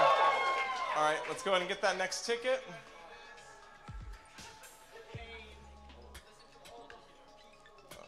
A double ticket. You know what? Let's redo that. We'll put that to the side. If you don't know, you don't know. Don't worry. All right. I got a 2 this time. 2, 3, 9.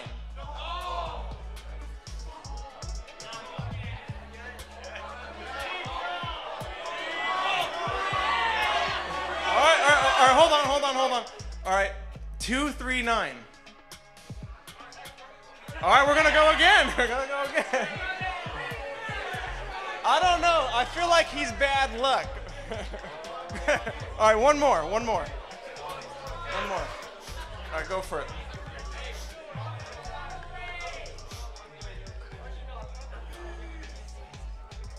What do you guys think I got for the first number? I got a 2. I got a 2. Okay. 2, 3, 4.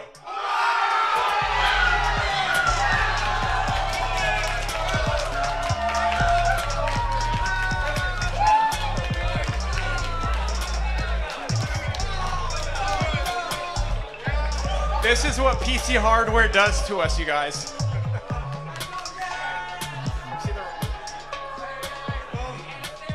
This is the wrong ticket. No, I'm just kidding. Let's get some photos here.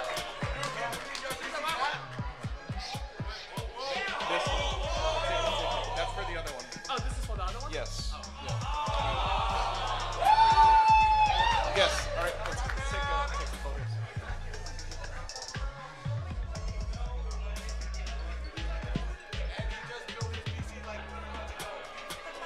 Everything is good to go. We got Windows activated.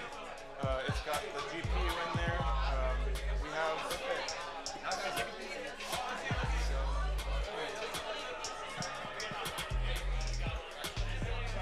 Thank you, everybody. Thank you.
Hello? 1, 2, 3.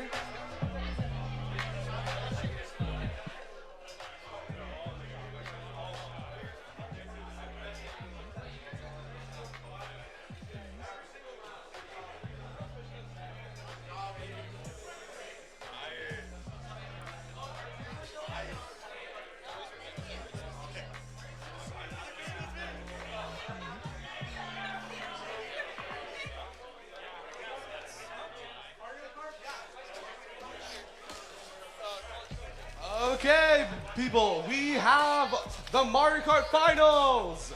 The first team, the Green Tigers, with April, Dean, Mason, and Marcus.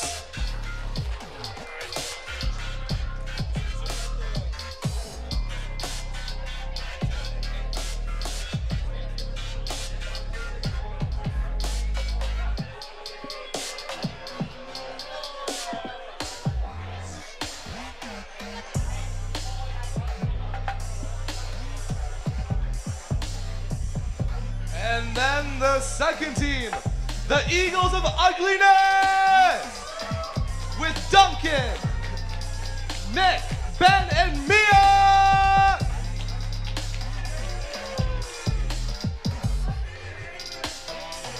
Thank you for the help.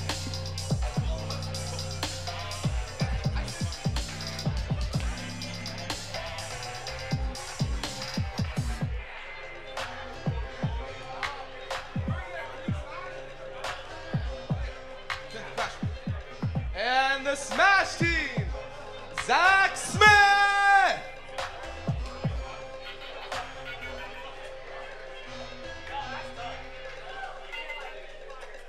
And then his opponent, Anthony Gutierrez.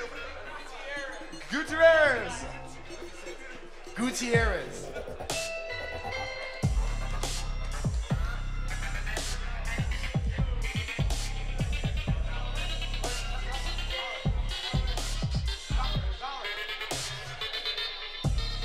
And now the Valorant team, SJSU go!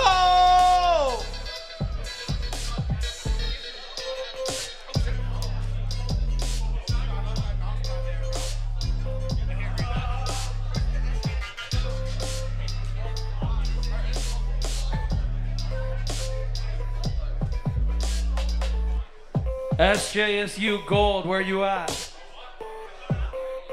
All right, let's give it up for SJSU Gold! Gold, please come on stage. You're up. Wait, we're playing.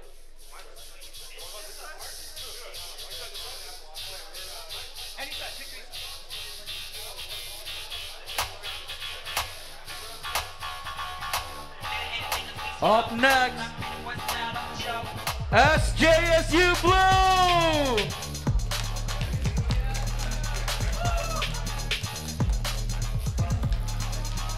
SJSU Gold, where you at, bro?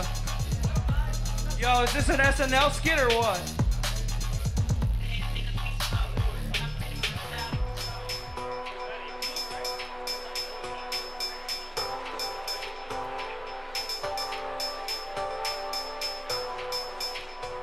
Yo, SJSU Gold, where you at? Okay, good.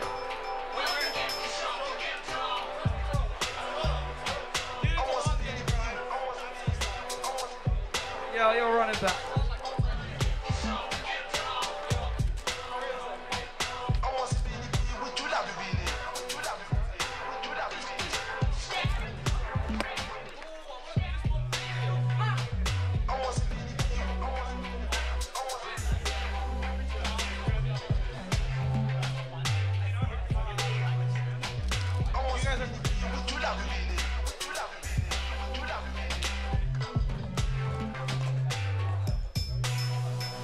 All right, while we wait for the SJSU team to get ready, let's give a quick shout out to our third place match, Milpitas High School versus Evergreen Valley College.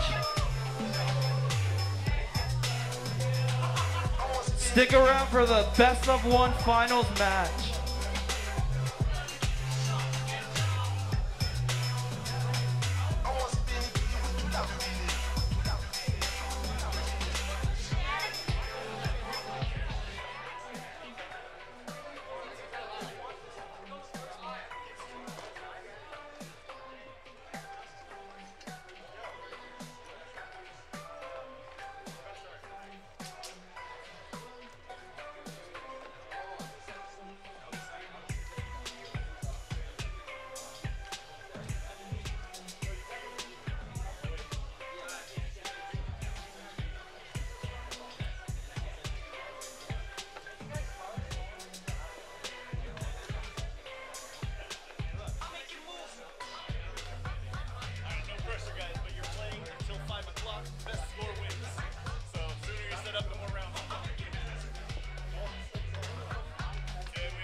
All right.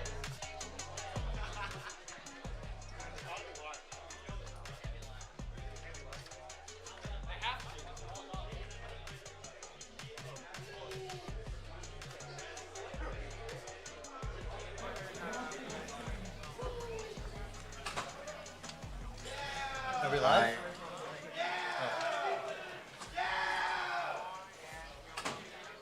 Yo, welcome to Tech in Action. We have right here today. We have our Valorant finals coming up. Yes, sir, we do.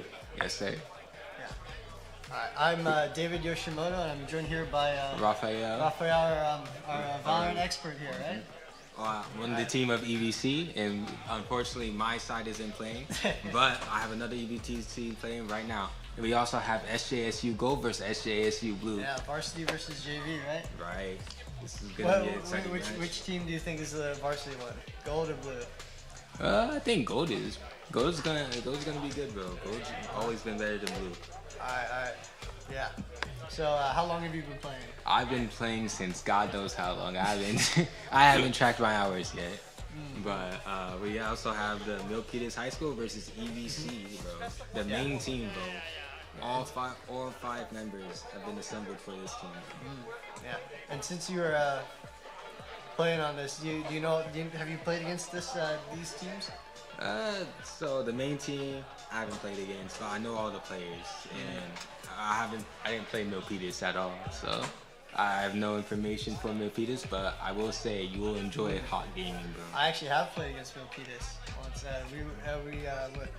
My school took a trip to the University of Silicon Valley, and we played them there. We got destroyed because we were just a team assembled just for the event. I had not played Valorant beforehand, so that was kind of the logical outcome. Sounds brutal. Sounds absolutely brutal.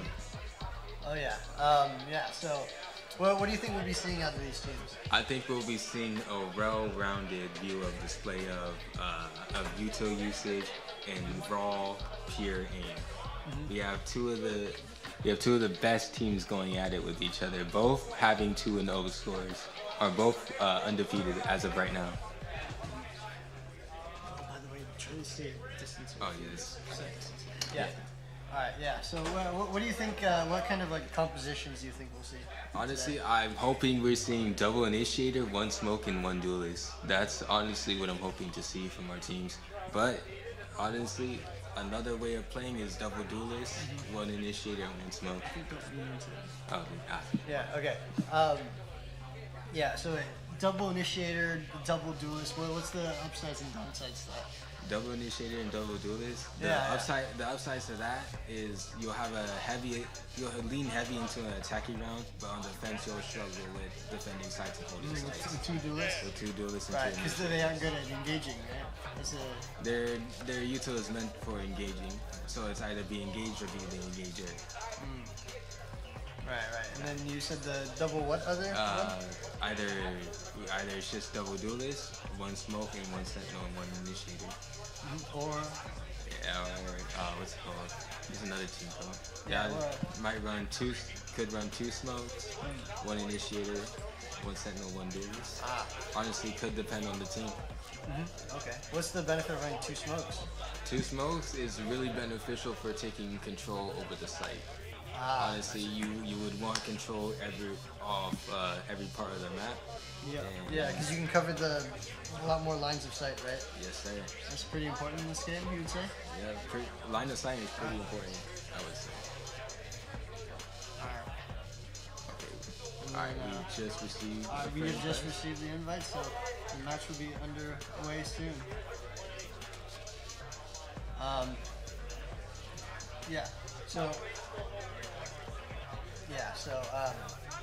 The players, do you know any of the players or anything? I do not know any of the SJSU players, but my team did play against them, and unfortunately my team did get stumped.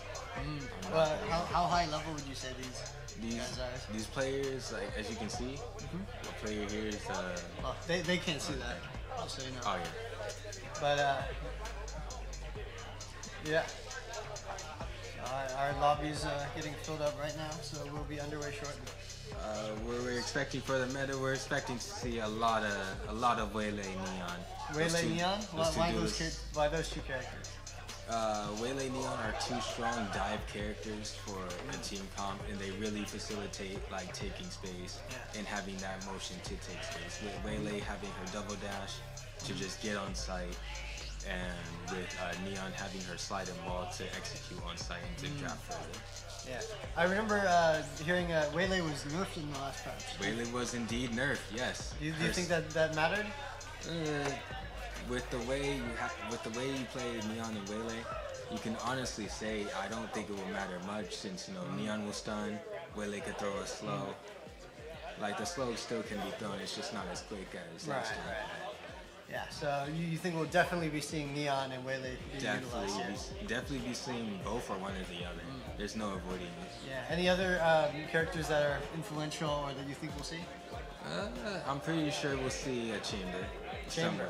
We'll see a Chamber somewhere on either side. Yeah. So what exactly does Chamber do, and what are his strengths? Chamber is he's a decent sentinel that that has the ability of having a headhunter that one shots in the head, just like the headhunter. That's the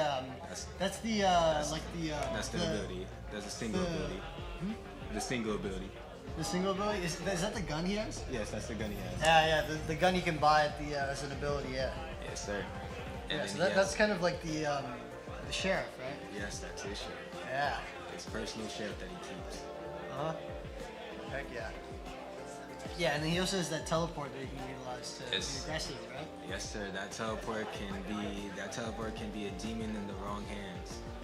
In the right hands, I mean. Yeah. Any other characters you think we'll see? Are there any dominant initiators currently? Dominant initiators. You might see a Breach here. You might see a Tail there. I wouldn't say they're really dominant, but we also might. So that's the one that we're gonna see the most variation. Right? Yeah, probably. All right. Yep, we're almost there. Almost got everyone here, and almost waiting 2 more players from both teams.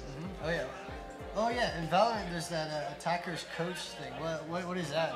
Does that matter? So coaches are just there to help the players. They are able to come to the players during their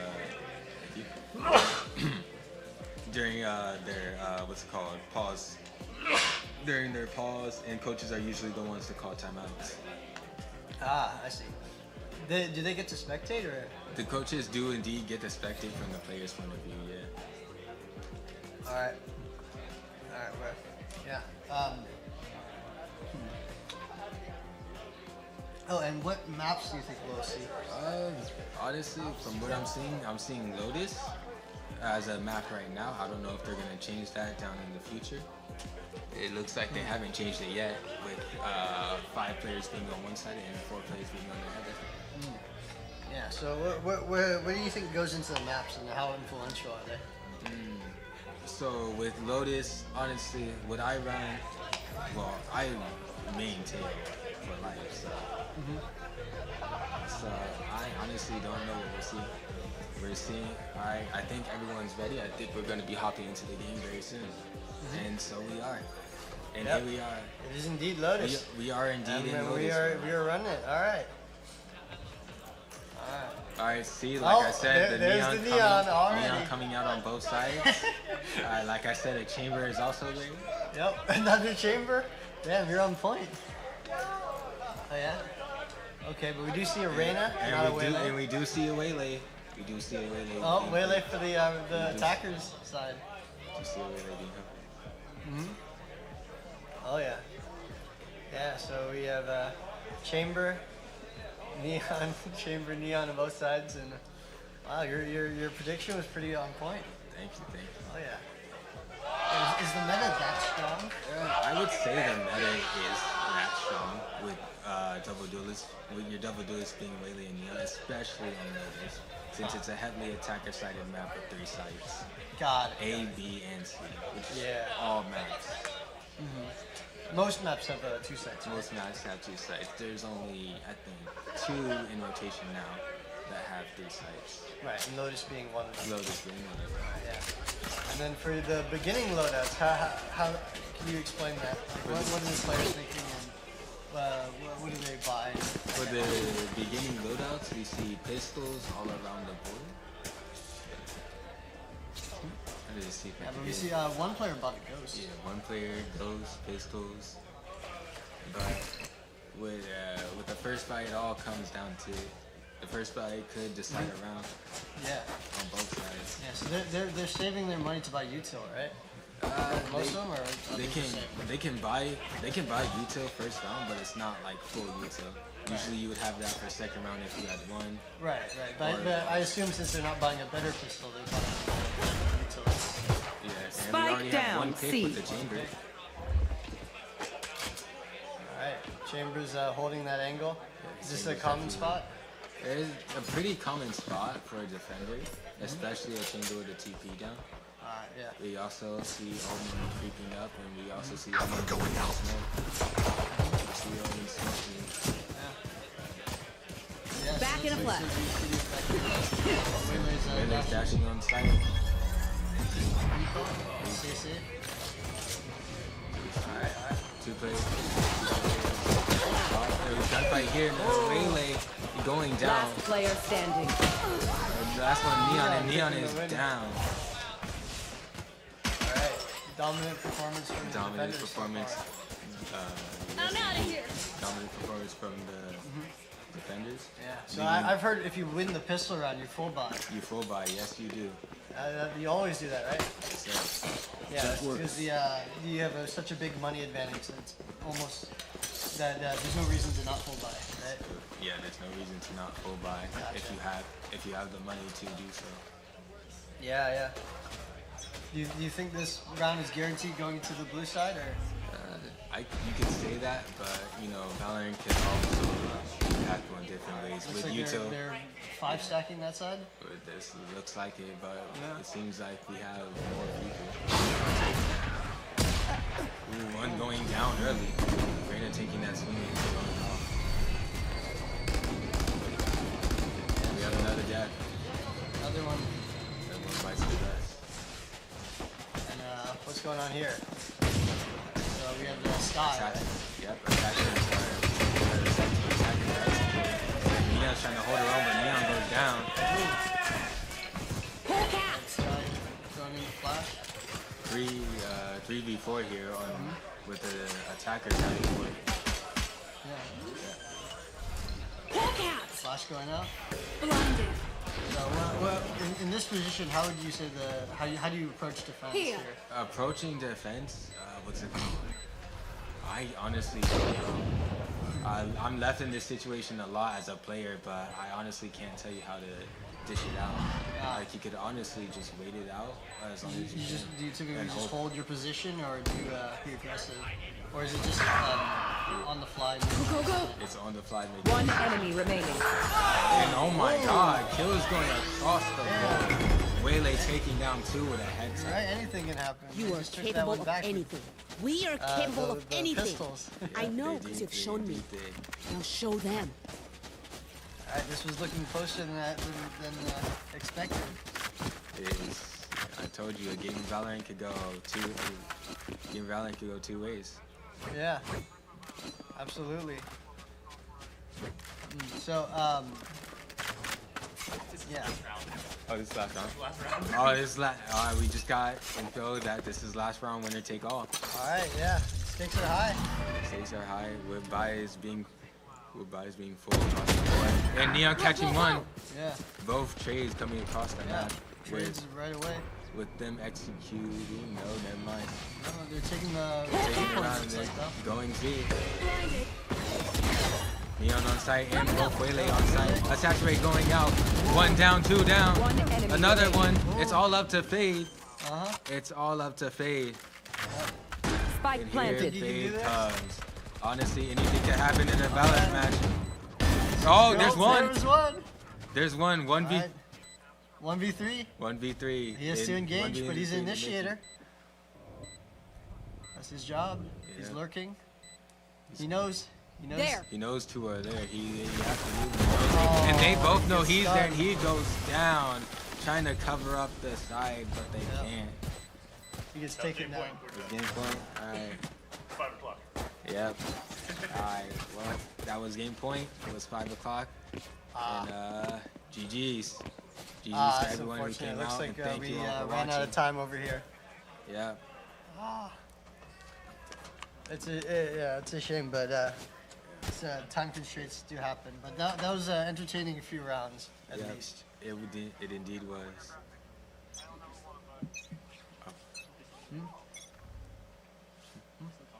I guess. Thank you everyone for coming. Thank you to everyone for watching. Thank you for watching. This has been a great experience talking with you all. So have a. Indeed it has. Yeah. So thank you all for watching. Thank you all for coming. Oh, actually, we have some last-minute replays. So we have those. All right. Yeah. So Fade here is trying to make that comeback. He knew the opponent was on the left, and he knew he was surrounded if he engaged, but the other team just had the upper hand here and got a stun and got the kill. Yeah. Well said. Well said. Alright. And we're back. It's alright.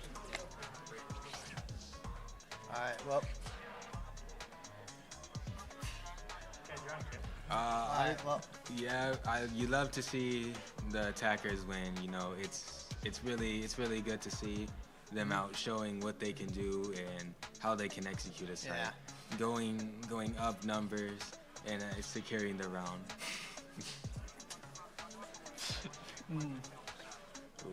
Honestly, it was a short match, so it was too soon to tell. But they put up a valiant effort, winning the pistol fight, or losing the pistol fight, losing next round. Yeah. And then having to force scramble some buys. And absolutely. Them losing numbers was absolutely detrimental. Yeah. It's just those early picks matter. Early picks matter too. Yeah. All right. Well, thank you all for coming. Thank you for watching. You have any thoughts? Curious. Yeah, thank you all for watching. All right. Yeah.